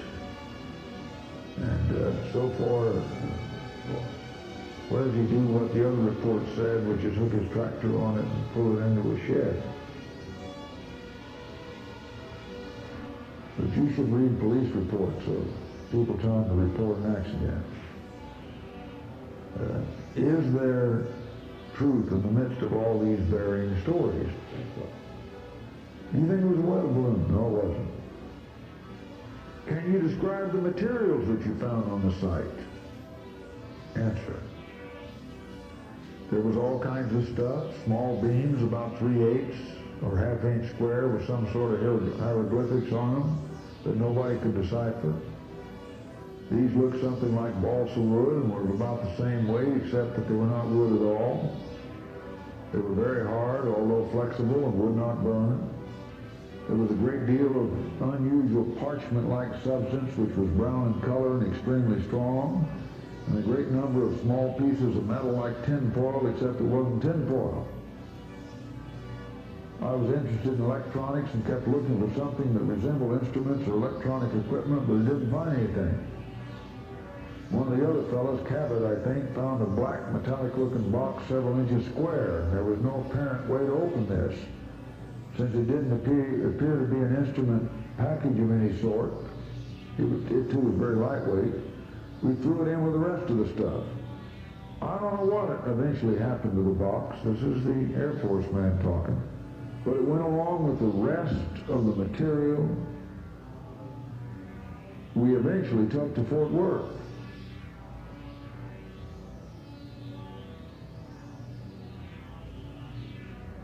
What was especially interesting about the material?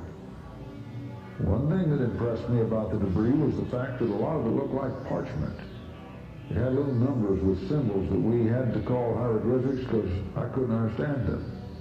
They could not be read. They were just like symbols, something that meant something, and they were not all the same, but the same general pattern, I would say. They were pink and purple. They looked like they were painted on. These little numbers could not be broken, could not be burned. We even took my cigarette lighter and tried to burn the material we found that resembled parchment and balsa, but it wouldn't burn, wouldn't even smoke.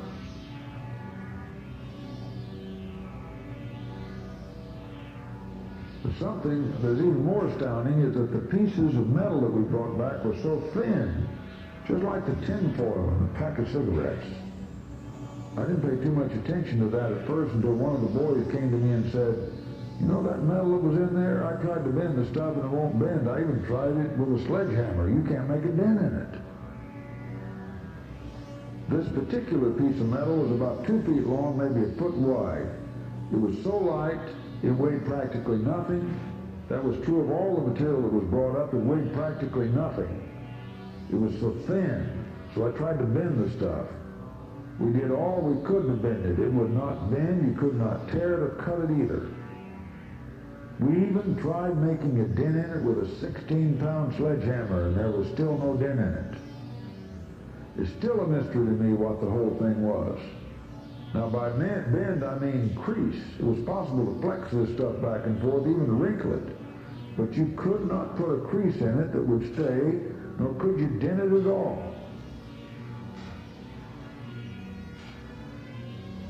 One of the fellows tried to put some of the pieces together like a jigsaw puzzle. He managed to get about 10 square feet together. But it wasn't enough to get any idea of the general shape of the object itself. Whatever it was big. What'd you do with the material you'd picked up? Answer.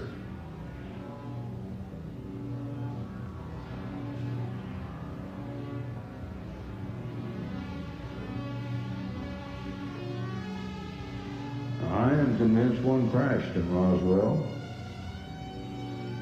I'm convinced that it had some bodies on it too. And when the cover-up is so deep that Barry Goldwater and Gerald Ford and Carter, two presidents and one of the most powerful senators ever to serve, cannot find out what's in that hangar at Wright Field.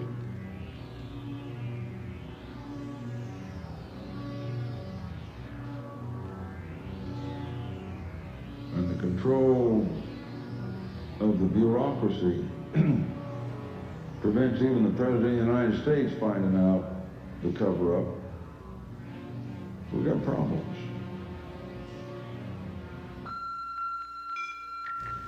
Attention, Albuquerque, do not transmit. Repeat, do not transmit this message.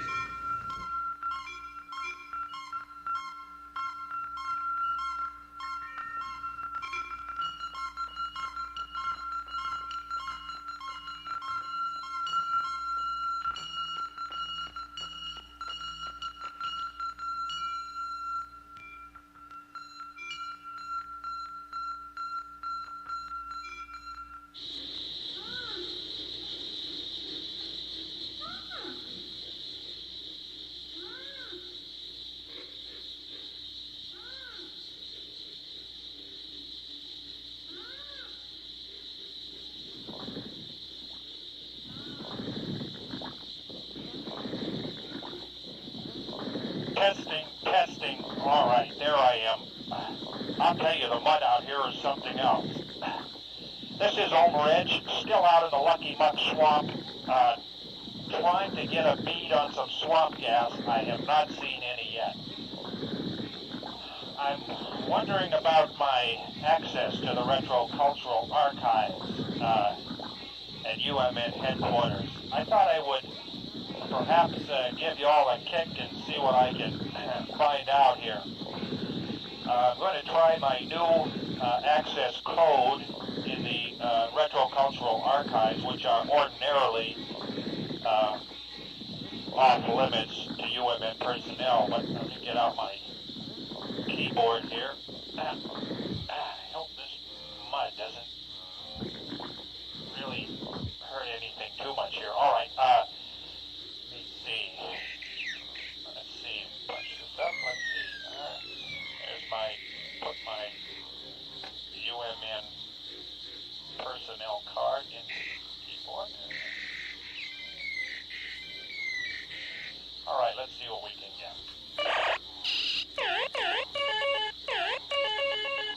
Welcome, VIP. You have access to the Howland Retro Cultural Historical Archives, Section 11, UFO. Please enter desired document category from those listed on your screen. All right, let's see what looks good here. Radio, wow, radio, let's see. Scroll down radio here, what was it? KRUD Albuquerque. And let's see. Please scroll to find alphabetically listed item. I'm scrolling. Now, let's see. I think I'll try this KRUD. I'll try this one here. Audio document 1130-D, July 7th, 1947. Air check segment recorded at 11:39 a.m. from radio station KRUD, Albuquerque, New Mexico.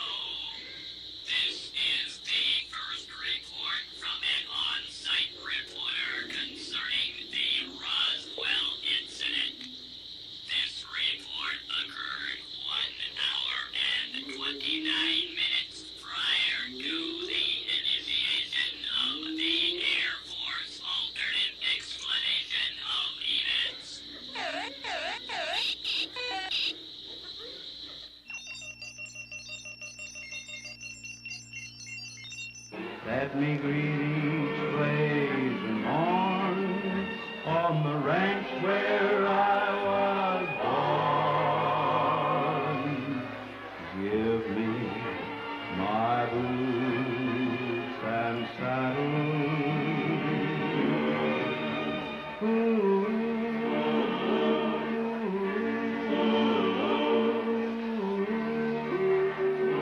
Boots and saddles, Mr. G. Andre. And you've got a smile on your dial. This is KRUD Albuquerque. I'm the Atomic DJ, Mark Fain. And as reported in earlier bulletins here at KRUD, there has been some kind of air crash out by Roswell. Early reports from witnesses say that either one or two unidentified aircraft have come down. These aircraft have been described as some unknown type in the shape of large silver discs without wings or any visible means of propulsion. So some have called them flying saucers, similar to what many people have been claiming to see all across the country for the last several months. Now we have our reporter Rip Littlegreen at the scene of the crash, and he has set up a diesel generator and his shortwave transmitter out there to communicate directly with us. So come in, Rip Littlegreen. Can you tell us what happened out there? Rip? Yes, I can, Mark. No, I can't.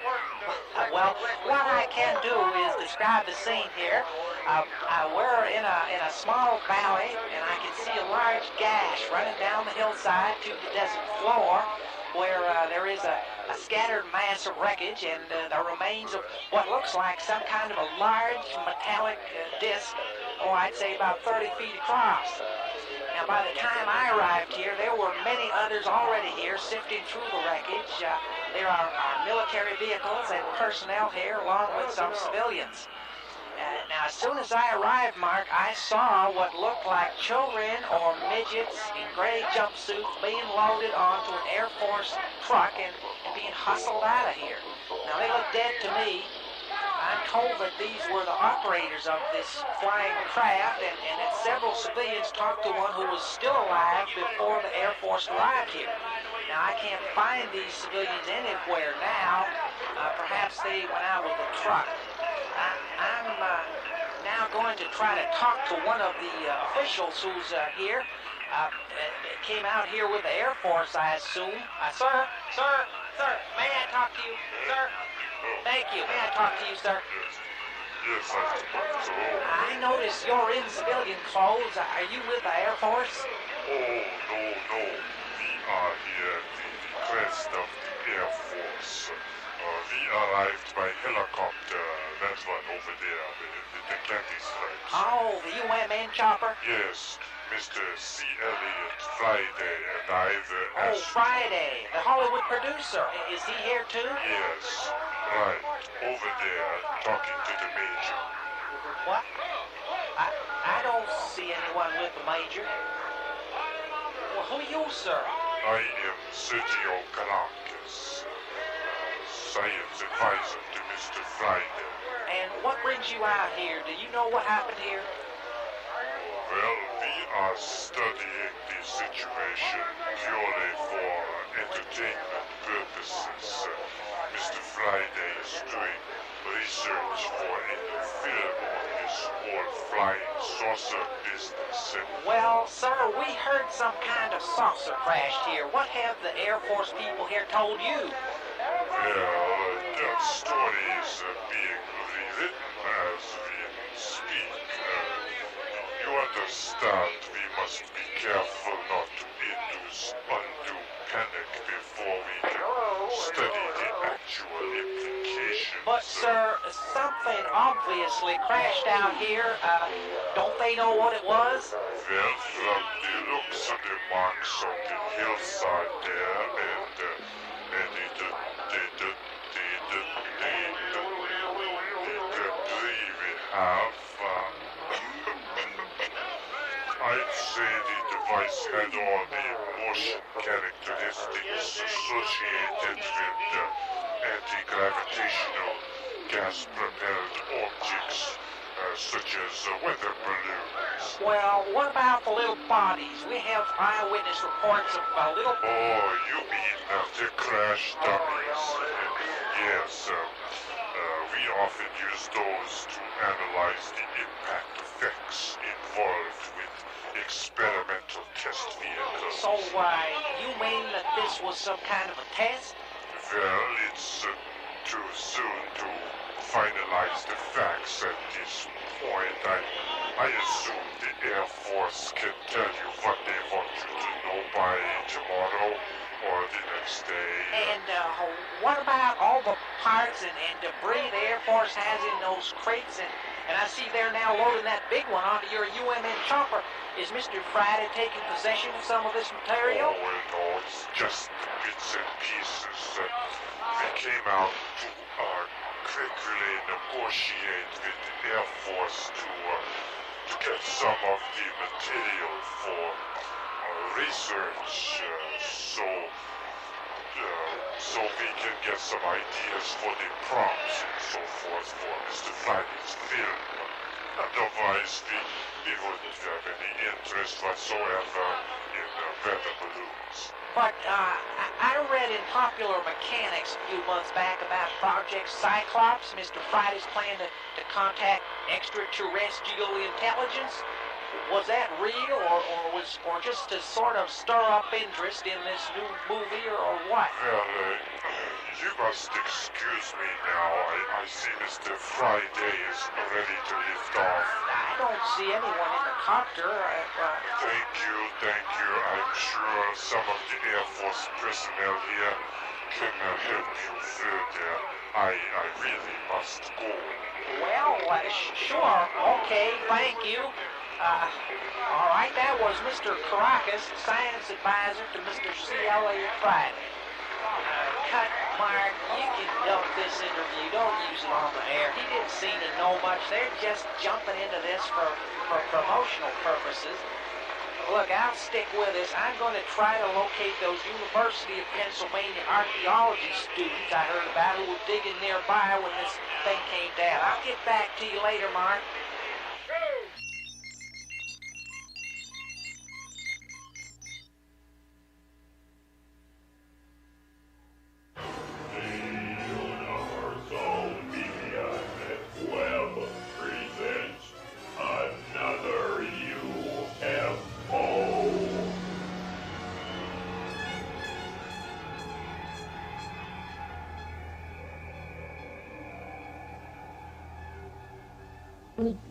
When Homo sapiens were just becoming upright and mobile and beginning to learn the very, very basics.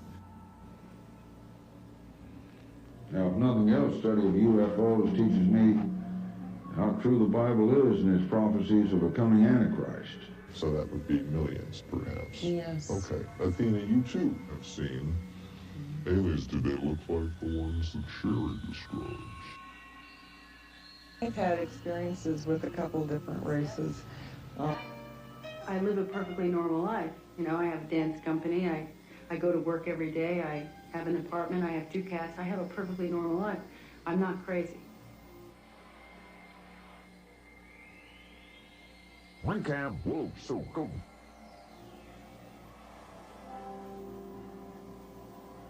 There's definitely something going on. Will Ohio reported to the sheriff that he thought he had an explanation for some of the flying disc sightings. He had found a weather balloon on his farm. It was metallic, with a kite-like appendage on it. Under the right conditions, as it drifted on the upper atmosphere winds, it could look like a flying disc. At the time, we thought, oh Christ, weather balloon, that's good. The device was on display at the local newspaper office and then returned to Campbell.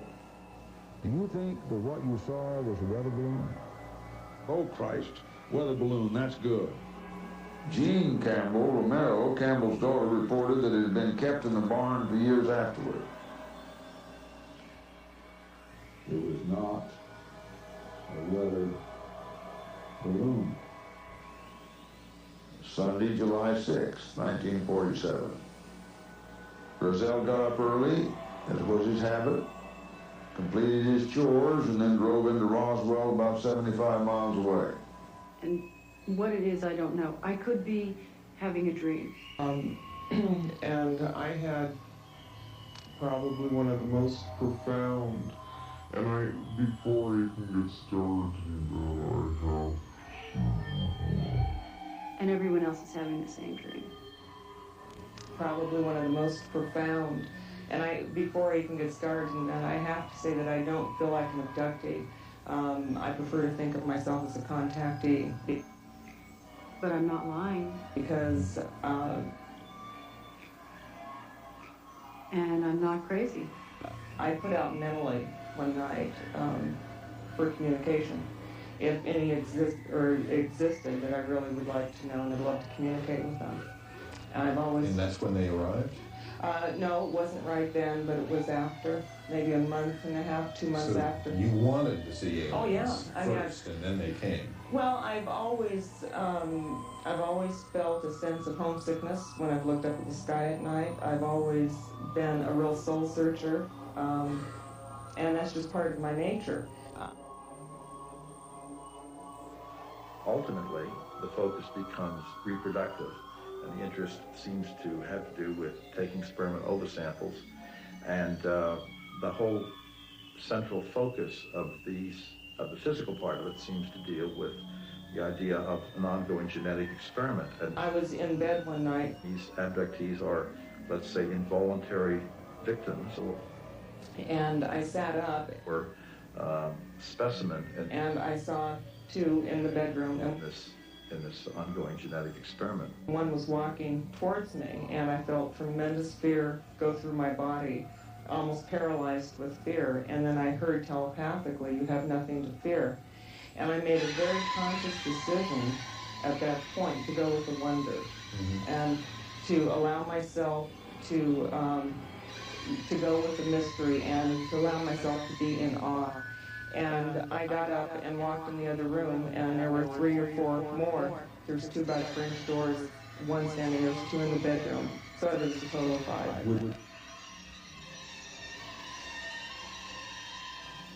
The numbers of cases, the amount of distress, emotional distress, the consistency of the accounts, the physical marks, the weight of the evidence is so powerful now that even if I wished for the luxury of disbelief, it's not possible for me.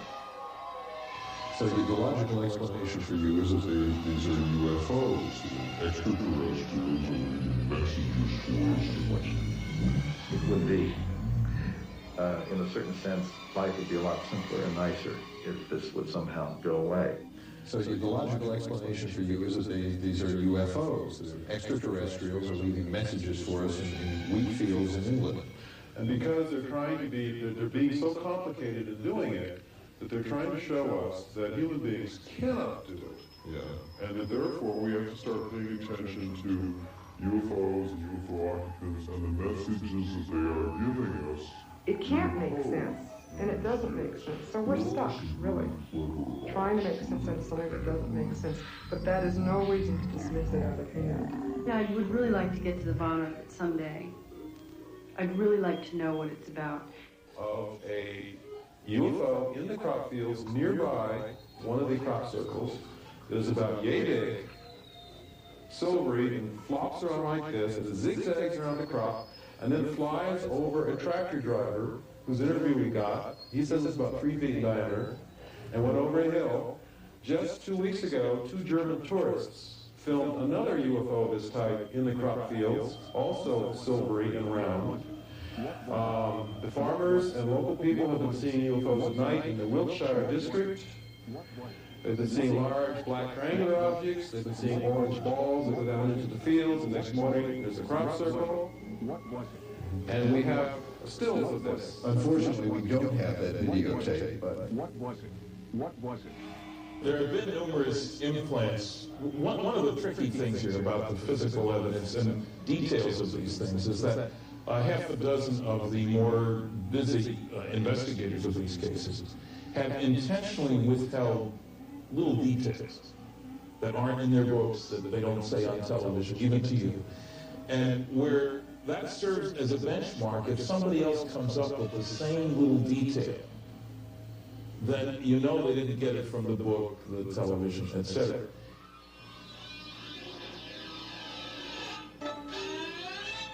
The way in which the governments can abuse our rights. This is no longer a government of the people, by the people, or for the people. And it hasn't been in a long time. Attention, Albuquerque, do not transmit. And these kinds of things turn up all the time. One of the other things that's important is one of the PhD theses dealing with this matter. A man collected 300 abduction cases and looked at the sequence. And there's a great consistency of sequence of events. Not all things happen. Now let's look at a piece of videotape. This is all abductees. Now, and you tell me who shot this, and you can describe here what's happening also.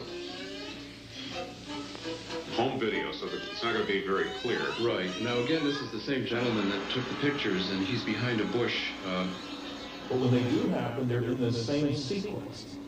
Observing and tracking the object. Right. How? And you can see it kind of peeking in and out of the bush. How soon would that connection come, though? Because it better be, we're only separated from the chimpanzees by 5 million years. What if we're placed here? What if we're somebody's colony, somebody's The motion is somewhat irregular, superimposed on the motion of his camera and of the bush. So it shows a somewhat irregular motion. And how do you know that this is real, or this wasn't something that was staged? Well, it's real from the point of view that the object is similar to the ones of the still photographs. And if you blow it up, and I think a little later there'll be a zoom sequence, you'll see that it's very, very similar to the other one. And you can also see some other lights lower down. Those are just street lights. But the object itself, you can see there sort of in the lower center. And so it's moving somewhat irregularly. It's like it's spinning. It's spinning, yes. That's one of the unusual features of it. What we're dealing with here is a phenomenon that's so far beyond our comprehension using normal scientific framework. We can only observe it and report on it and regard it with a great deal of awe. Maybe 25 times. I'm not saying there can't be, I'm just curious about it. Your question about the ones who look like us is a very disturbing question, because there are many people who report experiences where there are the grays plus the humanoid, as opposed to humanoids. And we don't know, are they slaves that are hired for the occasion, spies that are hired? Breeds, we really don't know.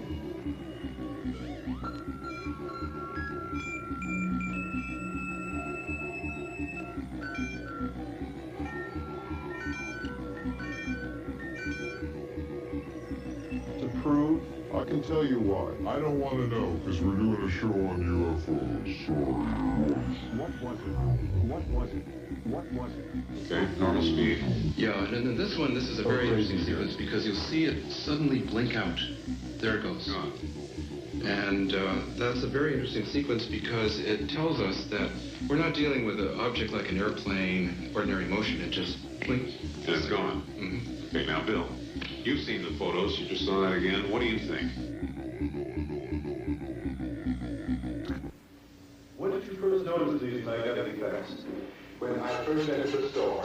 Oh, the clock stopped last night at 12 past 12. I am answering the questions. There's a bomb in there. I can hear it tick. This isn't a bomb. It's a Geiger counter. Why does it tick? Clicking noise shows the presence of radiation. It's radiation.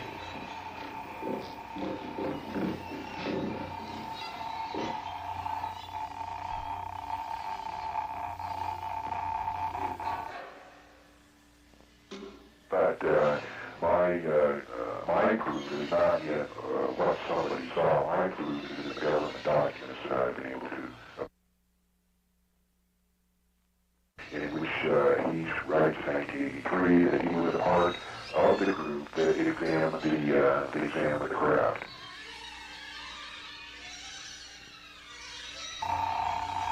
Low frequency indicates it's not dangerous yet. Well, this is an extremely unusual UFO case from several different respects. You better pull the badges up, huh? Right. What's this all about? Where does the magnetism come from? Radiation definitely emanating from the second floor, wouldn't you say, Dan? Yes, imagine just overhead. What are those things for? Photographing plates.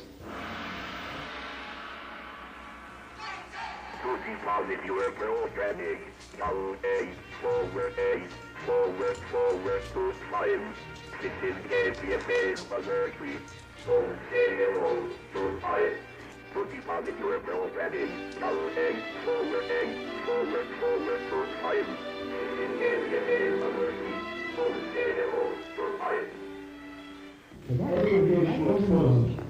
to know how much radiation is absorbed. This store was founded in 1905. Now we handle the most modern equipment. But nothing like this has ever happened here before. Nellie, connect me with Dr. Howard, please.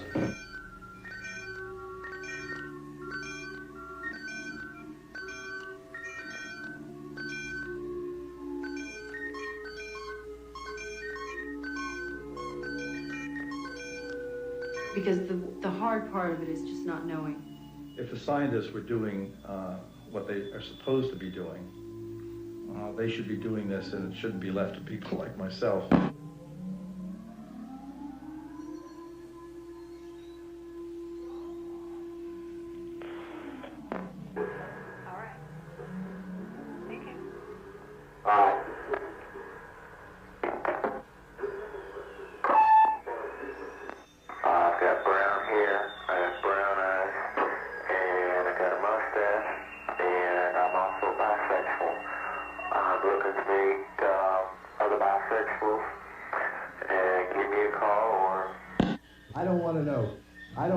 Because we're doing a show on UFOs. Sorry, right. Keep it to UFOs or we're going to go crazy here. Come on now. Come along.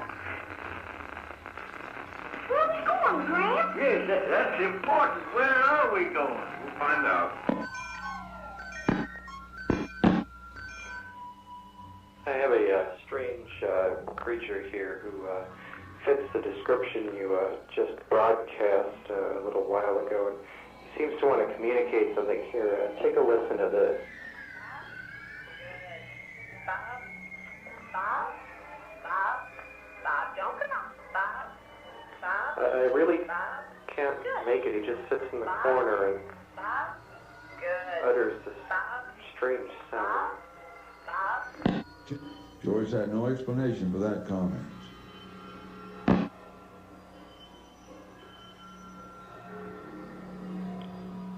Yeah, they come from inside the Earth. And the Antipodeans possess a force that is known to their ancestors. The force makes things pull away from gravity, and that's the reason they're in the center of the Earth, because if they were on the top, they would be completely sucked the wrong direction. And the sightings are to be taken as an omen that this is what is going to matter in the final destiny of Earth, and we are going to have to decide to take their word, or, we're up the creek.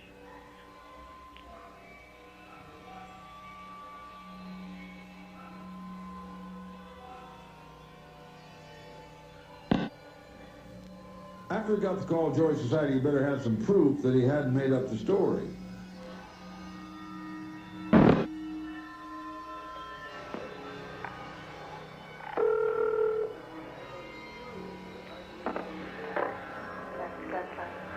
Yes, is Dr. Gene Scott there, please? Okay. Just tell him I called and I'll call back later. Bye.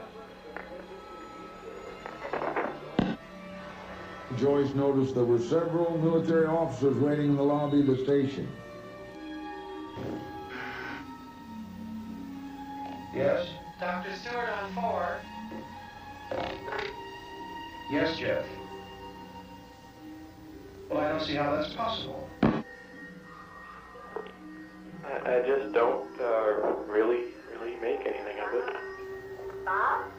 Must be power language. Bob, don't.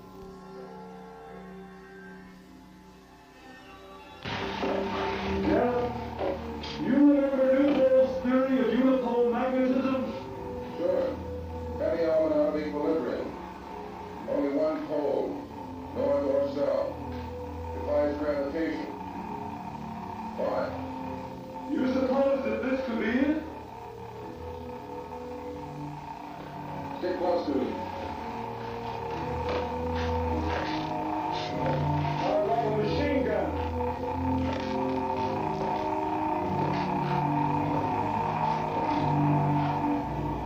But the impulses don't seem to be dying down. Emanation's constant. 420 There must be another strong source of radioactivity around here somewhere.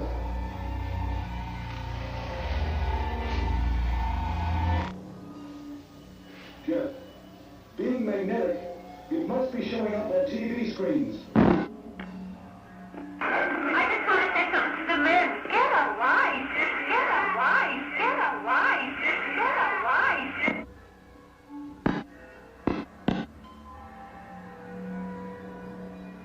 I don't want to know.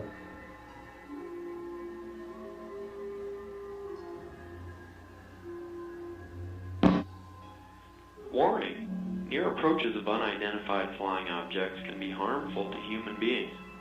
Do not stand under a UFO that is hovering at a low altitude. Do not touch or attempt to touch a UFO that has landed. In either case, the safe thing to do is to get away from there as quickly and let the military take over. There is a possibility of radiation danger, and there are known cases where persons have been burned by rays emanating from UFOs. Details on those cases are included inside this book. Don't take chances with UFOs. After that was all over, Joyce claimed that someone came to the station and cleared out every scrap of paper that had anything about the event on it. Yeah, I was really wondering if you guys are serious about this, or is this just a play for attention? Because the way you guys are talking, you guys don't sound like serious people at all. You sound like people that are just trying to get some kind of attention from people. They found everything, including those duplicates that Joyce had tried to hide. Interfering with radar. Right. Whatever it is, they can't hide from us. All requests for that information were denied. Come on, let's get going. Right. The test yielded results we've never seen before. In desperation, we decided to submit our findings to the electronic brain. Our calculations were forwarded by long-distance telephone, received by the input unit, and automatically recorded for assimilation by the brain. While our findings were being coded and the computations punched on cards, the extensive library of every basic element and radioactive substance known to man was systematically examined. Yeah, what exactly is there to be serious about? I mean, how can we treat it, as a real subject? What is our attitude supposed to be? For all intent and purpose, there are acclaimed to be of space origin. Acclaimed. You don't acclaim something to be of some origin. You maybe claim it to be. The grammar is wrong. I can't believe in something that has poor Yes, proof. Jeff. So admitted by any Air Force official or government office. Well, I don't see how that's possible. As long as there is a possibility of a mass panic, maybe Must a be couple of paramagnetism.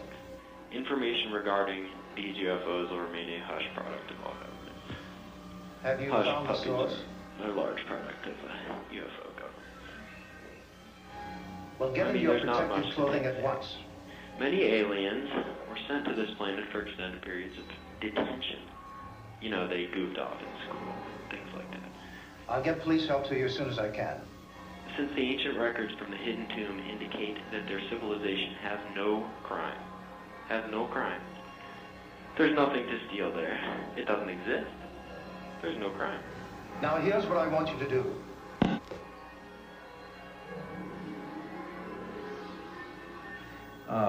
The existence of an extraordinary phenomenon, as this is, demands an extraordinary investigation. And unfortunately, most of the proper scientific community is sitting on the sidelines, leaving it up to the rest of us to look into. And it's not what should be happening. If a similar element existed, it would be found among the thousands of facts available to the machines that comprise the system known as the Maniac. They throw us bones where it doesn't matter. The deal that they were talking with this woman who was abducted around in the early part of the 70s there, and she went to numerous psychologists and psychoanalysis through the military as well as through civilian. I drive a truck, and last night on my way to make a delivery, I see this bright glow up the street, so I slowed down. It was a little dog, and that glow was his hard color reflecting my headlight. And she had a book that the aliens did give her, but it was more or less like on a self-destruct type. This information she was supposed to retain, memorize, and retain this and pass it on to certain military people. And she even drew out galaxies that our scientists didn't even know anything about. I've heard of this. And later on, it was proven true in this book. Of course, like I say, it's well, as I recall the story, they did a search of that part of the system or something, and they came up with actual pictures taken through a telescope of the he described. The gal was Betty, and she was one that she was after. The one who did the scientific research on that was Marjorie Fish, a school teacher from back east. And she spent 3 years with computers trying to resolve the map that Betty Hill drew with the stars that exist today. And that's basically one of the reasons we know that these people come from Zeta Reticuli, from that map and the Marjorie Fish research. Yeah, they mentioned the fact that when they were returned to their automobile, that they were only about 3 miles from their hometown, a small hometown, and then when they returned home, that they had these burns on them where they did some exploratory, I guess, on them. And the fact that they also stated to her that there was 5 different planets visiting Earth at that time, and that all the one of them were friendly. That we would have to be careful about one of the planets or the aliens that were visiting the Earth because they were non-friendly. I think that was basically the story. That's what stuck in my mind all these years.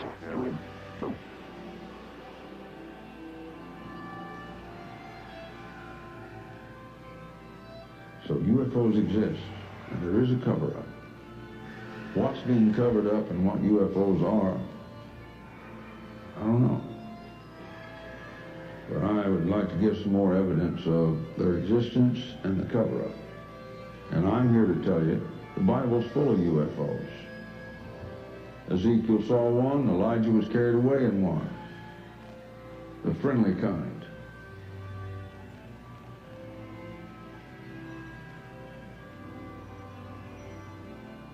How do you think the Watchers waltzed down?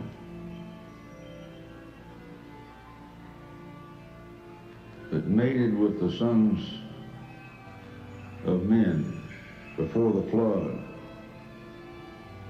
and produced horrible creatures, led the world into such a terrible state that God had to destroy it and save one family.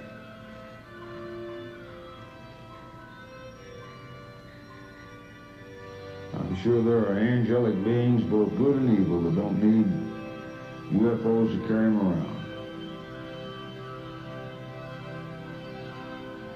I'm sure that in the hierarchy of heavenly beings, we have no concept of the different degrees of supernatural strength, power, and abilities. Neither would my faith be disturbed if there were 10,000 other Earths with 10,000 other life forms evolving or even having been created.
Testing.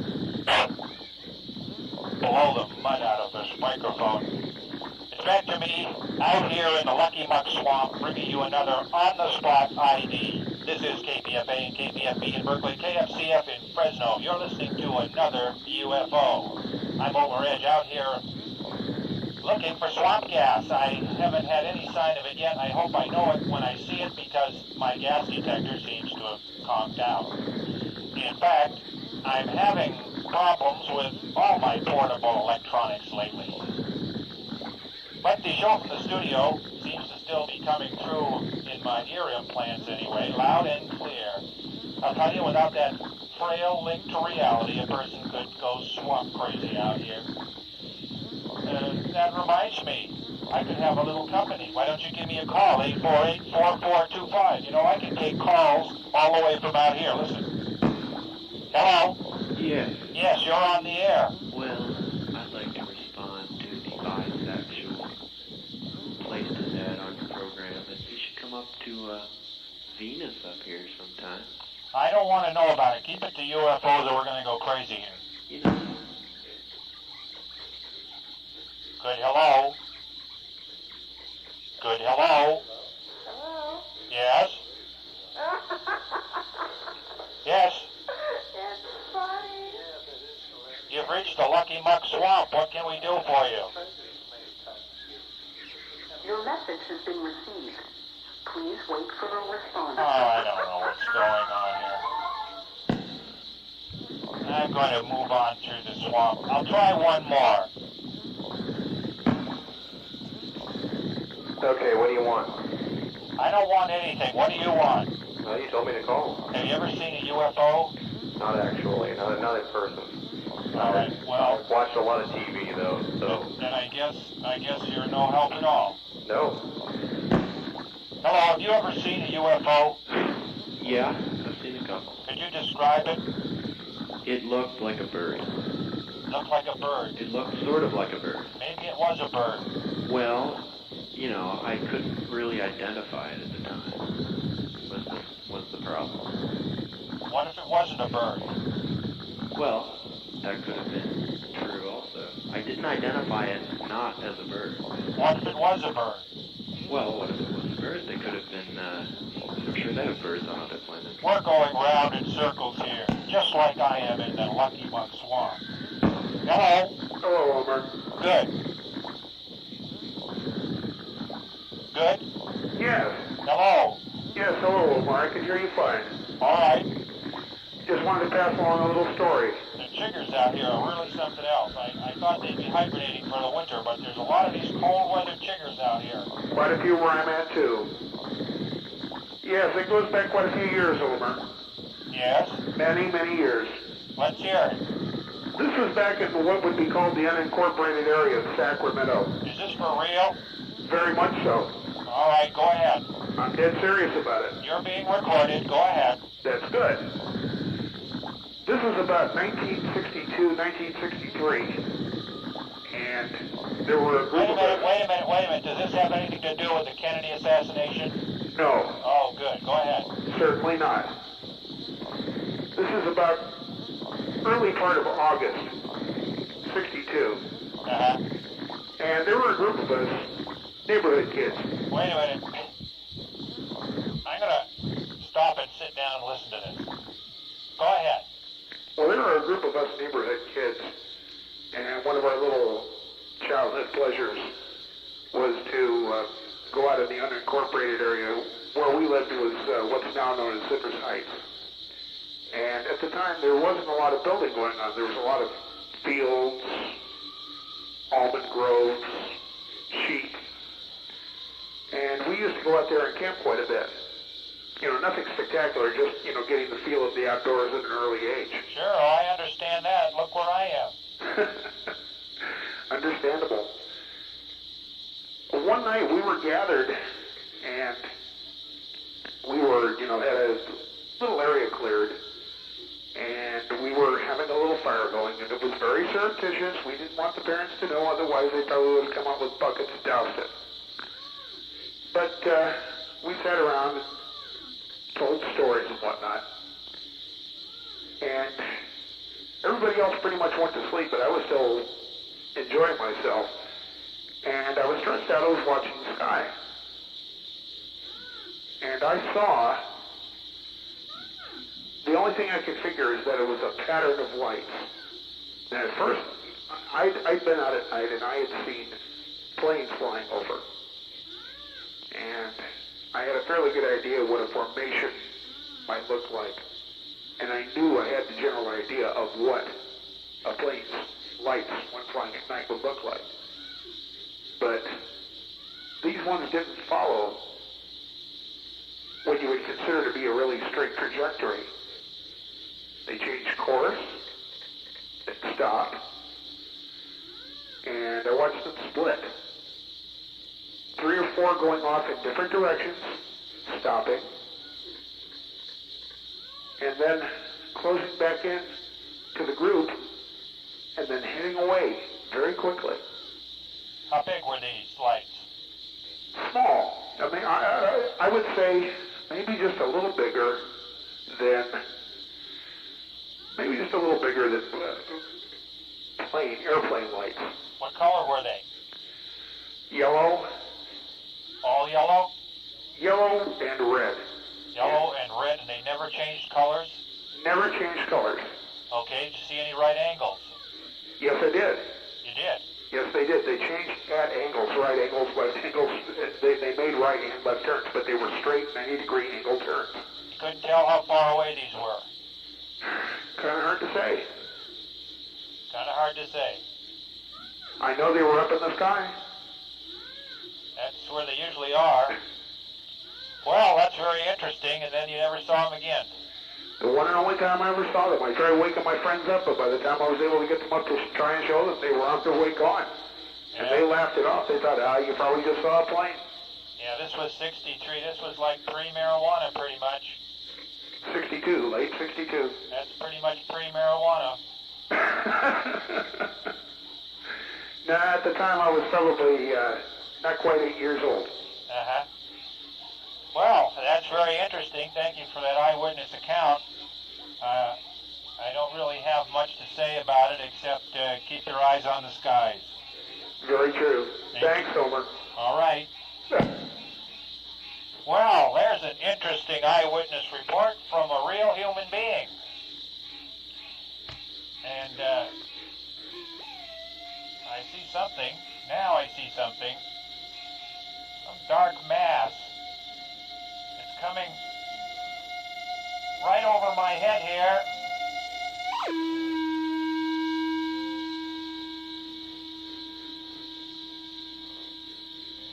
Wow. Well, I really don't know what that was. Something just passed overhead, like it was sort of like a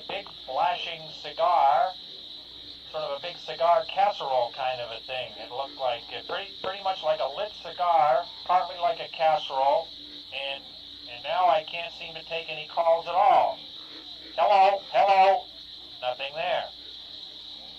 Well, and all my body lights went out at the same time. Geez, this is really, holy God. Everything just went completely silent here in the swamp. Everything just went, every living thing just completely shut up. Huh. I don't know what to do now. I think I'll get up and see if I can see anything around here. It's gone completely silent. Every living thing has completely gone silent. What's that?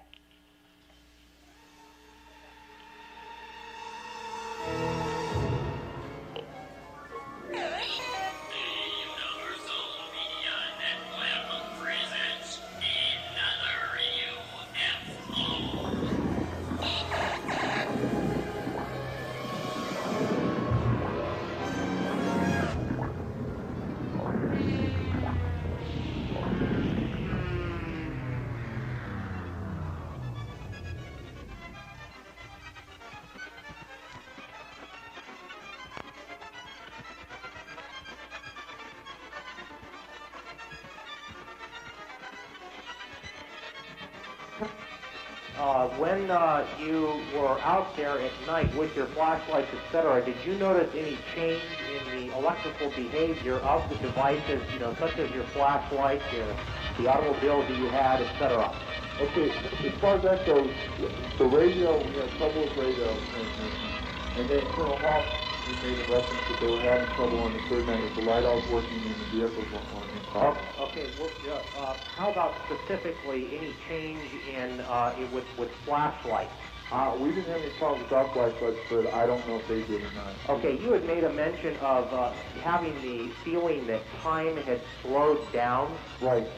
I'm making this in reference to possible changes in brain activity on the chemical level, chemical bonding, as opposed to changes in electrical activity. And I'm wondering if any of the stuff that you found in the area after the incident, if any of that stuff was examined with mass spectroscopy or any other attempts to look at it on a molecular level to see if any changes. I'm not sure. I know that there has been soil samples taken from that area. That's a mystery. I mean, the British, supposedly after all this happened, there was British government was out there doing different things and stuff like that. So that's a good question to ask, because that would be a good question to follow up with the British and stuff like that. I believe that there was some kind of investigation going on. Last question. The movement, as far as you could tell, of the various small objects or large, I did not see the show, excuse me. Right.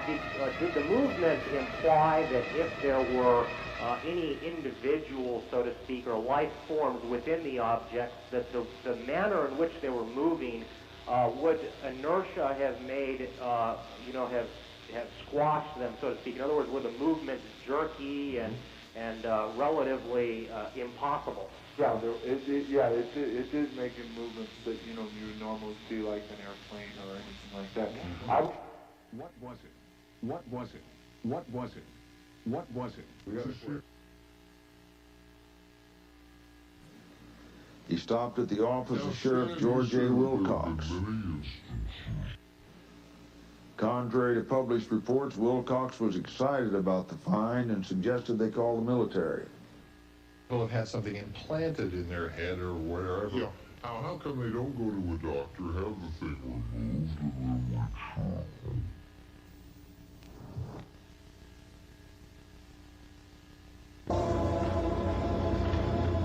What's that? I don't know. Maybe it's forest fire. I don't see any smoke. Yeah, well, what the hell is it? Get closer to it, Mike. Get closer to it.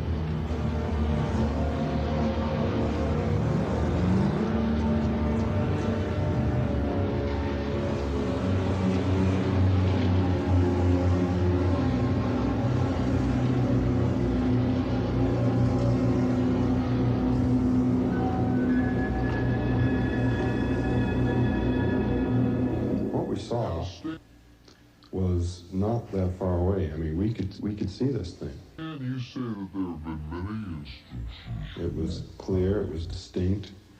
It wasn't just a point of light in the sky. Or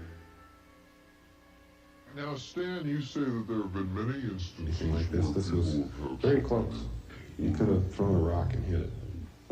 I was scared, but like everyone there, I got out and went towards it. It might have been a foolish thing, but I was thinking this thing might take off, you know. I just wanted to get a closer look, and I figured this would vanish. Travis, get back in here!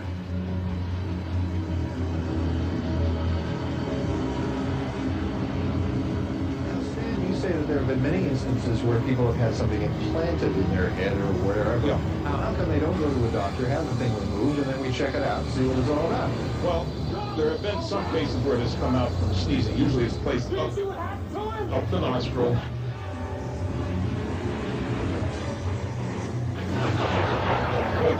Wait, let me get to it. Up the nostril, behind the ear, behind an eye. There are several cases where they show up on what I call X-rays or MRIs. After we'd put maybe a quarter of a mile distance between us and it, I suddenly realized what we had done, and I realized that our friend was back there, that I left him there. We went back to the site. The thing was gone. Travis was gone. So we thought maybe he wandered off somewhere. So we conducted a hand-in-hand search, you might say, 6 grown men walking around in the woods about as close to each other as they could get. Magnetic resonance images. That without being able to find him, we would have to do something. What would we do? And where the doctors have said, we're not going in for that, it's too close to the optic nerve. I'm just sitting there, still this whole area in here. See how it's all burned up and stuff? It was huge, you know, it was filled this whole thing up. It's the weirdest damn thing I've ever seen. Somebody from somewhere other than this world had taken him, and he was just not there. You know, one of these people is going to die. Where are the X-rays? Why haven't we seen X-ray pictures of this? You haven't looked in the right place. The Fund for UFO Research. Now look.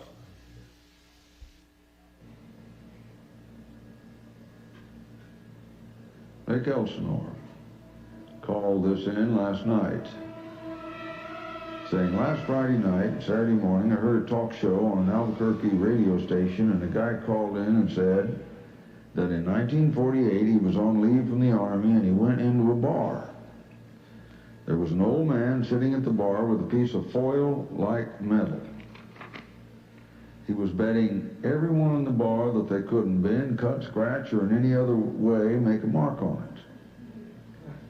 it. People tried everything, including some kind of a blowtorch. He never lost a bet. No one was able to affect the metal in any way, and the guy sounded very believable to me. Keep reporting to me, folks. My encounters, which are often and almost always in groups, where they've come to do a particular thing, this race we call the Little Grays work very cooperatively with no rank, and they in no way, if you will, trespass on my soul, my belief system in God, or want to be worshipped. They do not want people to be devotees. That's why most of the people who want so desperately to, quote, believe and go out to the desert laying on their back waiting for some other ship to come take them away never have bona fide encounters. And you're right to question that. Sherry, is the Little Gray's behavior any different than the other species' behavior? Yes. I remembered what had happened in the woods as I was regaining consciousness. I was trying to figure out what I was and what was going on. I thought maybe I was in a hospital or something, that I'd been hurt.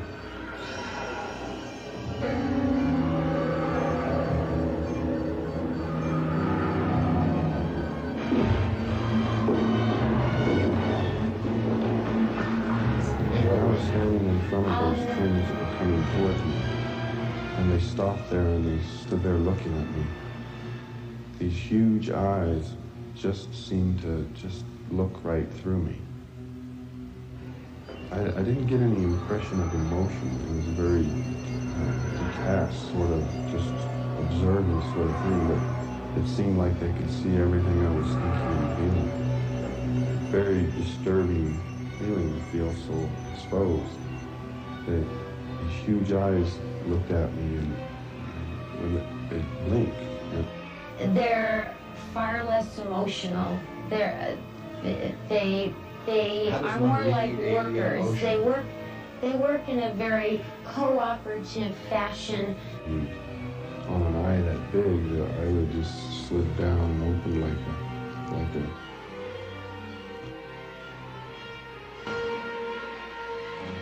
They simply come to get a particular job done. They do it on a particular time frame, and they're gone. They don't shit the element of a real personal interaction isn't there as it would be with a more human personality. The clinical is the word that keeps coming up over and over again. As opposed to which other species? As opposed to friendly. On an eye that big, the eyelid just slid down and opened like a window opening and shutting. As opposed the other to species nasty. are friendly. No, what I'm saying is that the most common word used, I think, about the Greys, if you will, is they've got a job to do and they're doing it. Okay, I want to find out about how do they relate to the others, though? Are they different from the others? How are they different? How does it all stack up? Is there a hierarchy of aliens here? The little Greys on the bottom, in the middle, on the top? Well, I'm asking. I'll get one on your show and then we'll find out. It will really be a There is a rating. distinct difference. Just had the strangest sort of feeling. I couldn't bear their gaze. While they were waiting for the military officers to arrive, Wilcox dispatched 2 deputies to the ranch. They had only the directions given by Brazel, but both men were familiar with the territory, and Wilcox thought they'd be able to find the debris field that Brazel described. Frank Joyce, on that same day, Sunday, July 6, 1947, a reporter and announcer for radio station KGFL, Randall took out a tape recorder and asked if Joyce minded if the session was recorded. Said that he called the sheriff and asked if there was anything interesting happening at the office. According to Joyce, Wilcox told him there was someone there he should interview. Joyce talked to Brazel, but said he didn't pay much attention to what Brazel was saying. "I would rather you didn't," he said. Randall turned off the recorder and Smith asked, "Do you mind if we make notes?" He was busy trying to run the station, get the records changed, and listen to the story that Brazel was telling. Nope. Colonel William Blanchard, commander of the 509th Bomb Group, Major Jesse A. Marcel, the air intelligence officer, and a man in civilian clothes, a counterintelligence agent, responded to the sheriff's call. The first thing Joyce did was show them a number of documents, letters, and a teletype message to establish his credentials. He had been working at a radio station, KGFL in Roswell, in the summer of 1947. He also unfolded a sheet of teletype paper that had a question on it from the AP headquarters. According to Phyllis McGuire, daughter of the sheriff, the military arrived almost as soon as the sheriff had hung up the phone.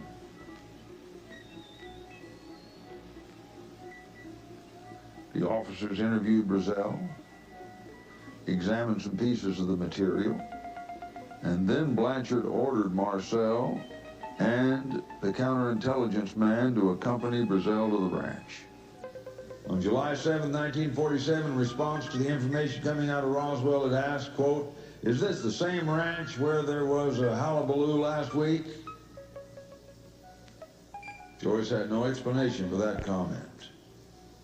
Joyce went on to explain that he would call the office of Sheriff George A. Wilcox in the afternoon to see if there was anything of interest happening.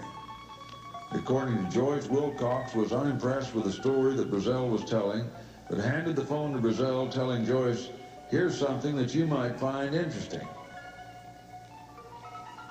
Joyce claimed that Wilcox didn't believe the story and બ્યઝલ wasn't sure what to do. Joyce suggested that he call the air base because the military was involved with all things flying and the officers might know what બ્યઝલ had found.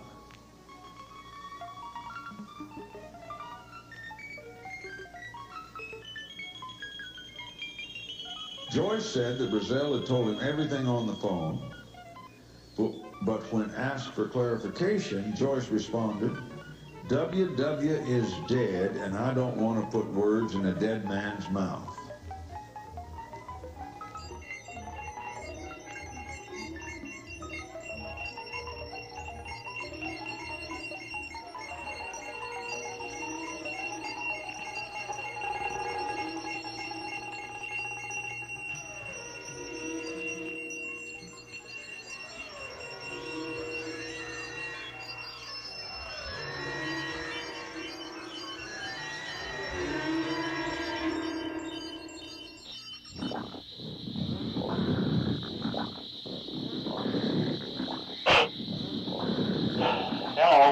Test.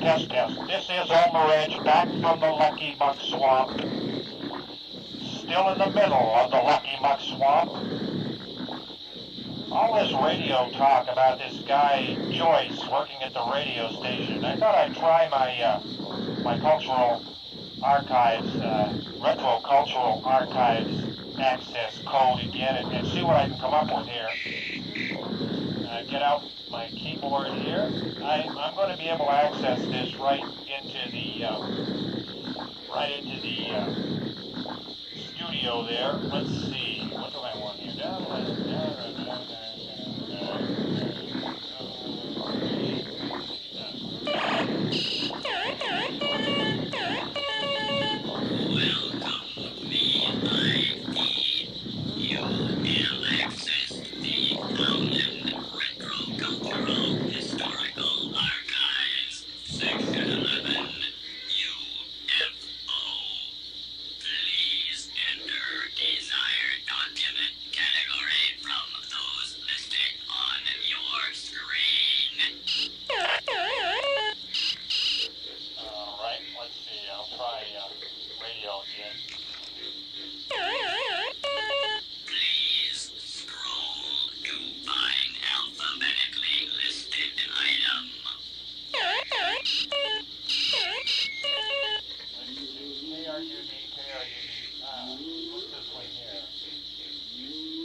Try this one right here.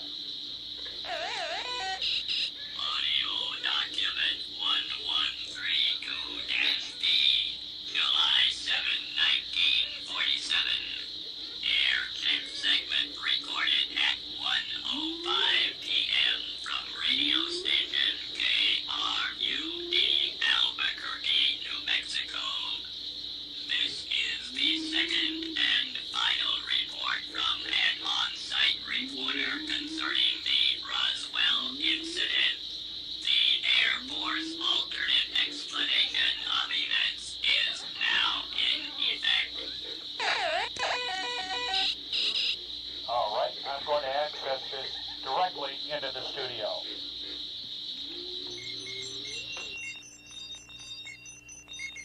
They seem to know that pretty soon we'll be rambling on our way.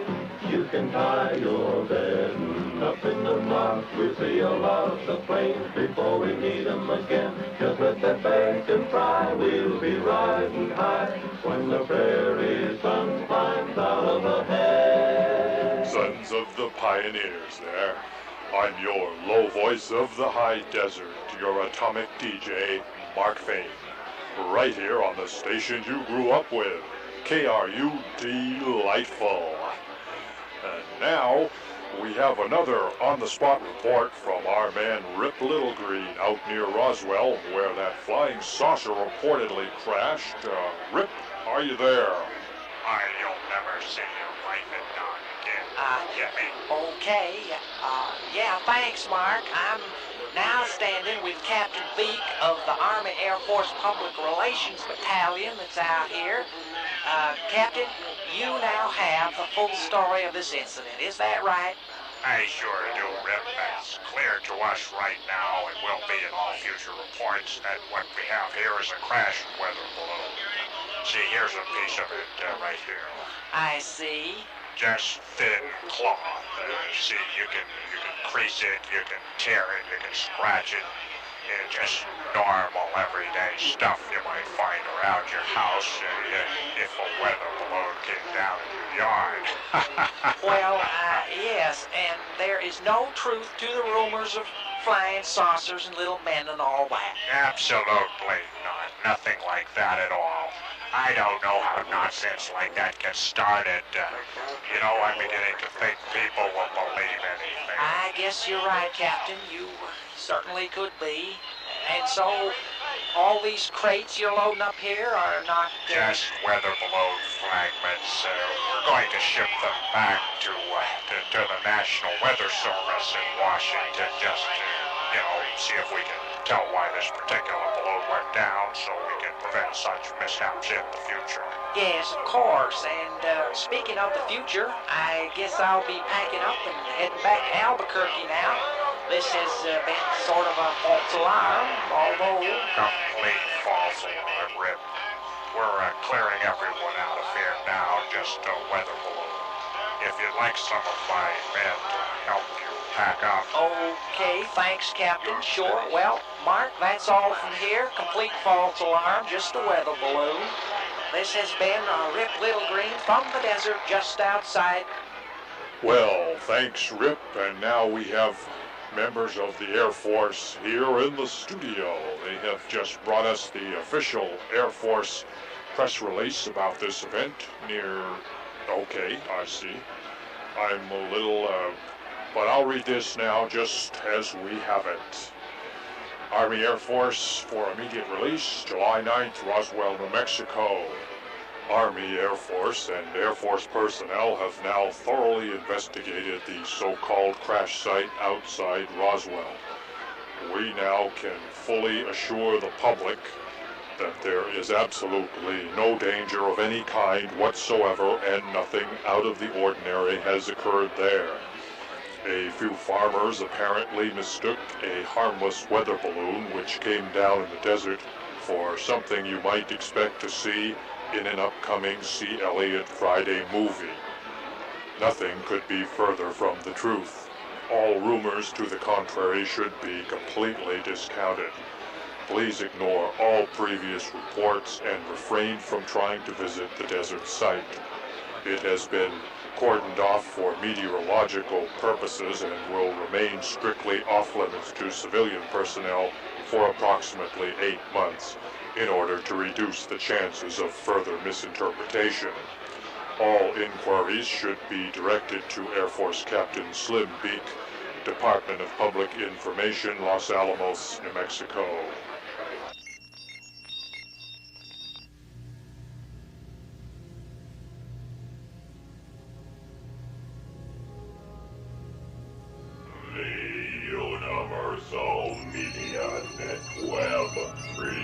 And that's what's so darn relevant about KIM.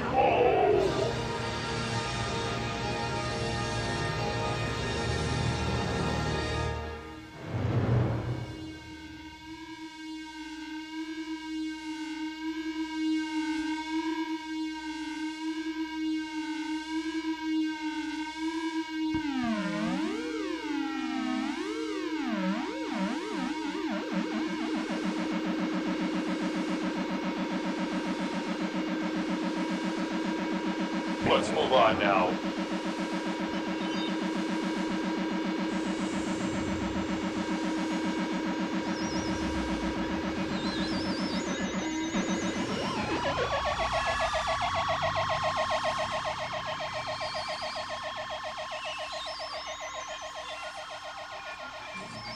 Marcel added that one piece of metal foil, 2 feet long and a foot wide, was so durable that it could not be dented with a sledgehammer despite its being incredibly light. Marcel was absolutely convinced that the material had nothing to do with a weather balloon or radar target. His testimony cannot be dismissed owing to his background in aviation. He served as bombardier, waist gunner, and pilot, logged 468 hours of combat flying in B-24 aircraft, and was awarded 5 air medals for shooting down enemy aircraft in World War II. Toward the end of the war, he was attached to the 509th Bomb Wing, an elite military group for which all those involved required high security clearances. Following the Roswell incident, he was promoted to lieutenant colonel and assigned to a special weapons program that specialized in analyzing air samples to discover if the Russians had detonated their first nuclear bomb. Were bodies recovered? But those who knew Barney Barnett described him as the very model of a respectable and honest citizen, hardly likely to invent such a fantastic tale. Members of the University of Pennsylvania team have yet to come forward or be located, although William Moore has established that the university was involved in archaeological digs in the area at that time. It is not known for certain if the craft and occupants allegedly witnessed by Barnett were the full story, but Bill Moore, in one of his updated research papers on the Roswell incident, concludes that while there is insufficient evidence to substantiate Barnett's story or to justify linking it with the proven recovery of anomalous wreckage at Brazil's ranch site, there is no reason to dismiss the account out of hand. There is also the intriguing hypothesis that the first press release announcing the recovery of a crashed disc was a counterintelligence ploy to deflect attention from the craft and bodies near Magdalena. If so, it worked. Leading researchers Bill Moore and Stanton Friedman, the latter a nuclear physicist as well as a UFO researcher, have interviewed no less than 92 witnesses who provided information about this sensational incident, of whom 30 were involved with the discovery, with the recovery, or subsequent official cover-up, and 10 of the original witnesses have identified the object as non-terrestrial in origin. Marcel's story was so convincing, and he was such a compelling witness that several researchers decided that the Roswell case deserved further attention. Interest among researchers increased greatly in the 1980s, and the crash was discussed in both the print and broadcast media with some frequency. This was how matters stood in the fall of 1988 when CUFOS became involved in the investigation, an acronym CUFOS. Donald R. Schmidt,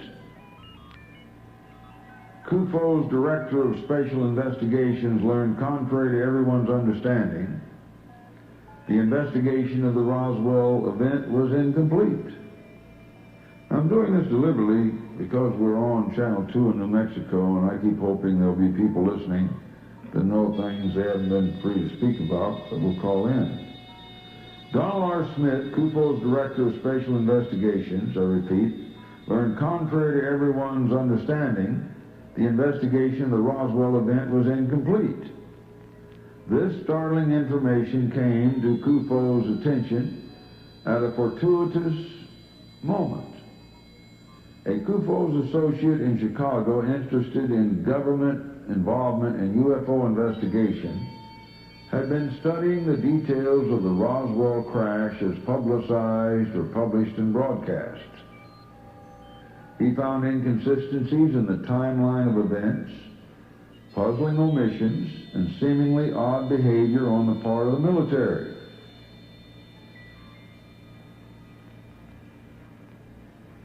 It was clear that additional investigation was necessary. Smith's report that more witnesses were available came as welcome news. Also in the fall of 1988, Smith began working closely with Kevin D. Randall, a former helicopter pilot and Air Force intelligence officer. Both were initially skeptical, but were convinced that something unusual had happened near Roswell. Upon arriving in Albuquerque, Smith and Randall met with Mitchell. Mitchell had talked to Joyce, who had interviewed Mac Brazel before Brazel had surrendered his pieces of the craft to the Army and had then led the military to the crash site.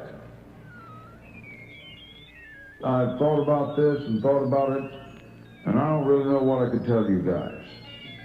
My dad found this thing, he said, and told me a little bit about it, not much, because the Air Force asked him to take an oath that he wouldn't tell anybody in detail about it, and my dad was such a guy that he went to his grave and he never told anybody.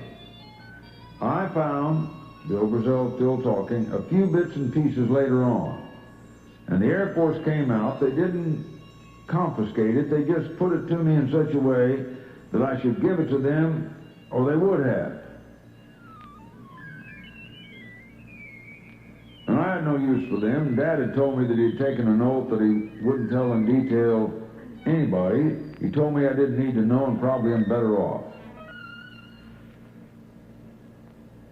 Brazel talked about his father finding the material and what he did after he had made the discovery.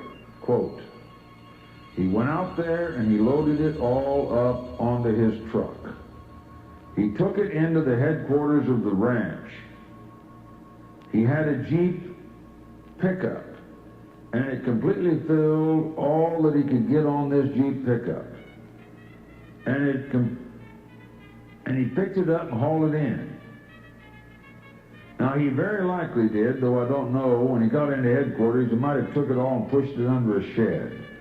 Very likely he did that to get it out of the pickup because he used his pickup. Later on then, he went to Roswell. He didn't haul it down there because the Army or the Air Force came up and picked it up. They picked it up in a station wagon or a van and completely filled that, all they could carry. That was Major Marcel, and the CIC man said, Smith, yeah, Major Marcel. And I never met the man, but that name is, yeah, he's the man who talked to my dad. How soon after the incident were you able to go to the ranch itself? Asked Smith. I got up one morning and was living in Albuquerque at the time. I got the paper and I looked at it, and here's my dad's picture. Actually, the newspaper contained only a story about Mac Brazel and no picture. I said to Shirley Brazel, what the hell did he do now? So I proceeded out to the ranch. I think it was 2 or 3 days before my dad showed up, and I said, what'd you get into? And he said, oh, I found the thing out there. The worldwide press was after him. I said, it looks like you're rich and famous, or famous anyway. I said, I'll stay here and take care of the ranch, but nothing happened, so I went back to Albuquerque to my own business. You asked me a question, and that's the first time I thought about it. I know he hauled it into the ranch, and we had some sheds there, and he backed the pickup to it and pushed all the stuff off it. We've heard that a number of neighbors were involved in some fashion, Randall said. You're not aware of anyone like that at all? Bill Brazel. Probably he told them that he found a bunch of stuff. Now, Floyd Proctor might have come down. He might have. There might have been more than that who came out and looked at the stuff. And Dad just didn't say anything about it. By the time I talked to him, the Air Force or the Army had already had him, and he just wouldn't tell me very much about it.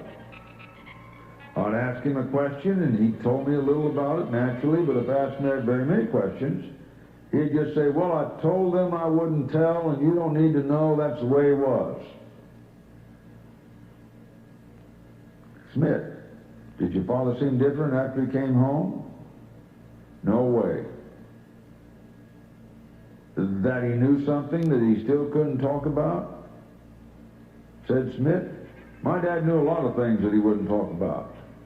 He might know who stole the calf, but I don't know how to put it across to you people. He was an old-time Western cowboy. He didn't do a lot of talking. His philosophy in life was, if you can't say anything good about a person, don't say anything. It's been kind of hard for me to explain this to all the people who called me about this thing. I say, one lady, a newspaper reporter from El Paso, and she said, you mean your own father didn't tell you, she said? Didn't you ask him? I said, yes, ma'am, I did ask him. But he had given his word to the Air Force that he wouldn't tell about it in detail, and I said, no, he didn't tell me. She said, I don't believe that. Then why'd you call me? I told her he took an oath not to tell, and he didn't. You find many pieces, Randall said. I imagine, not over a dozen, not say 8. Just different little pieces. There was only 3 items involved, something on the order of balsa wood, something on the order of heavy gauge monofilament fishing line, a little piece of, wasn't really aluminum foil, and it wasn't really lead foil, but it was on that order. One piece, about the size of my fingers, with jagged edges. After the Air Force came, did you ever go out there and look for anything else? Asked Smith. Oh, yes. Every time I was out there, I looked. Did you ever find anything? Nope. I never did find anything else. Riding horseback, you see four better than you can't even walk it. Walking, you gotta watch where you put your feet. Riding a horse, you can really look. Well, naturally, I was curious. This thing made quite a track down through there. It took a year or two for it to grass back over and heal up. Then I rode up there probably on an average of once a week. When I was riding through that area, hell, I was looking. That's why I found these little pieces. I never really did go looking for anything. I didn't think it was worth it anyway.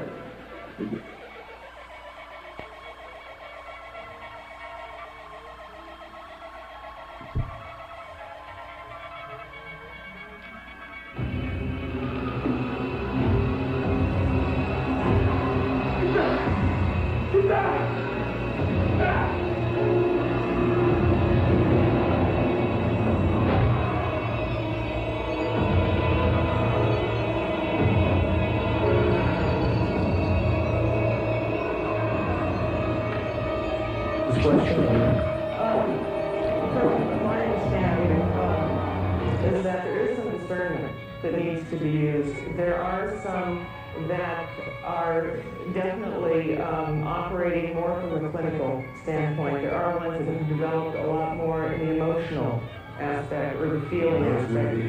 Which ones? You have some drawings, actually. Yeah, I do. What about those drawings? I'm talking about being really vulnerable here tonight. This is a friend of mine.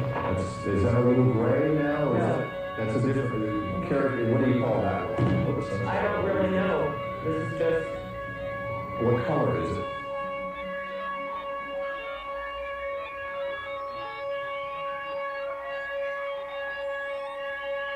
Our problem was fed to the brain, an automatically sequenced computer employing a high-speed cathode ray memory unit.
there was a lever there, and when I moved that, the star pattern appeared to move. That kind of disoriented me for a minute because, you know, it felt like I was moving kind of for a second because this was, you know, to have everything suddenly shift like that.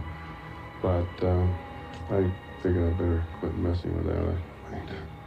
You know, I had by that time surmised that I was in some sort of craft and connected it to what had happened before and figured I might crash this thing or something. Every time I talked, I saw the wires moving. I was only 7 years old at the time, and all of a sudden it happened. The UFO encounter. I talked to my friends and they laughed at me and they said, "Boy, you're crazy." No, really. And all of a sudden, they didn't believe me, and I was just in that little box. But I knew what I saw because I felt it one night when I was sleeping. I was shivering and shaking, and I was screaming and screaming. But then I woke up and I could talk. It is very wild. At the same time, I was looking through a TV, and I saw something at the same time that it wasn't. You know what happened? That's right. They were telling me what to do. It was controlled media. Every 15 minutes, Dr. Allen and myself took turns broadcasting on radio.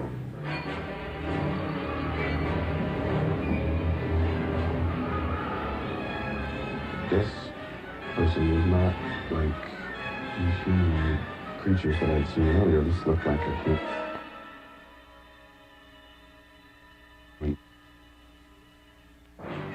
Under hypnosis.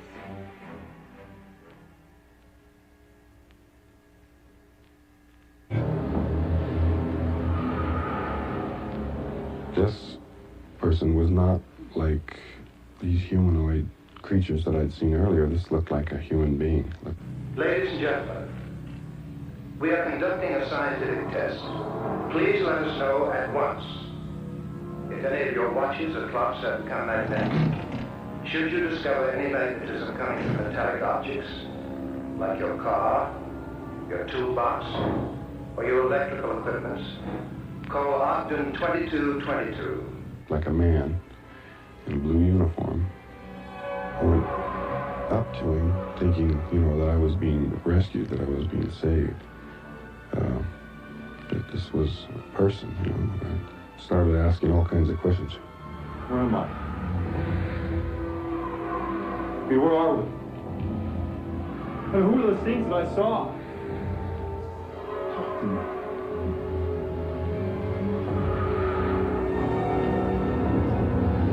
Ugden 2222.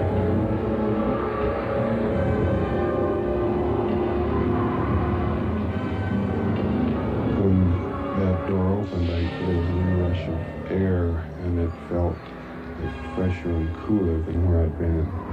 It must have been like the air I was in was real heavy, moist, stifling. Just pulled me quickly on. Went through some doors, down a hallway to another room. What are you guys doing? What's going on here? Hey, who are you people?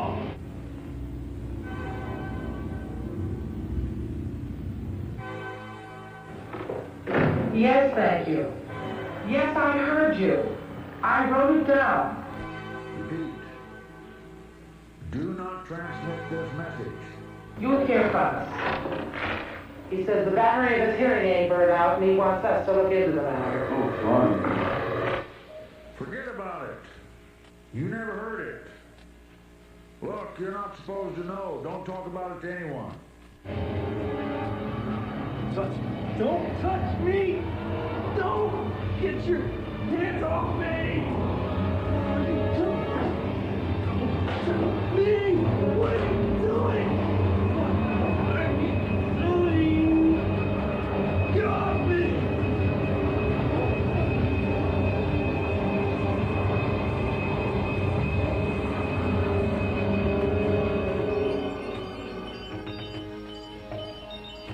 Every contact I have with people is covered by, is filtered through the distorting lens of something that just happened to me 15 years ago.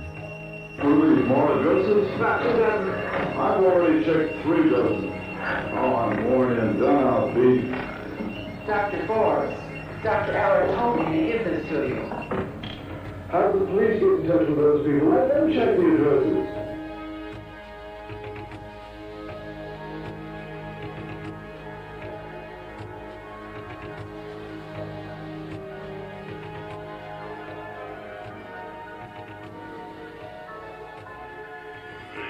Universal Media Netweb presents another UFO.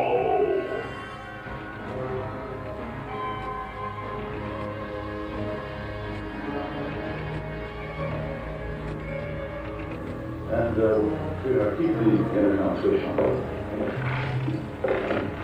Your television set doesn't work? Where do you live?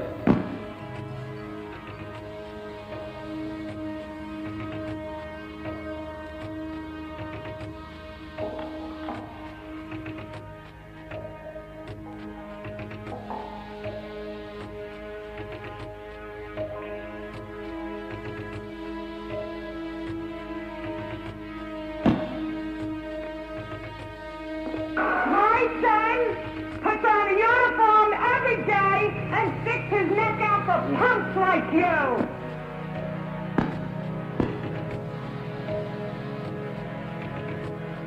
I don't want to know, because we're doing a show on UFOs. Sorry, I got keep the UFOs or we're going to go crazy here. It was just another flying object. I remember the cattle, 100,000 of them got mutilated. That was after 69. That was very good for us to think. What about the disease of today? We are controlled within.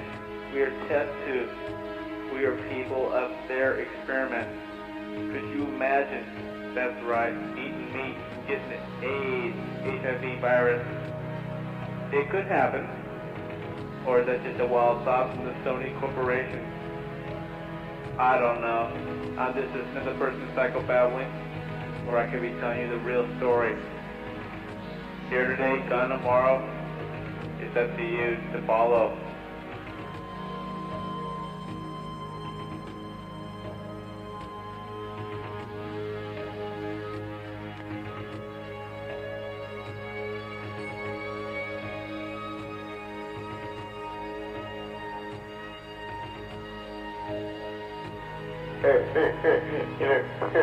They're short, so it must be Japanese.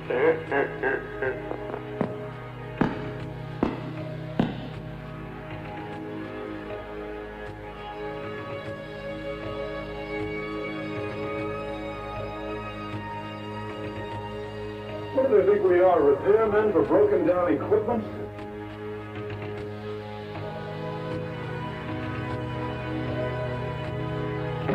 Office of Scientific Investigation. White spots on your TV screen? White spots? That's... When did you first notice these magnetic effects?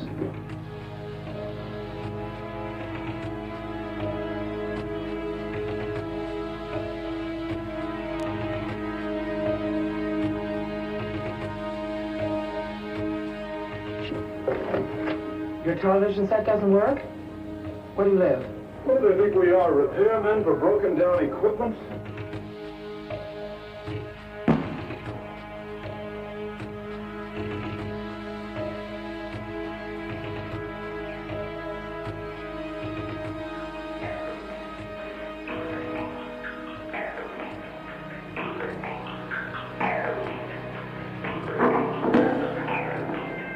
My equipment's functioning just fine. Office of Scientific Investigation. White spots on your TV screen? White spots? That's cars going by. Anything significant? No, all blind alleys.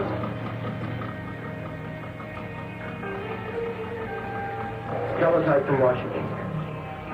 No radioactive matter reported missing from any plant. How can you explain the canisters?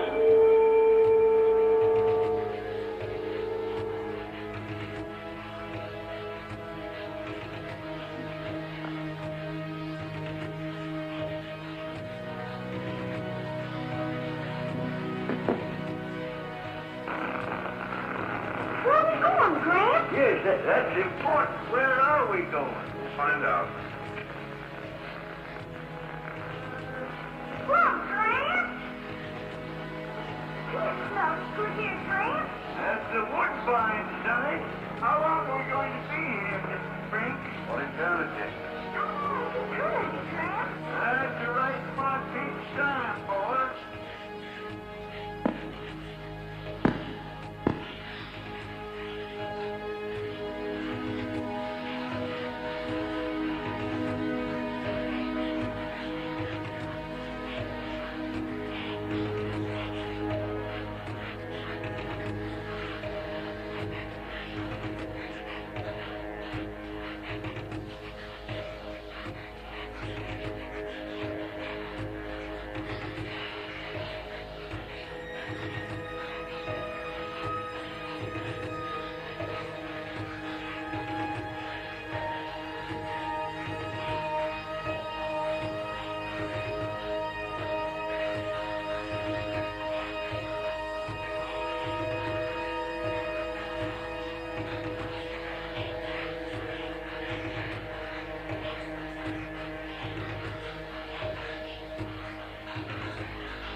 Hello, this is Ūrgeņt again.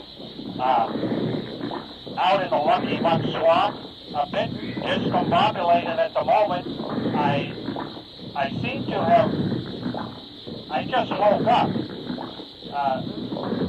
Some kind of little brain alarm just went off in my head. And well, nothing unusual about that, I guess. That means it's time for our ID. This is KPFA and KPFB in Berkeley, KFCF in Fresno. You're listening to another UFO. But the thing is, I just did the ID a minute ago. I mean, the last thing I remember is doing the last ID. But I'm looking at my Fridatronics watch right now, and a whole hour has gone by. I remember that thing flying over me, and I started to follow it, and now it's an hour later. I don't know. The only explanation I can think of is that maybe whatever that thing that flew over was, it got to me somehow and knocked me out or put me under and turned my watch ahead an hour. But why? Oh, geez, this really screws things up. How am I supposed to know when the show's over? I can't tell what time it is out here in the middle of the Lucky Muck Swamp. At least my body lights are back on. Uh-oh, what's that? Oh, over there. Now I see a sort of a blue-green glow off to my left. I can see the source from here. It's some kind of a glow. I can't see the source from here, really. But that may be it. That may be swamp gas. I'm gonna head towards that glow. I'll get back to you.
Do not transmit.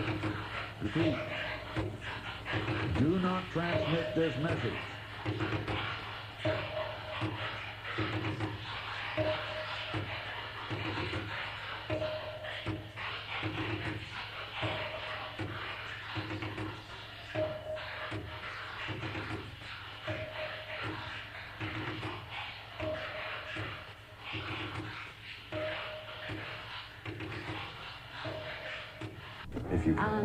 Basically, and I don't claim to have the answers. I want that clear.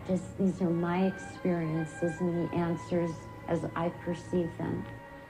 And it is something that just happened to me. I didn't do anything special or heroic. I'm not a hero or a celebrity anymore than I'm a deceiving rascal or crackpot space cadet sort of person.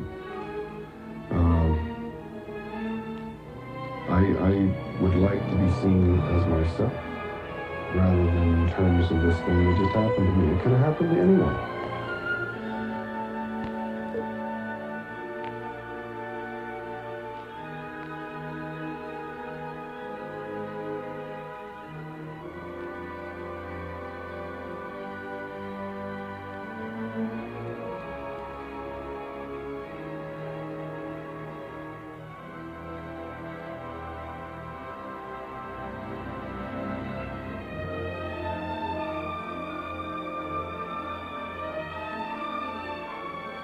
That year, hundreds of UFOs were reported across the West.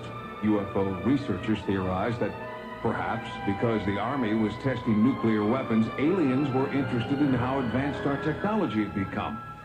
And on July the 2nd, one of those hundreds of flying objects supposedly crashed, setting the stage for a close encounter of the third kind.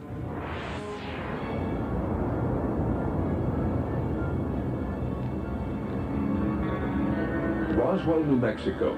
It's as quiet and peaceful today as it has been for decades. But on July 8, 1947, that tranquility was shattered by a local newspaper headline. Air Force captures flying saucer on ranch in Roswell region. The story described wreckage of a flying disc found near a place called Corona and was based on a press release written by the public information officer at Roswell Air Base, Lieutenant Walter Hawk. This building here, building number 84 is a building I believe that they brought materials from the Corona crash and stored them in here temporarily.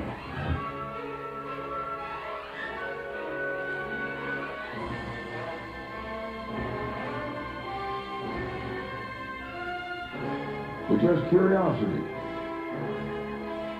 Air Force captures flying saucer on ranch. Air Force captures flying saucer on ranch in Roswell region. Air Force captures flying saucer on ranch in Roswell region. Air Force captures flying saucer on ranch in Roswell region.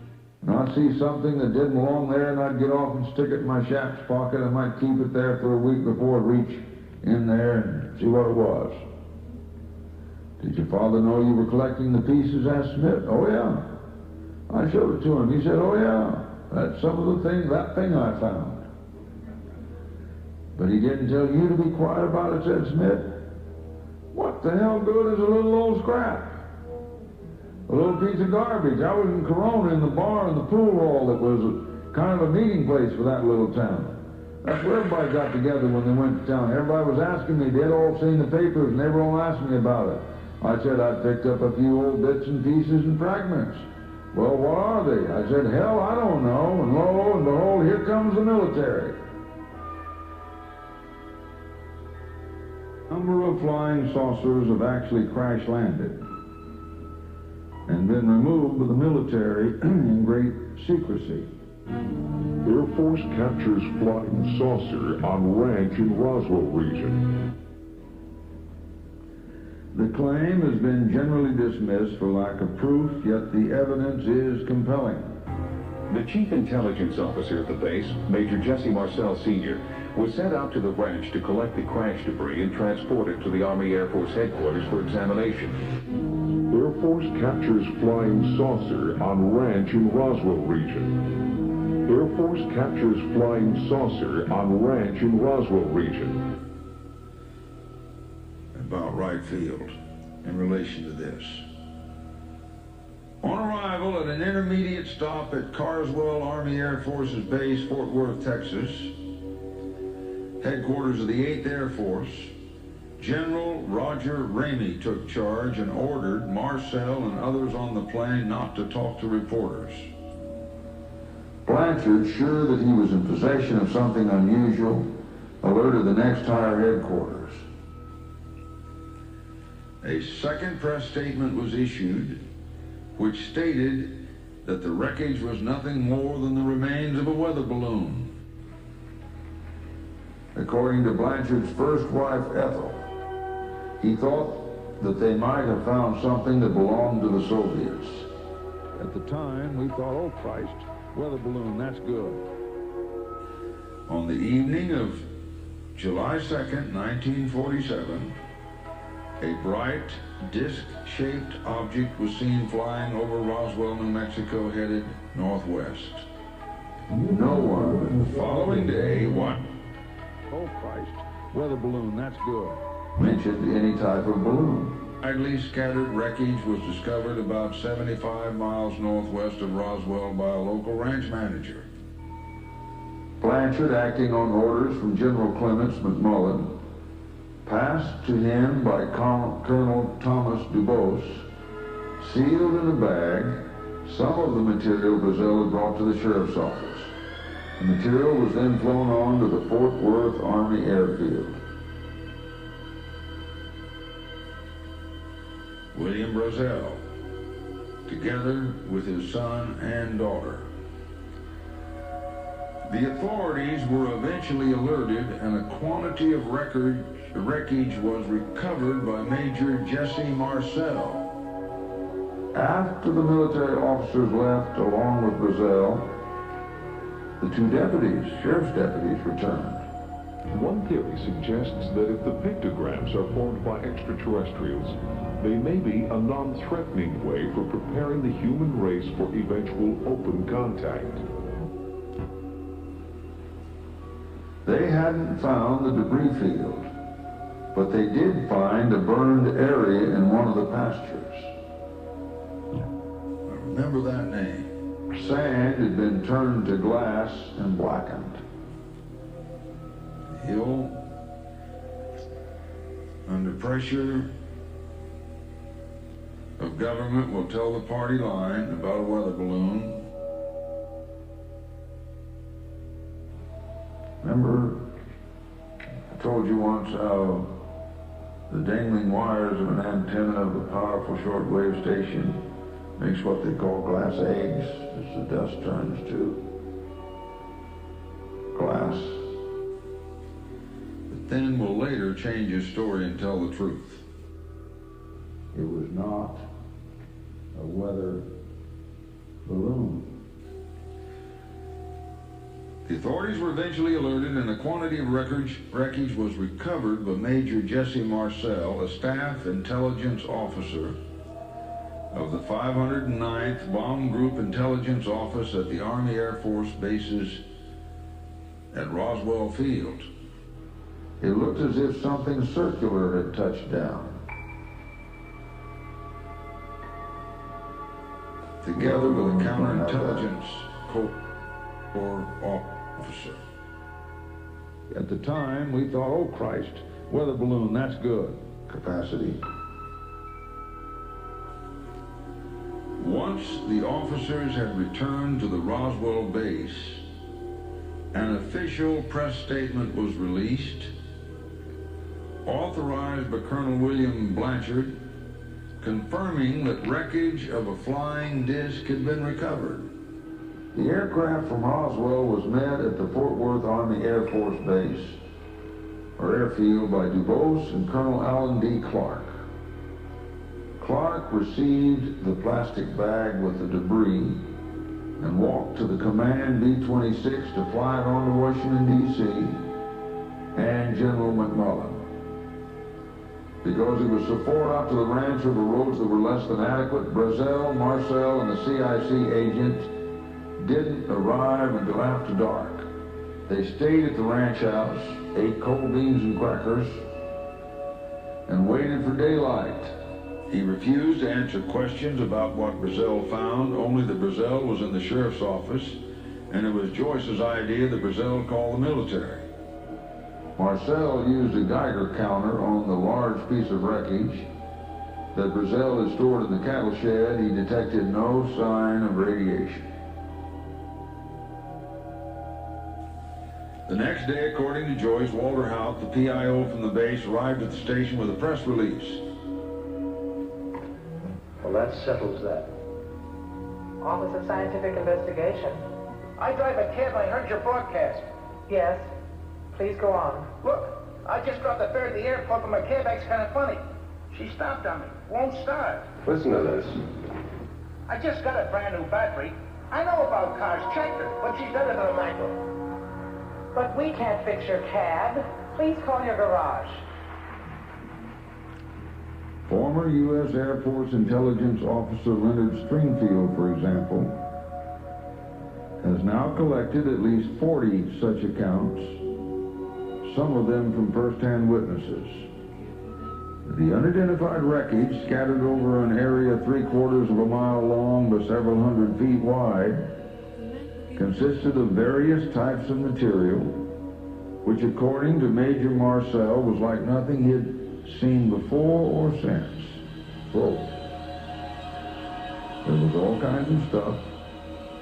Small beams about 3/8 or a ½ inch square, with some sort of hieroglyphics on them that nobody could decipher. These looked something like balsa wood and were of about the same weight, except that they were not wood at all. They were very hard, although flexible, and would not burn. There was a great deal of unusual parchment-like substance which was brown in color and extremely strong, and a great number of small pieces of a metal like tinfoil, except that it wasn't tinfoil. In the meantime, cigar boxes newspapers got all a over the few in Western there. United States. And this, I think, he was a captain, as best I can remember, said, well, we'd like to take it with us. I said, well, he smiled and he said, your father turned the rest of it over to us. You know, he's under an oath not to tell anyone. I said, who knows better than I do? Well, he said, we came after those bits and pieces. I kind of smiled and I said, it's kind of like when I was in the Navy. We want volunteers. We want you, and you. I said, okay, you can have the stuff. I have no use for it. States picked up the story, but before Marcel had landed his plane and strange cargo, the Air Force issued a second bulletin. According to Joyce, Haupt told me, I'm giving you an hour on this. By the time the B-29 with Jesse Marcel and some of the wreckage got to the headquarters, 2 hours after they left, in Fort Worth, Texas, the fix was already in to kill the story. After Haupt left, Joyce took it, read it over, and then called Haupt right back. He said, Walter, you don't want to send this out like this.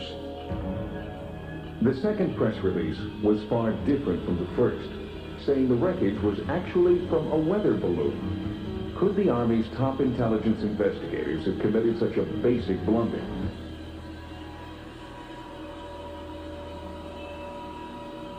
According to Joyce, there were procedural errors in it. Haupt was making statements in the name of higher headquarters without permission to do it.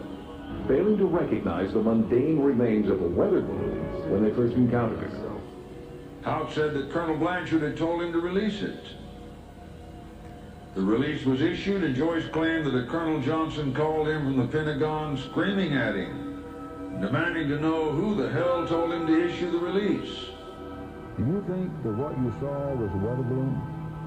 Oh, Christ, weather balloon, that's good. It was not a weather balloon. At the time, we thought... Joyce finally managed to convince Johnson that he was no longer in the Army, and there was nothing Johnson could do about it. Johnson responded, "I'll show you what I can do about it, and what I can do to you." After he got the call, Joyce decided he better have some proof that he hadn't made up the story. He found the press release that Hound had given him. Weather balloon, that... He showed it to the station owner, Walter Whitman Sr. At the time, we thought, oh, Christ. According to Joyce, Brazel came to the radio station on July 9th. Brazel had a news story about his discovery that differed significantly from the one he had told before the military had interviewed him. According to Joyce, Brazel was under a great deal of stress and said it would go very hard on him if he didn't cooperate. Well, let's go back to the press and the radio people. During the second interview with Brazel, Joyce noticed there were several military officers waiting in the lobby of the station. They didn't say anything. They didn't accompany Brazel into the control room. Tucker was concerned that his station's involvement in the incident could jeopardize his recent application for an FCC license for a subsidiary station he was preparing to add to his Rio Grande broadcasting network. As he was leaving, according to Joyce, Brazel turned and said, quote, "You know how they talk about little green men? Well, they weren't green." With that, Brazel, with the military officers surrounding him, left the station. After that was all over, Joyce claimed that someone came to the station and cleared out every scrap of paper that had anything about the event on it. And the radio station in question and another were warned not to continue the broadcast. Quote, "Attention Albuquerque, cease transmission, repeat, cease transmission. National security item, do not transmit, stand by." They found everything, including those duplicates that Joyce had tried to hide. Joyce claimed that Judd Dixon, the AP man in Santa Fe, reported the same thing. Someone was pulling the paper trail apart. Dixon's files on the Roswell event had vanished. Smith and Randall quizzed Joyce for another 20 or 30 minutes, but were now covering the same ground. Joyce didn't remember anything new. They thanked him, and all left the hotel room. Joyce drove back to work. Smith and Randall left for Capitan, New Mexico, where they would meet Bill Brazel. Brazel had promised to take them out to the crash site.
Is something else, I'll tell you.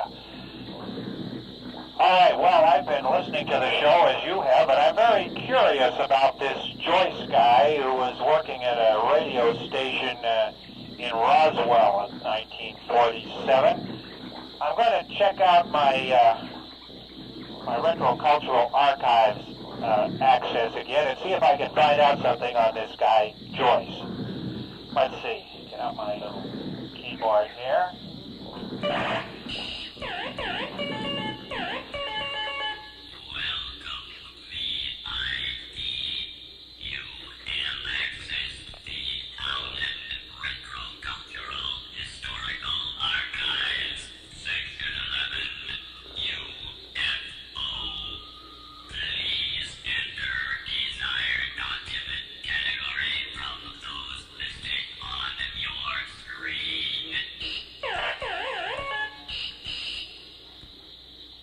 All right, let's see what I can find here.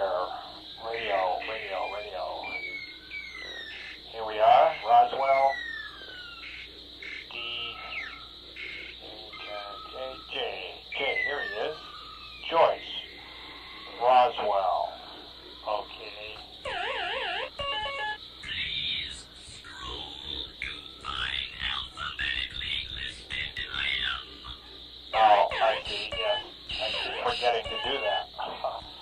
Let's see, here we are, down, and here we are, number 654-501. Okay. All right, I'm going to access this document here.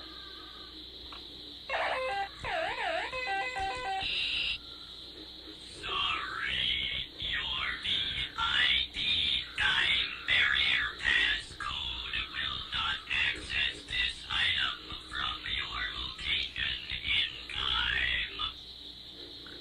This item is a top secret. Your attempt to access this item will be recorded. Yeah, wouldn't you know? Okay, I guess I'll have to try something else. Meanwhile, I'm going to push on.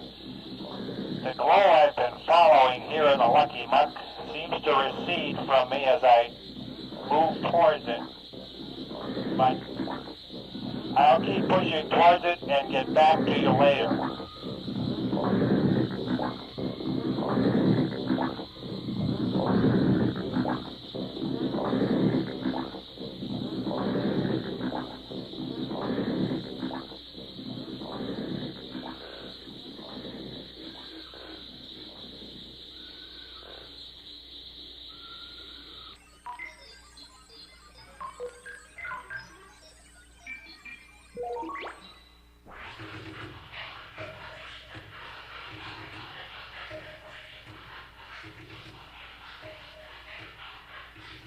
What was it? What was it? What was it? Alan and Thomas are even more extraordinary.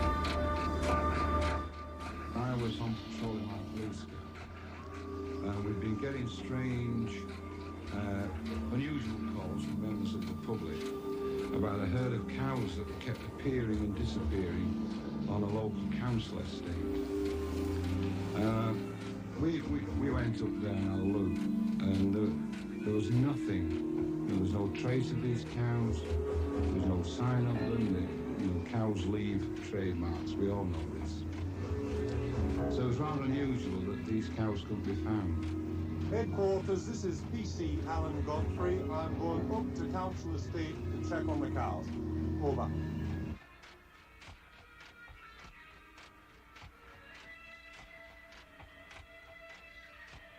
Do not transmit. Repeat.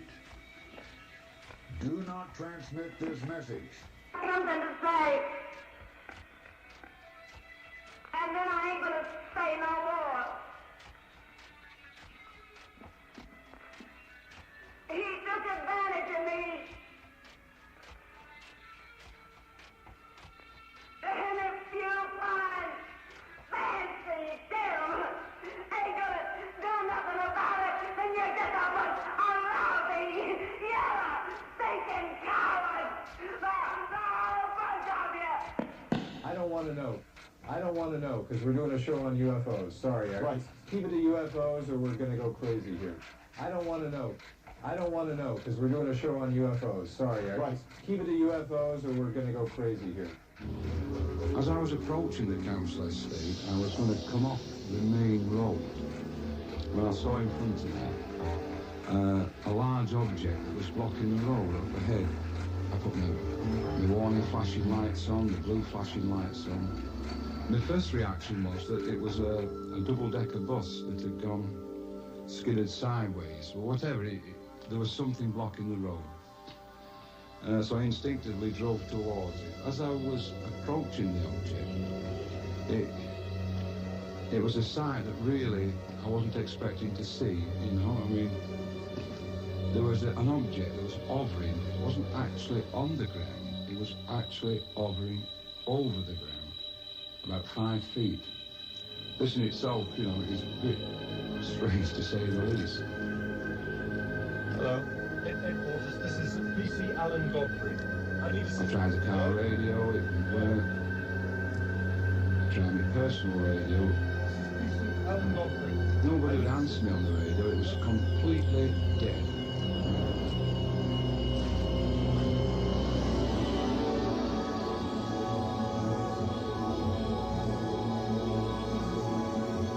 I've got hovering in front of me is an object that really one only expects to see in such films as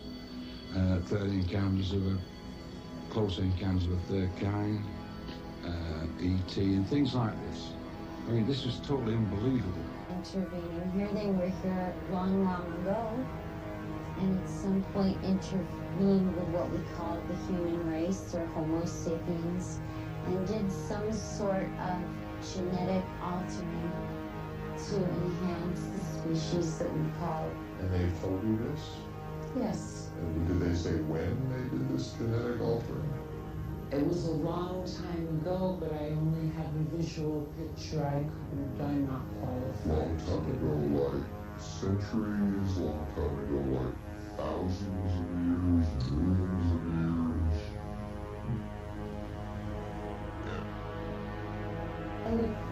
When Homo sapiens were just becoming upright and mobile and beginning to learn very, very basics. So that would be millions, perhaps. Yes. Okay. I think you too have seen aliens together with portals and shivers.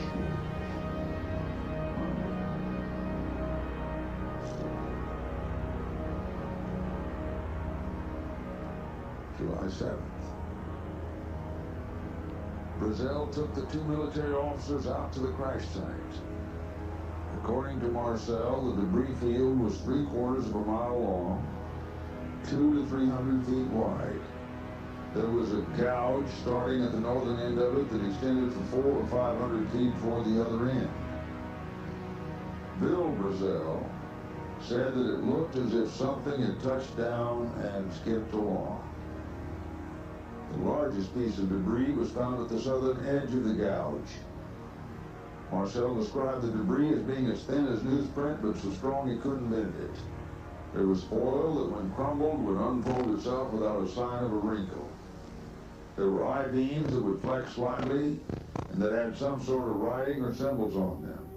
The description of the debris was confirmed by Bill Brazil, Loretta Proctor, Tommy Tyree, Walt Whitmore Sr., Jesse Marcel Jr., Miss V.O. Marcel, Robert Shirkey, Robert Smith, O.W. Henderson, and Louis S. Rickett. It is a mystery of the night, an unidentified object hovering above us, waiting to tell seekers of life beyond our own. It just didn't register with any of the training I've been given as a police officer. I didn't visualize any aliens. I sensed their presence. There was 3 to my left that were small and 1 large one. And the large one touched me and removed me from the dream or the realm I was in if I was lifted to.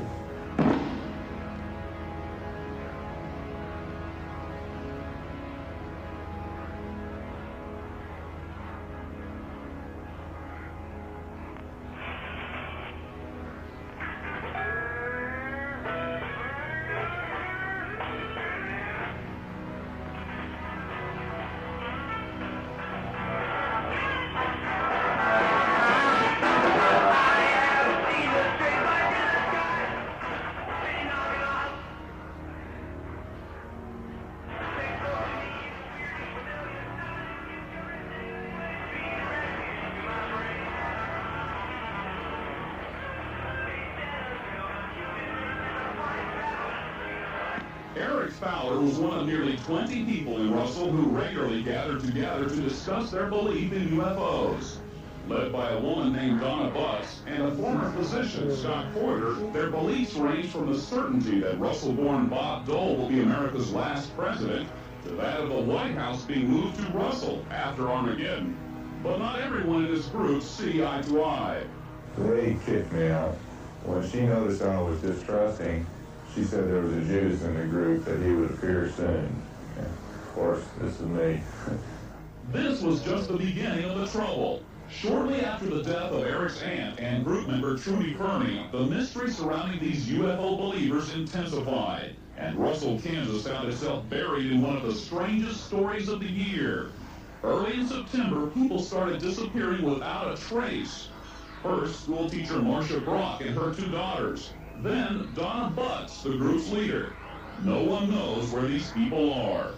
The common denominator that we have discovered is that all 4 of these ladies have a belief that concerned UFOs, extraterrestrial beings, and I think they shared a deep belief in that. Scott Porter also disappeared and is believed by some to be with the others who are missing.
Back here again. I'm going to try accessing the archives just one more time here. I think I'll, let's see, get my keyboard out here.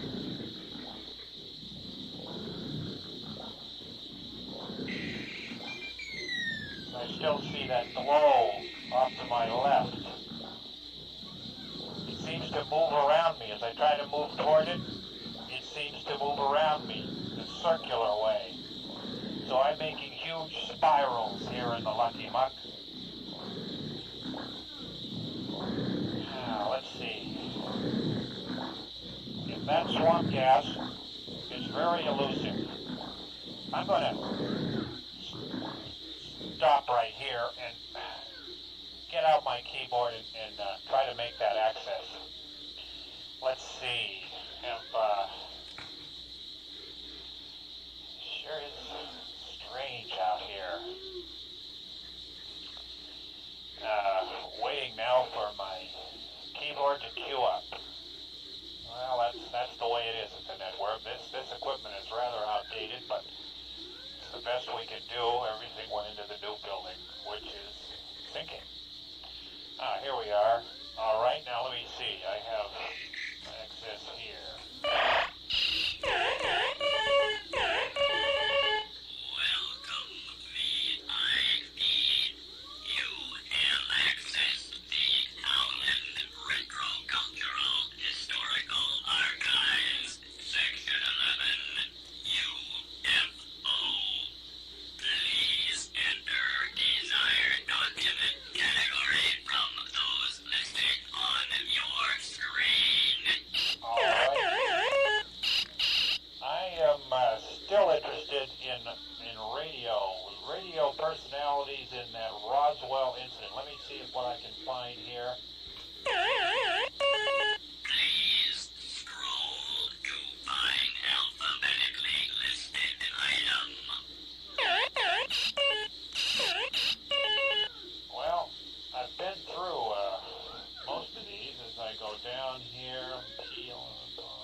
Weatherman.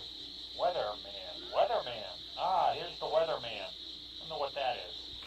Audio document 1135-D.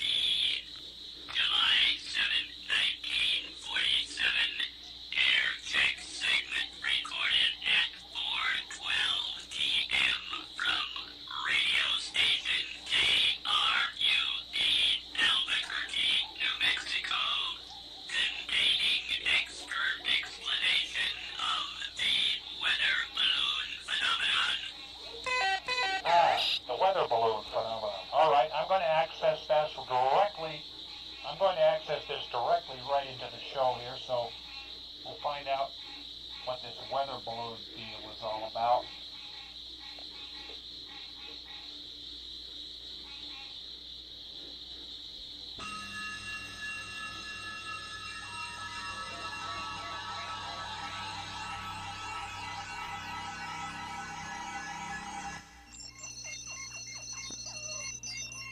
And that's what's so darn relevant about KRUD. So let's move on now with some more good old prairie patter. Well, we've heard a lot about weather balloons today, so according to the orders I have here, you'd probably like to know a little more about these meteorological spheres of inquiry which rise majestically into our atmosphere and float deceptively among the clouds to confuse our imaginations. And who better to explain the weather balloon than our own KRUD weatherman, Mr. Buck Wills. Unfortunately, his reputation for missing all the excitement remains intact because he's not here at the station today since there was no weather to speak of. But we have reached him at his trailer in the desert. So let's see now. Mr. Wills. Mr. Wills, are you there? Yes, I'm here, I guess. I shouldn't be, but I am. Oh, well, I guess you've been chafing at the bit to get on your horse Marlboro and hightail it down here to KRUD to see what all this flying saucer hoopla is all about, huh? No, not really. I can see plenty of them right here. Last night there were 3 of them right over my sewerage gully, goddammit. Oh, well, Mr. Wills, that's probably not true if you know what I mean. Oh, yeah? Those Air Force guys? They came snooping around here too, but I hid in my cave until they left. Oh, well, Mr. Wills, all kidding aside, what I really called about was weather balloons. Now, of course, they're the reason for all this misperception. Can you explain for our listeners just what they are? I think I can. Yeah, I believe so. Weather balloons are used by various agencies, both private and public. They come in various sizes, but I think the most common is about 30 feet across, if I'm not mistaken. Weather balloons are launched by means of inflating them with a special, some kind of, I'm not sure, but some kind of secret anti-gravity gas, I think. This is what allows them to travel at such great speeds, make right-angle turns in flight, stop on a dime. There were dimes in the sky. And there are all sorts of highly sophisticated detection equipment inside these balloons, as well as various arrays of colored lights, and often, I guess what you'd call a hum generator. I see. Now, what is a weather balloon used for? Well, I'm sorry. That's still classified. But my impression is that they're supposed to hover around up there and monitor human civilization, something like that. Oh, well, why are they called weather balloons? Oh, I think the Air Force came up with that name. Maybe to cover up what they really are. And, what are they really? There again, I'm a big dummy. I don't know. I don't think anybody really knows what the damn things are. Well, Mr. Wills, thank you for that insider's view of the elusive weather balloon. I hope that... Oh, one more thing. Could weather balloons be caused by temperature inversions or maybe swamp gas? Nope, don't believe so at this point. A temperature inversion would reverse your perspective, keeping the balloon out of sight. They're usually really isn't enough human civilization around swamps for them to even care about it. Them? Who's them? Oh, I'm sorry. I mean it. I see. Okay, well, thanks a lot, Buck, old buddy. See you next time we get some weather. Oh, my pleasure, Mark. I'm really sorry I couldn't be more specific. Oh, quite all right. None of us can with all the confusion, the emotion, and the uniforms around here today.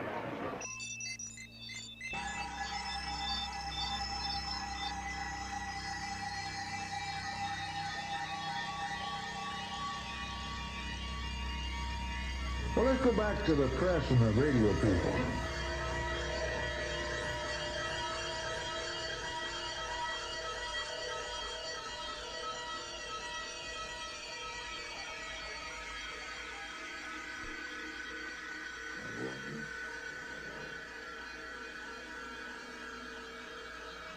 Marcel and the CIA agent walked the perimeter of the field, then ranged out looking for more debris or another crash site, but found nothing. Finally, they returned and spent the remainder of the day collecting the debris they could. They loaded the rear of Marcel's 42 Buick and then the Jeep carryall driven by the CIC man. About dusk, they left the field for Roswell.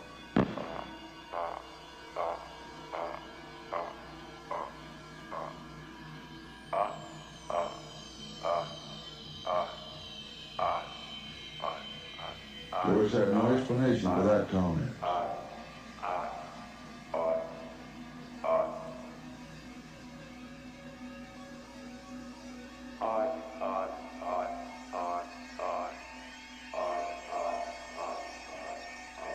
Doris didn't remember anything new.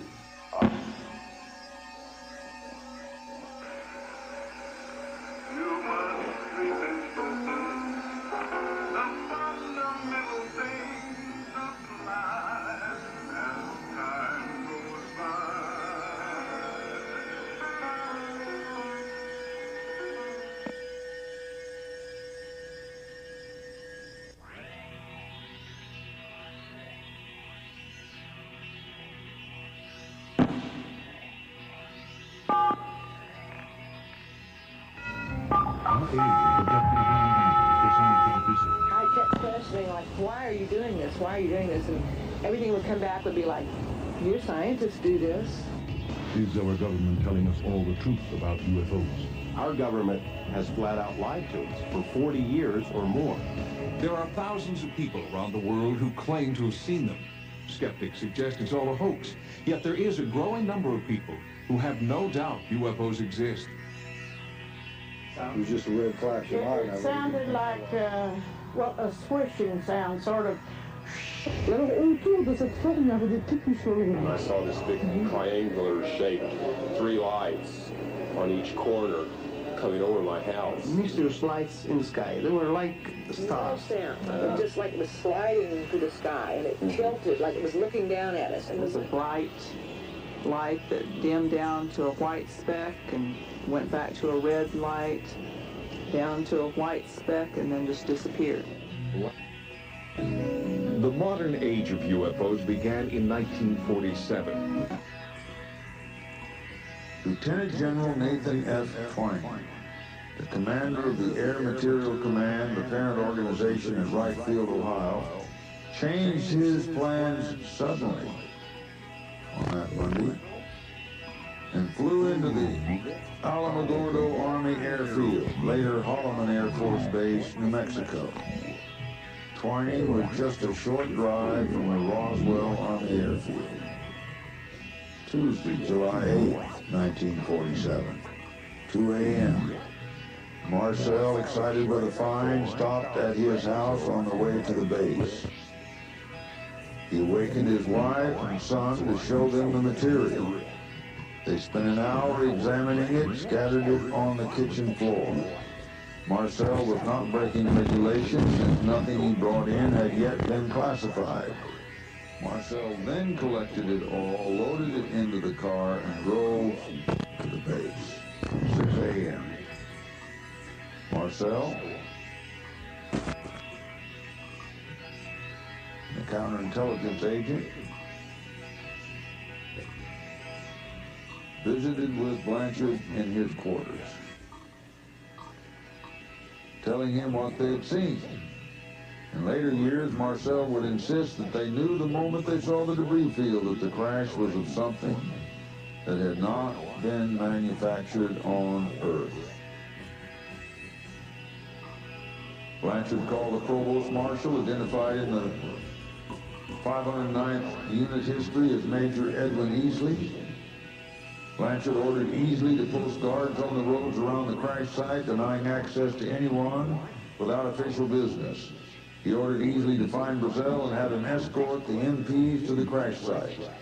Blanchard also called 8th Air Force headquarters and advised them that Marcel had returned with more of the debris. But this time Blanchard and Marcel knew that it was not a Russian device.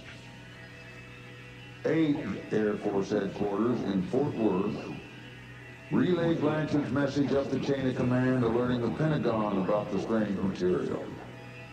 A special flight from Andrews was arranged for men coming from the Pentagon. 7:30 a.m. The regular morning staff meeting had been moved up. Blanchard discussed what they had found and what they should do about it.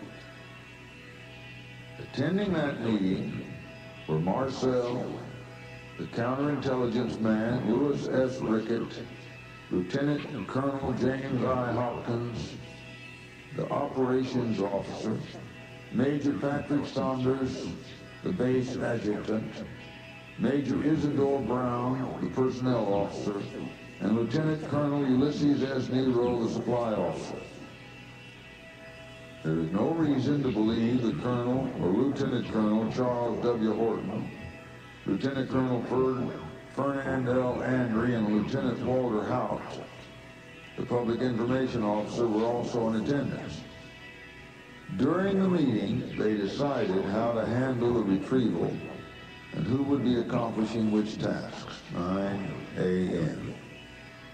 The counterintelligence agent and his assistant drew a staff car and drove to the crash site. Following them was another contingent of MPs. They were stopped by the guards that had been posted earlier. When they arrived, they saw that MPs had already been stationed around the debris field to protect it. Blanchard and members of his staff were on the phones conferring with higher headquarters. Marcel and some of the wreckage were ordered to Fort Worth so that Brigadier General Roger Ramey could inspect it. 11 a.m. Walter Haupt finished the press release and was preparing to take it into town. The first paragraph said, quote, "The many rumors regarding the flying disc became a reality yesterday." He took it first to one of the radio stations. By noon, he'd given a copy of the release to both radio stations and to both daily newspapers. The counterintelligence men at the ranch checked the ground again. The guards were posted around the gouge, around the debris field, and finally on the hills surrounding the area. The counterintelligence men located Mac Brazel and took him back to Roswell.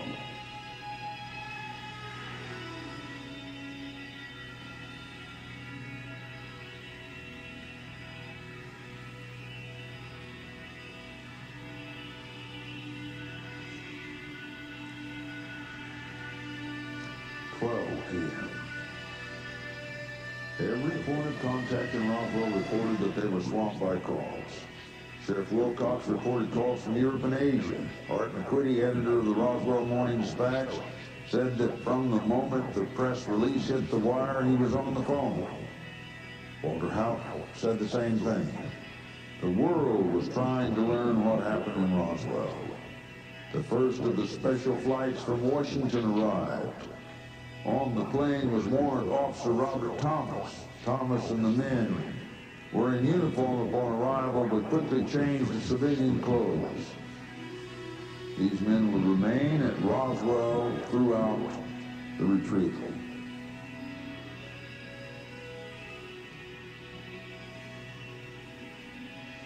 The phones at the base had started to ring. Blanchard, irritated because he couldn't get a phone line, ordered Haupt to do something about all the incoming calls. Haupt said there was nothing they could do about the incoming calls. Sheriff Wilcox, wondering what happened out at the crash site, sent 2 more deputies out. This time they ran into the cordon thrown up by the Army and returned back. The Army was letting no unauthorized personnel onto the crash site. Mid-afternoon, ʟ was flown back toward the ranch. His was not the first flight back at the 500, back as the 509th tried to find the flight crew of the craft. They were all sure that there had to be one. The second crash site was located and men on the ground were directed toward it. ʟ, because he knew the Landwell was helping to direct them in toward the second site. Before the Army could arrive, he was surprised by the late hour of the delivery. A check of the local ice house revealed no records available for the 1940s.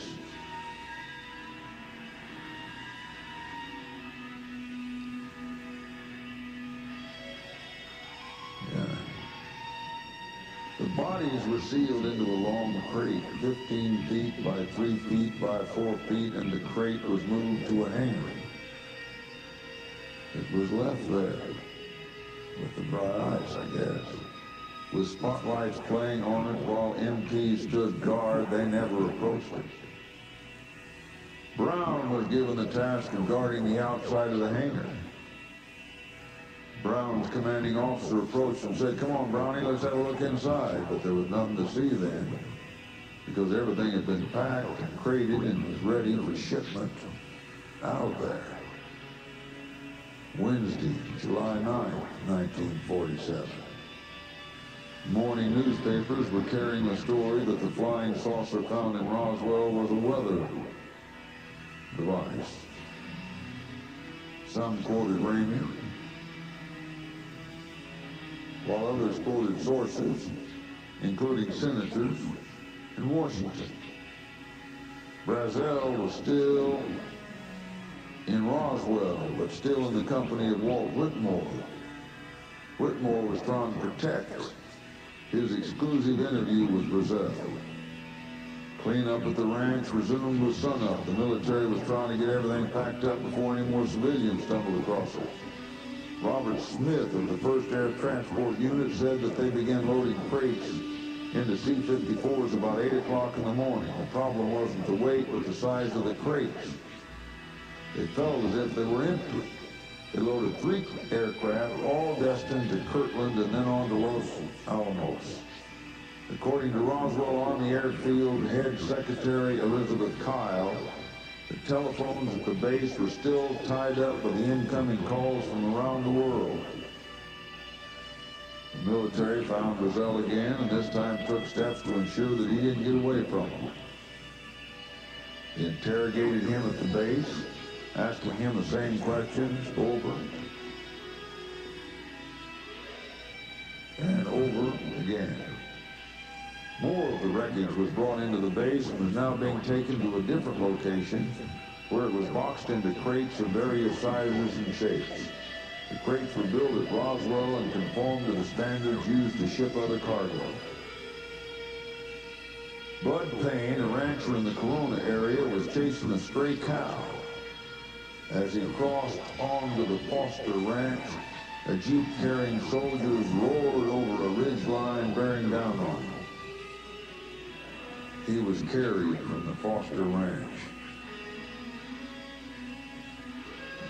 ʟ was taken into town for Wednesday, July 9, 1947.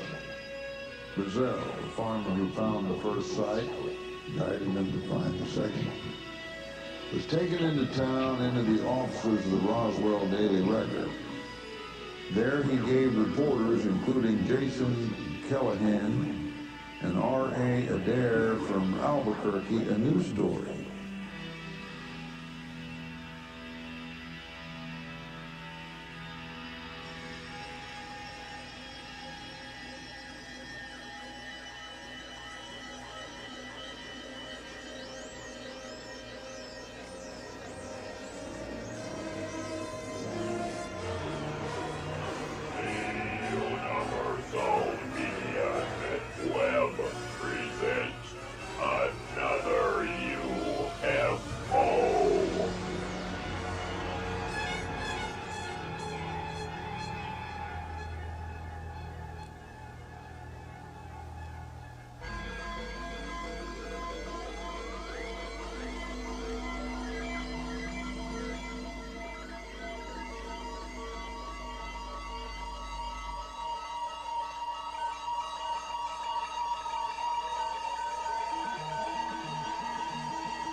captures flying saucer on ranch in Roswell region.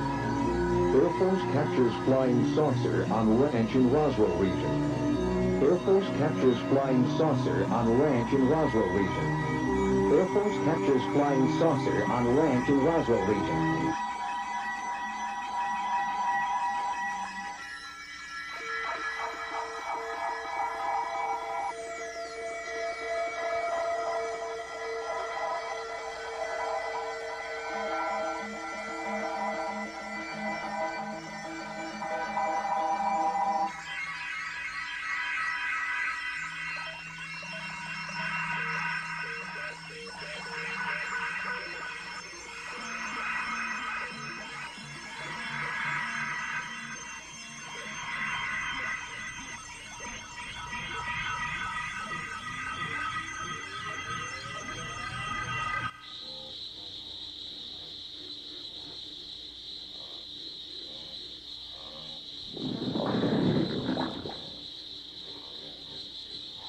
Yes, I'm still here in the Lucky Muck. This is Ūrgeņt in the bowels of the Lucky Muck swamp. I'm making my way up to the source of that glow I reported about,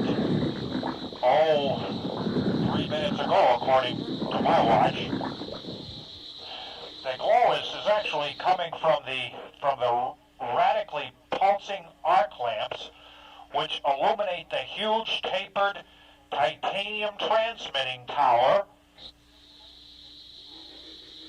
about 3 minutes ago, according to my watch. Oh, look, the glow is, I can see it now, it's coming from the radically pulsing mercury arc lamps, which illuminate the huge tapered titanium transmitting tower from which I am broadcasting. That's right. I have come upon the broadcasting tower of KPFA and KPFB in Berkeley, KFCF in Fresno, right here in the middle of the Lucky Muck swamp. Well, I certainly didn't know it was out here, but the fact that one tower can broadcast from two locations is not nearly as strange as what I see up at the top of the tower. I see a huge oval-shaped cloud. It seems almost anchored to the top. It's not drifting at all. It's just quivering amorphously, and there's all sorts of lights moving around inside the cloud. And as you can hear, my swamp gas detector is going crazy. So that must be it. That must be swamp gas. My guess is that gas is some form of intelligence, probably monitoring or even controlling our net web signal. Wow, it's easy to see now how this swamp gas can be mistaken for UFOs. It looks absolutely otherworldly. But of course, it's not. It just seeps up out of the old Lucky Muck. I'm right up to the tower now, but you know, if that gas is actually intelligent, that would be a new revelation. I wonder if Friday knows this stuff is hanging around his tower. I'm gonna move right up to the base here. The muck is still very deep here. They must have sunk the tower right down to bedrock. Wait a minute. No! Holy crocodiles! The tower, the base of the tower doesn't go into the muck. It doesn't go anywhere. I mean, the tower's floating above the ground. It must be, it's just hanging out of the swamp gas up there. Oh, wow. Now those lights are really going crazy. Uh-oh. Now there's a beam of light coming out of that swamp gas. It's like a huge searchlight. It's moving across the muck towards me. It's coming towards me. I gotta get out of here. Yeah, it's muck. I can't move fast enough. It's on me. It's got me. I'm being lifted. I'm being lifted out of the muck. I'm being sucked up towards... I'll leave my reporter to want me to get a little notice.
You're saying EBE. What is that?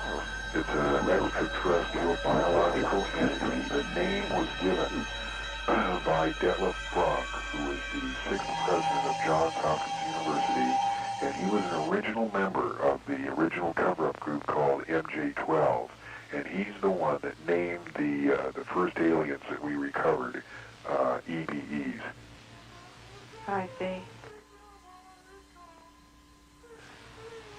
The law states that you are prohibited by federal law from having any contact with an alien.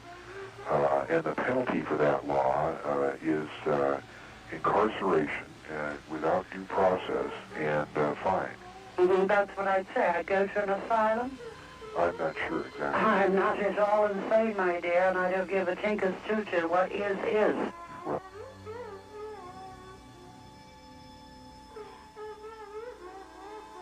another thing I'm having a real trouble with is this law. This law passed supposedly back in '69. This first I heard of it. That's about the time Project Blue Book was closing down. That's about right. On one hand, the government is saying we're closing down Project Blue Book because we have determined that UFOs not pose a threat to the United States security or the security of the world. And at this point, it's an unexplained phenomenon. Very good point. But, yeah, and at the same time, they're passing a law saying, by the way, if you talk to any of them, it's against the law. We're going to deny due process, or we're going to strictly deny you constitutional rights and put you in jail. Yeah. Yeah, same time they're saying that, as far as we're concerned, they don't exist and they aren't a threat.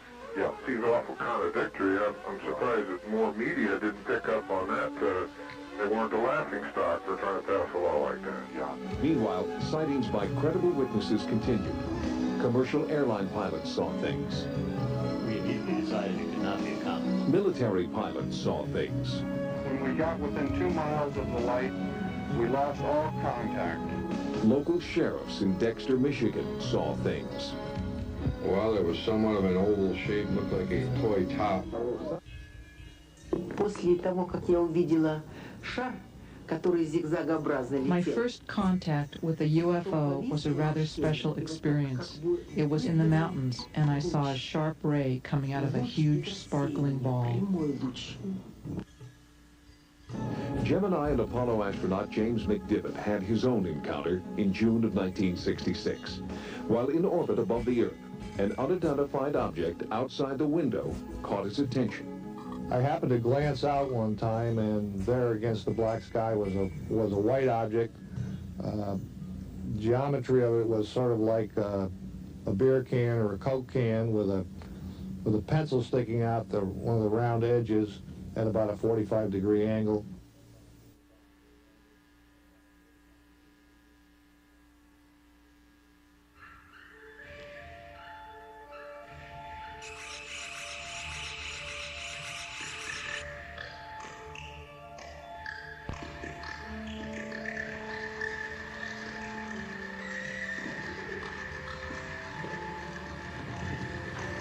UFOs were also making headlines at that time.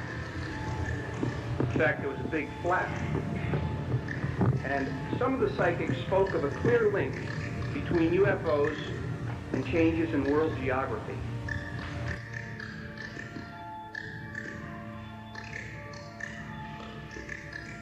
Moreover, they said, we were getting help from beyond Earth, from interplanetary visitors, from interdimensional beings.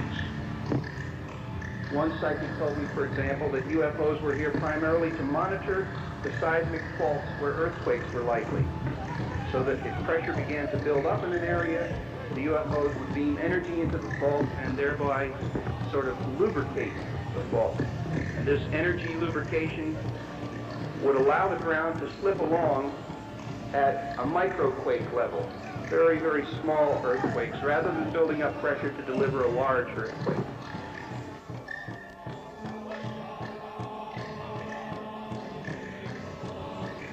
So according to this particular source, UFOs were the guardians of world safety. They were protecting us from natural disasters. Well, as we all know, California has not yet experienced the big one.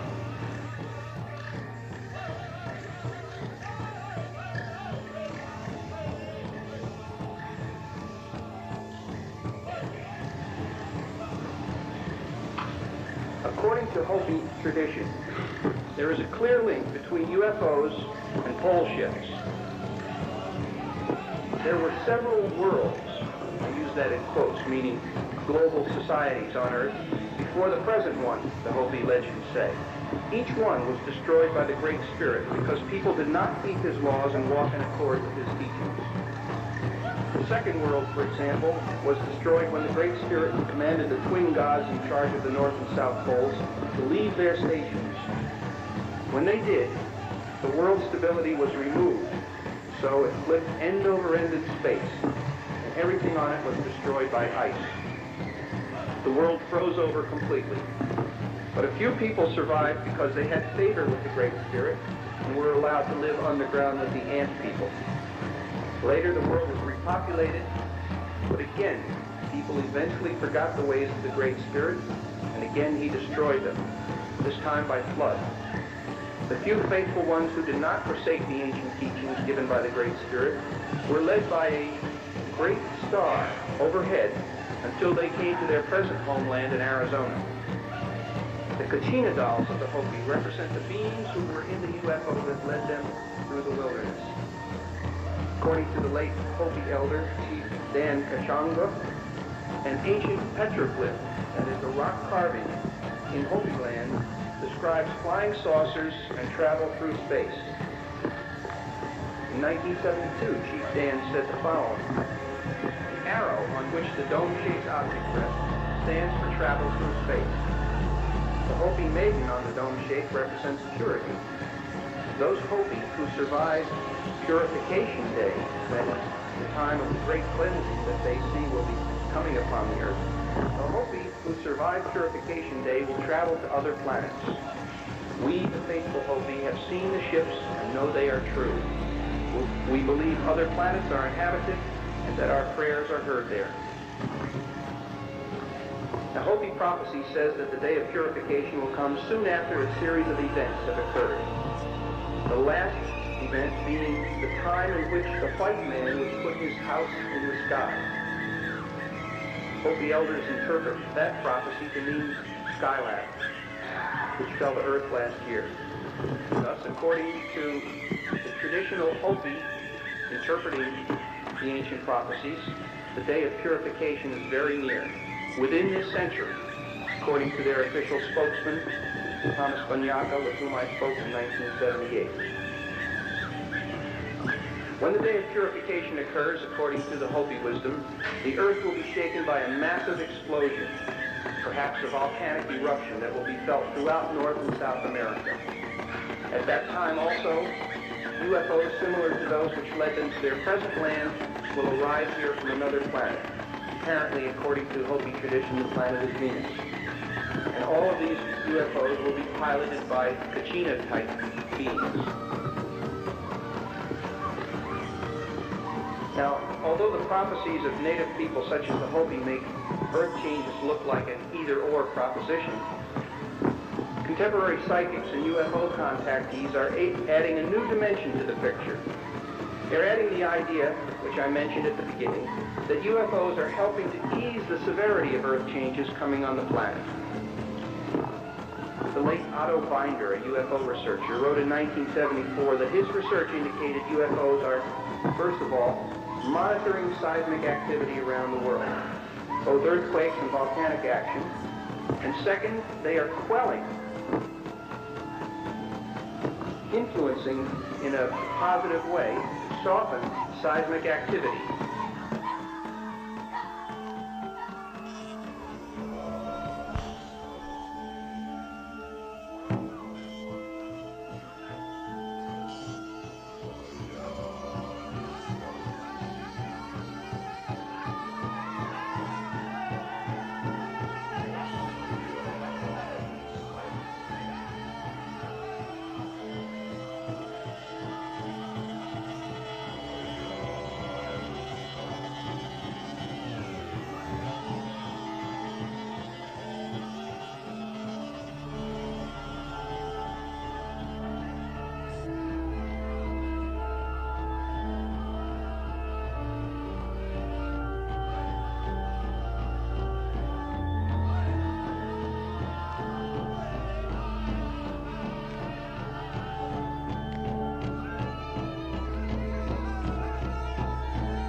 spaceman?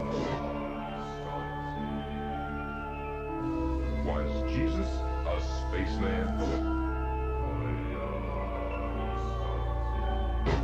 Was Jesus a spaceman? Was Jesus a spaceman? And what is this that happens? And I looked. Now this is the elaboration of what happened to Ezekiel, that the first 4 verses just said in preface. I looked, and behold, a whirlwind came out of the north, a great cloud and a fire enfolding itself. And the brightness was about it, and out of the midst thereof was the color of amber out of the midst of the fire. And out of the midst thereof came the likeness of 4 living creatures. And this was their appearance. They had the likeness of a man, and every one had 4 faces, and every one had 4 wings. And their feet were straight feet, and the sole of their feet was like the sole of a calf's foot, and they sparkle like the color of burnished brass. And they had the hands of a man under their wings on their 4 sides, and they 4 had their faces and their wings.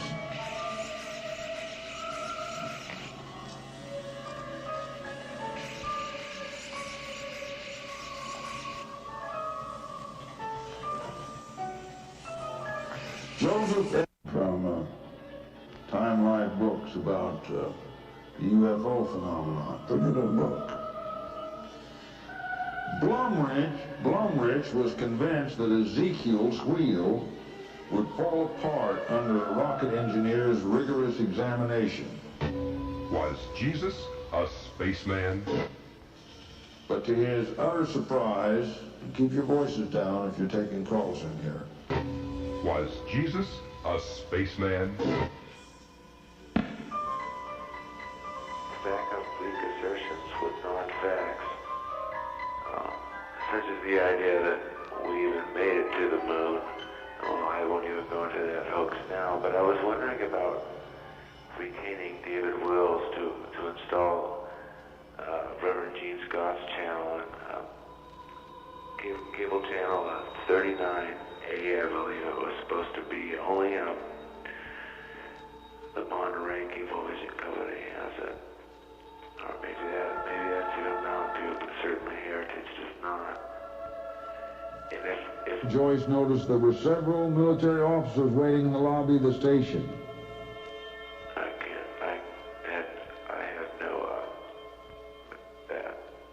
After he got the call, Joyce decided he better have some proof that he hadn't made up the story. Was Jesus a spaceman? To his utter surprise, he found that the description could be adapted. And by the way, let me caution you, Voices of Faith people, the only thing I'm interested in taking calls on right now are my regulars calling in to meet their commitment.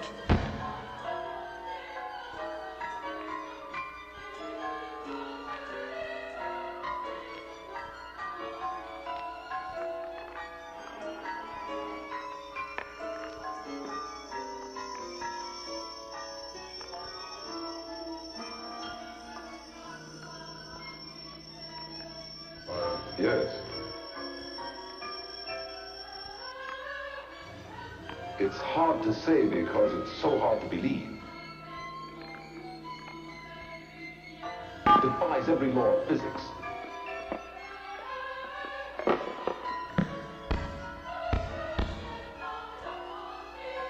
Was Jesus a spaceman? Somebody wanting to call and make speeches about UFOs, I'll give them a chance later when the music plays. But right now, the only calls, and I'm saying it to the audience so nobody gets offended, the only calls that are being received are those where King's houses say, I'm calling to make my commitment. You don't say that real fast, you'll be hung up on. Is that clear? Because it's teaching time now, not time to just have my money spent. I pay for that phone. Every phone call costs me. I therefore decide whether I want to use it or not. I ain't out here looking for friends. I'm looking for people with intelligence. That has to be demonstrated. It's the rest of TV that plays to the bucketheads. Bloomridge was convinced that Ezekiel's wheel would fall apart under a rocket engineer's rigorous examination. Was Jesus a spaceman? But to his utter surprise, he found that the description could be adapted into a practical design for a landing module launched from a mother spaceship. In the prophet's vision, the glowing metal godhead. Was Jesus a spaceman? Bloomridge worked out the design in detail and published an account of it in a 1973 book titled The Spaceships of Ezekiel. Seldom, he wrote, has a total defeat, that is, a defeat of his original judgment, been so rewarding, so fascinating, and so delightful. According to Bloomridge, the four living creatures could have been 4 sets of landing gear, each with a wheel for maneuvering over the ground. The wings would have been helicopter blades used for final positioning prior to touchdown, while a rocket engine in the craft's conical body supplied main propulsion. Was Jesus a spaceman?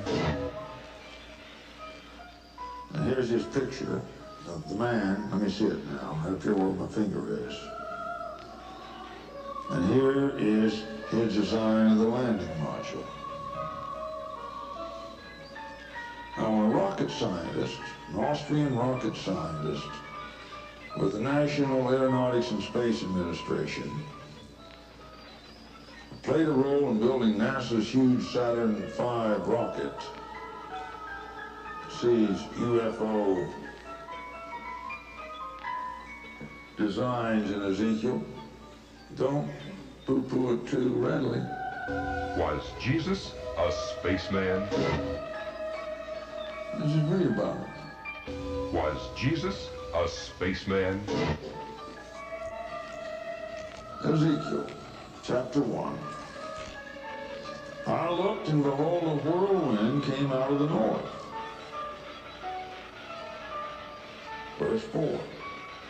A great cloud and a fire enfolding itself or catching itself, and a brightness was about it. And out of the midst thereof is the color of amber out of the midst of the fire. Also out of the midst thereof came the likeness of 4 living creatures. Now I'm sure this is the first thing of this type Ezekiel ever saw. He's going to describe it as he sees it. And this was their appearance. He doesn't say they're men. Doesn't even say they're living creatures. Was Jesus a spaceman? So he had the likeness of 4 living creatures, and this was their appearance. They had the likeness of a man, and everyone had 4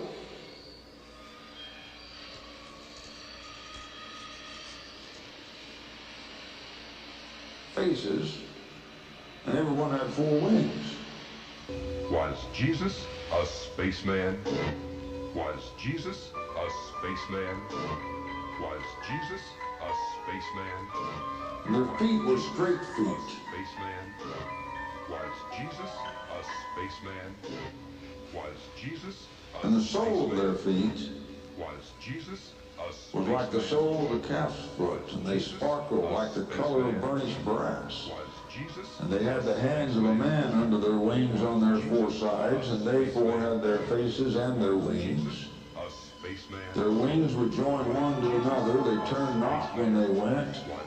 They went everyone straight forward. As for the likeness of their faces, they 4 had the face of a man and the face of a lion on the right side, and they 4 had the face of an ox on the left side. They 4 also had the face of an eagle. Was Jesus a spaceman? Was Jesus I've read commentaries that go into spiritual fancy on these things beyond belief. Was Jesus a spaceman? Was Jesus a Have you ever seen what pilots have been known to paint on the sides of their airplanes? Was Jesus a spaceman? Was Jesus a spaceman? Was Jesus a spaceman? Was Jesus a spaceman? Was Jesus a spaceman? Was Jesus a spaceman? Don't get spiritual where it isn't necessary yet.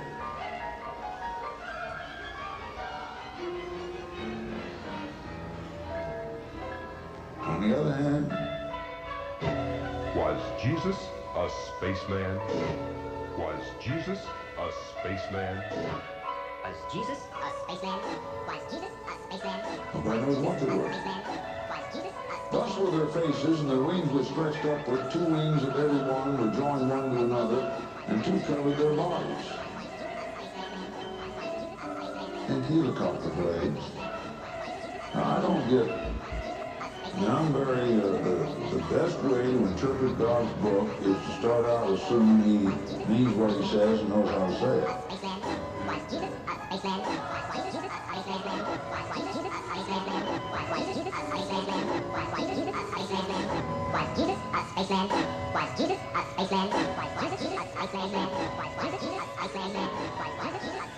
In the book of Revelation, when the demons come out of the abyss or the bottomless pit, those are not helicopters. Those are exactly what they are described as. Demons. I don't know what this is yet. What was it? And they went everyone straight forward. Whither the Spirit was to go, they went. And they turned not when they went. And as for the likeness of the living creatures, their appearance was like burning coals of fire, and like the appearance of lamps. It went up and down among the living creatures, and the fire was bright, and out of the fire went forth lightning. And the living creatures ran and returned as the appearance of a flash of lightning. What was it? What was it? What was it? What was it? What was it? Now, what was it? As I beheld the living creatures, behold, one wheel upon the earth. What was it?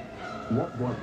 What was it? By the living creatures with his 4 faces. What was it? Now, as I beheld the living creatures, behold, one wheel upon the earth, by the living creatures with his four faces. The appearance of the wheels and their work was like unto the color of a beryl. And they four had one likeness, and their appearance and their work was as it were a wheel in the middle of a wheel.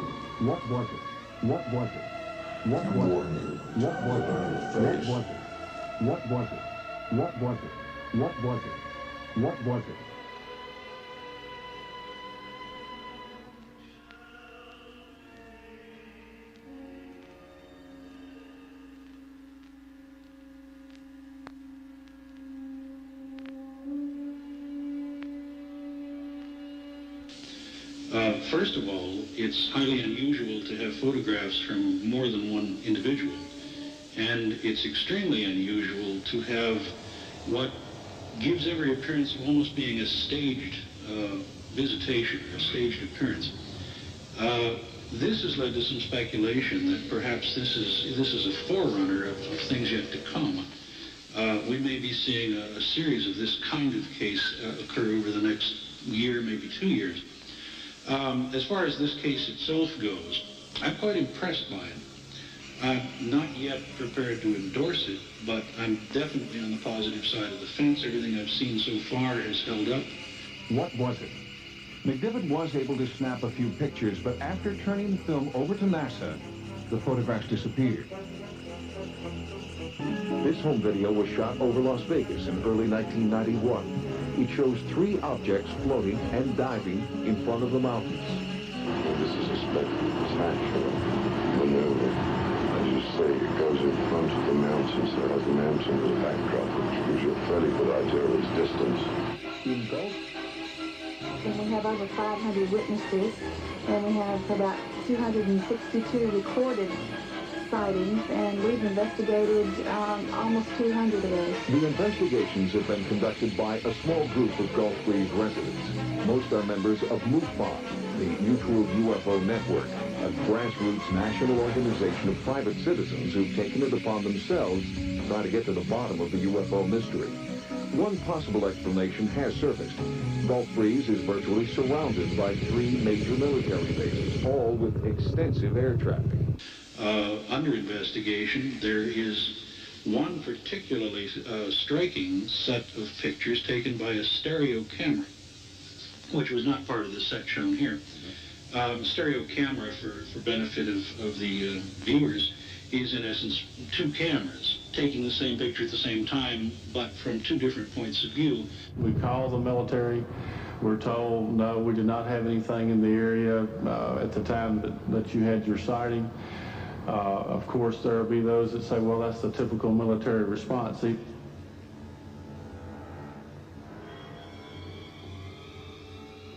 told them that he had found the balloon on June 14th and hadn't taken it into Roswell until 3 weeks later because he had no phone, no radio, and didn't know the world was looking for flying discs. And if there was something going on, they would deny it. So that you have a parallax on that. And in this particular photograph, the camera on the right shows the object that we saw in these photographs. I was nervous, naturally, and my folks came in Wednesday afternoon while we were putting the paper together. And I said, you're not going to believe what we're getting ready to run in this week's paper. The camera on the left shows a light obscured by 3 parallel lines, which upon investigation turned out to be branches of a tree that had gotten in the way of the one parallel So side. at that point, I more or less lost my fear of going with it because, you know, if your own folks see it, is the government aware of what's going on down in Florida? Well, I think they have to be. Certainly the principal witness has stated that 2 individuals visited him purporting to be government people. And I never felt more alone than I felt that day, November the 11th, 1987, seeing this thing, and then later, nobody saying very much, and then, of course, several weeks later, you know, people were coming forward, and fortunately, you came forward a month later and said, hey, I saw that same thing. ask some questions. Certainly, there's been enough publicity about the case that if they're not aware, they ought to be. And one very unusual thing that I have to say in having several people, which I would have to call insiders for lack of a better word, people within the military intelligence government community who seem to be aware of UFOs and provide information. And they seem to be peculiarly afraid or reluctant to discuss any case that involves an abduction experience, as does this one. You know, I think there may be a reason for this, that the government's hands may, to a degree, be tied. My experiences with government people have always been very supportive and friendly. And in the mid-60s, a former CIA director, Admiral ʟɪᴠᴇ, who had stated earlier that there was a cover-up based on ridicule and denial, also said a very interesting thing. He said the Air Force has revealed as much as it can. The rest is up to the aliens. And I think this is the rest. Well, there is something I want you to talk about, and that is one of the most important cases you ever worked on. Code name Majestic 12. Yes. Describe what this is and how you came about this information. This is from the White House. These are documents prepared for President-elect Eisenhower. It's a very unusual story. It goes back to 1980, just after I had completed. Now let's look at a piece of videotape. Some of his early photos contemplated the possibility that they were hoaxed by a double exposure method. But there is a question of whether or not anybody knows how to fake stereo pictures and do it well.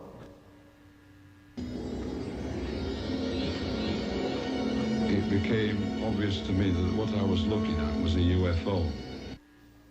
Even with the overwhelming amount of testimony, the government has refused to acknowledge that either crash ever happened. None of the debris is surfaced, neither have any official documents, and most of the first-hand witnesses have died. As for the captured alien, the most often told story suggests that he lived for a few years at a military installation and then died of an unexplained illness in the early 50s. He said, "How well have you examined it?" I said, "Well enough to know that I don't know what it is." Brazil in that article, however, said that he had found weather balloons on other occasions. There was no emittance of noise from it, and there was certainly no heat coming from it. The trees that was lining were shaking violently, so whatever it was, there was a force coming from it. Although at that time, while I was sat in the police car, I couldn't feel any vibration in the police car, but there was no way I was going to get out. I wasn't going to get out of the police car. I felt very secure in there. According to those who claim to have been abducted, they're transported by a beam of light aboard a spacecraft, set up on an examination table, surrounded by strange creatures, probed and prodded as tissue and fluid samples are taken, and then returned to the point from which they were abducted. He's the light. Most of them are light. But this isn't a little gray. This is not a little gray. He's larger. He was about 5 foot. This 5 is the feet one. tall as opposed to 4 feet for the other ones. Do you have other species? Yeah. That's one of the previous ones, right? Okay. Would you like to see a photograph? I would. Yeah. You got a photograph? I want to see it. And this is. It looks like bushes. We call this in the middle Arsenio Hall aliens because they have flat heads. Most often with little or no recollection of what happened. That's one of those Bigfoot photos. This is one that was a pleasant experience, and that's someone had mentioned. How is this one different? Because they look the same. The one thing they know for certain is that minutes, even hours have passed that they can't account for. This form of amnesia is known as missing time. This missing time aspect is very, very common in abduction experiences, where the person cannot remember where he or she was. It was fairly early, about 9 in the morning when I headed out, and it was nearly noon when I How got likely is it back. that all living things on this planet have the same And DNA? Amazingly enough, that didn't really they seem to do. make much It sense. appears that why are there three-legged animals abducted twice and there are certain directions in which I didn't life feel anything. I evolves was and like, certain favored like I are hundred-legged animals running around. just like time Even stopped. number incidentally. Cindy Gore, It's true. abducted with her mother, Judy, in 1973. I was going to let Phil say something here to the question of could this be a religious hallucination of some sort of First, let me static? say that fortunately we live in a country where we're each free to believe, to accept whatever religious faith we wish to follow. And anything that gives these ladies or anyone else solace and comfort, I certainly would not challenge. What I do challenge very sharply is the claim that these aliens are abducting people, cutting fresh samples out, impregnating our young teenage daughters, removing the unborn fetuses. President Carter, President Reagan, and President Bush have taken great steps to efforts to protect and recover the rights of a few of our victims of Mideast terrorists and so on. And I feel sure that if this is actually taking place, I urge Stanton, as an American citizen, to come to Washington to alert our top officials. And at that point, just went blind. Jesse Lowell, abducted several times since 1956. Under hypnosis, we seem to find the only tool we have of getting at what is a genuine period of missing time. They wouldn't know what to do. The motor's froze. My screwdriver sticks to the block. His motor's become magnetic. Yeah, this may be it. Nellie, switch is calling here. So not fantasizing or creating these stories, but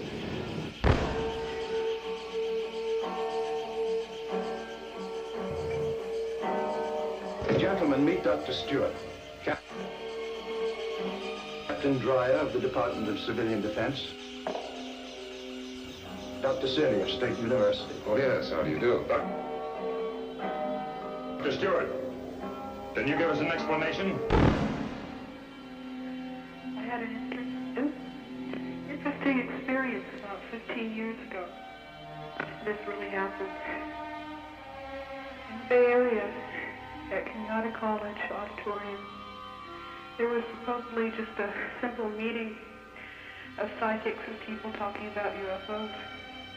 About 3,000 people were there. It was mentioned twice in the newspaper. It happened about 8 o'clock at night till about 10. What's that? It was very frightening. I don't know.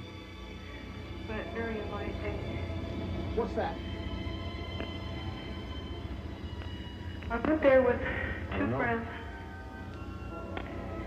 And what we saw instead of a lecture was a recruiting meeting. I don't know. Some gray people that were almost 7 feet tall. Just 2 of them. They had gray skin, gray eyes, and gray hair. From the pictures I'd seen of the little grays, they looked like a combination of human and a little gray. And they talked very monotone, very deep voices. And they had some 16 young people on the stage all sitting in chairs that looked like they were hypnotized. What's that? And I don't know. they were asking for people to join their company and leave with them to a different planet to help their people and their race understand the human race. It was quite shocking. And the 2 people I was with considered going. They were parked out at Hutter Park, up near Honda, for 3 days, 3 nights. And my 2 friends went there. I don't know. And I never saw them again. This was years ago, and I was going to go, but I decided not to because there were 2 stipulations. That is, that if you joined them, you never saw your family again. What's that?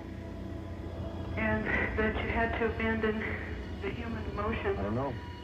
of attachment and love and all strong feelings, because he said that would get in the way of the work. I don't know. Well, after that night, there was one news story in the paper, and after that I didn't hear anything. But I heard that 40 people had disappeared, prominent people, intelligent students. What's that? That they had, before they left, they had given up all of their, tied up all the loose ends, given away all their money and their land, and just disappeared. No one ever heard from them again. And that really happened. I don't know.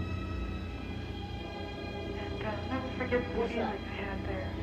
They were very strong, very powerful. And I don't know. It was very real. I still have a flyer from that time. What's that? Anyway, I don't ride at night anymore because of that.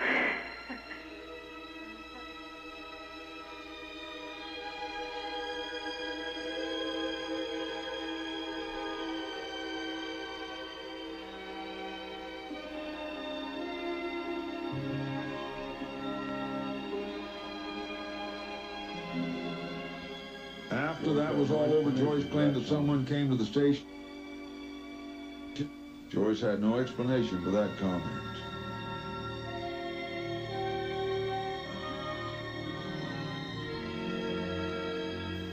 First, I need an explanation, Colonel. Why the roadblock? Why the explosion? It wasn't an explosion. The building collapsed on the campus. A cyclotron that government funds helped pay for with taxpayers' money was smashed to smithereens. What do you call that if not an explosion? Nonsense, gentlemen. It was an inverted explosion, an implosion. The walls were pulled inward by some unbelievable force. They're very real people who are telling me the same, almost boring details. Over and over again, we get these hidden consistencies in abduction reports which come out through hypnosis, and they match exactly the kinds of things that come out under normal recall. And I don't remember stopping. I don't remember pulling over and parking the car, but it was inside the halfway in the road and halfway not. And this is when I saw this spotlight then was doing this like a beam. Once the beam of light hit me, I was paralyzed. And at that moment, that's when I was on the craft. The description of the UFO occupants are extremely similar. They were about 3 feet tall. Maybe this high. Their skin looked like it was made of marshmallow. White, pale color. And they had real big eyes. Large, dark eyes. They had real large claw-like hands. I couldn't tell if they were mittens or what. 2 nostrils or slits for a nose and a slit for a mouth. They didn't walk, they like glided. The bottom part of their legs kind of like almost robotic. The person will describe being on a table, which is generally metallic. They are unable to move. And the beings were standing around me, looking at me, examining my body. Now, when they're on the table, they describe operations which take place. The next thing I remember, they have this thing in front of my eye. Like a metal instrument that was kind of like shaped like an L. And stuck it went all the way back down to here, though, in my throat.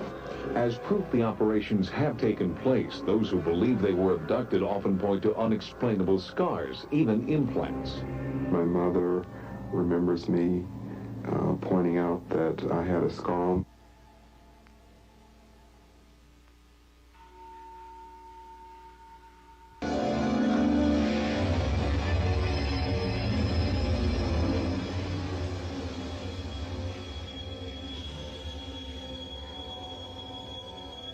And then a very strange thing occurred.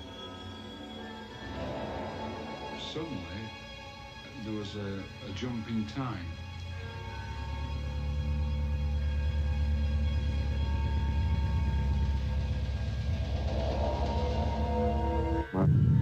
It is a mystery of the night.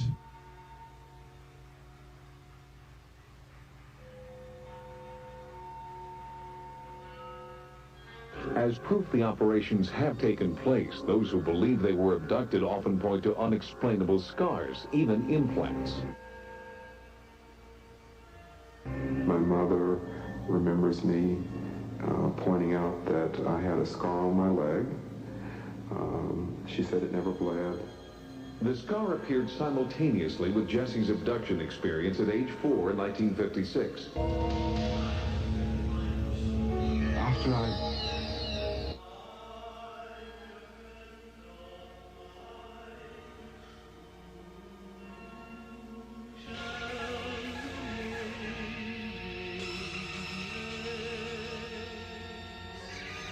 This happened years ago.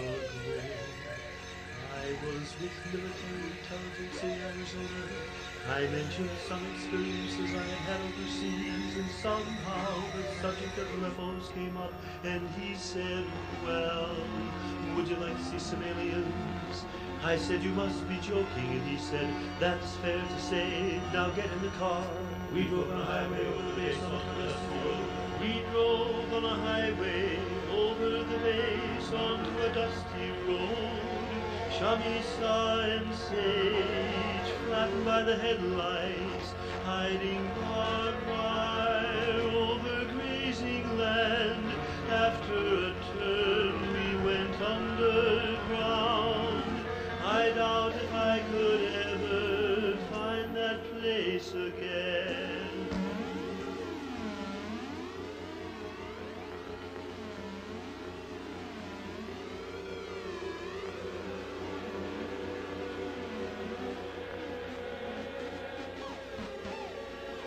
Done the drawing, or my last conscious memory was of doing the drawing. Beneath the scar, Jesse could always feel a small object.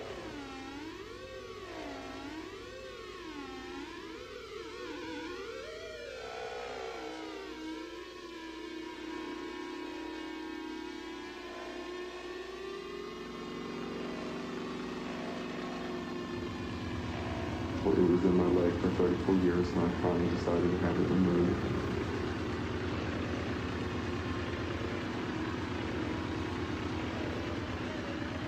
And this is what they took out. Though tests have revealed the object is made of silicone and trace metals, they don't answer where it came from.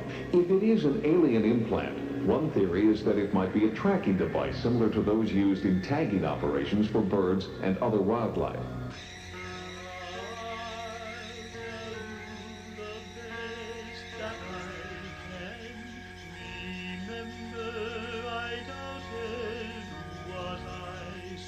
The craft is going off by yellow. The craft is going off by yellow. Everybody touched me, got the impression that something was underneath. 20 feet across inside the craft, I saw symbols, switches and lights, and something like a screen 7 feet high and 4 feet round.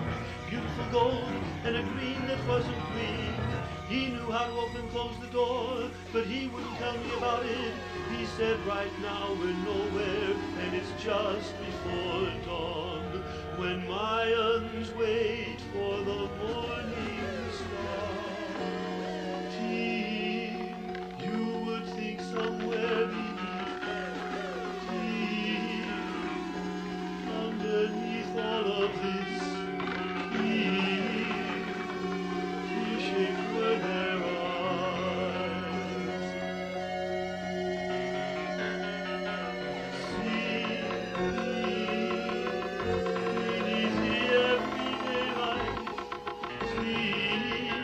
something else is going on. Their eyes, if you touch them, they would break.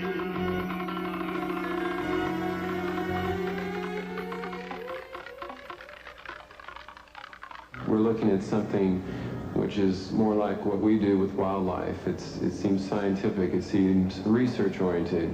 It seems like there's a real important purpose behind it and not to interfere or destroy us. Girders were bent, rivets were pulled out. All metal parts within a radius of 100 yards became magnetic. But in terms, we have something that perhaps they need, and perhaps they're helping us in some way.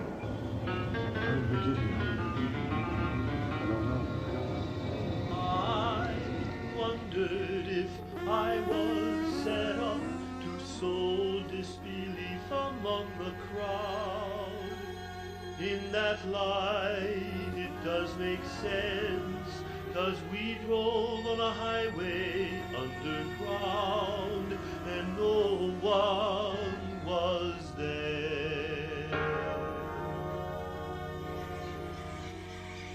There were five of them. They were very, very pale.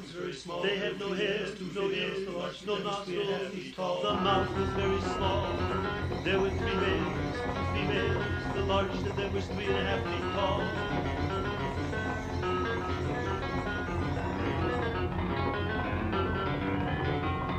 He told me from a study of the brain, they estimated one was 200 years old.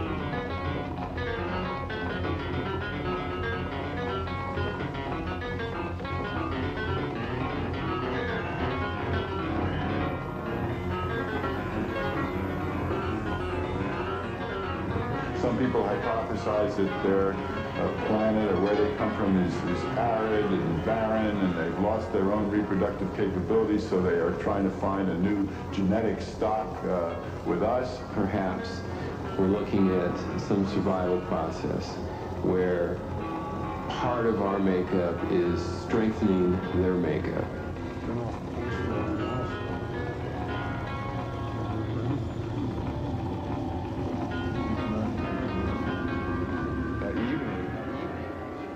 Stopped in Bettendorf and we went to that restaurant. There were several police officers, several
security above everything, even one hell of a friendship.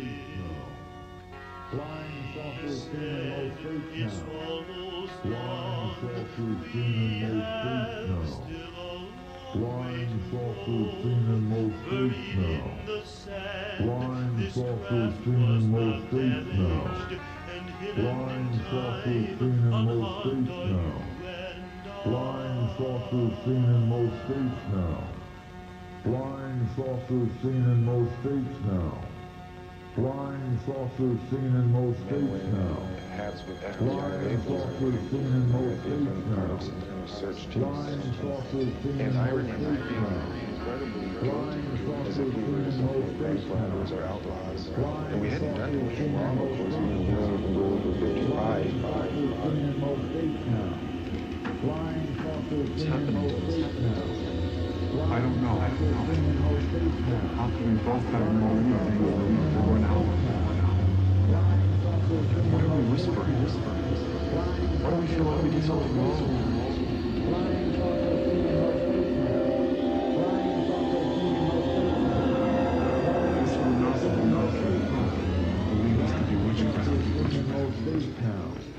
Flying saucers seen in most states now. Flying saucers seen in most states now. Flying saucers seen in most states now. Flying saucers seen in most states now.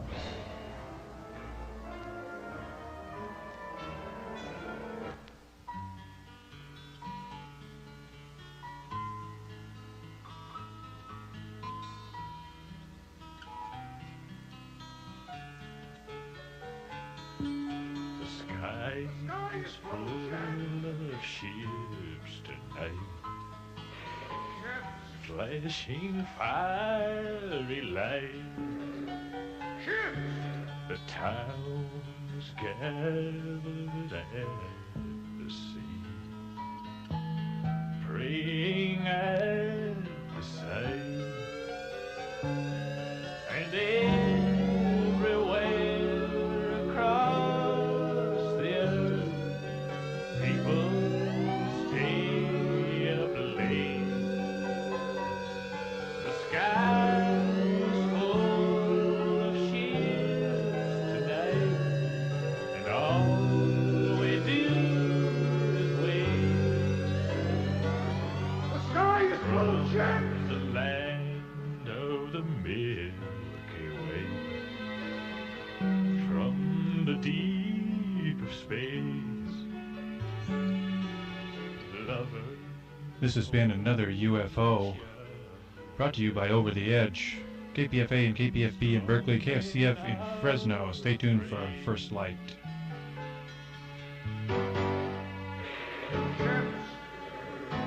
Ships! The sky is full of ships!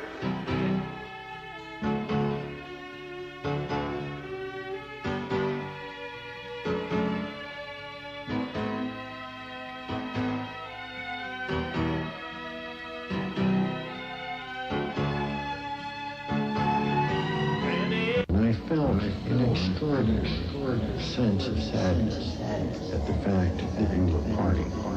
There is no way that I can adequately describe the intense sadness that I felt. And then the message came that we will all see one another again at another place, at another time.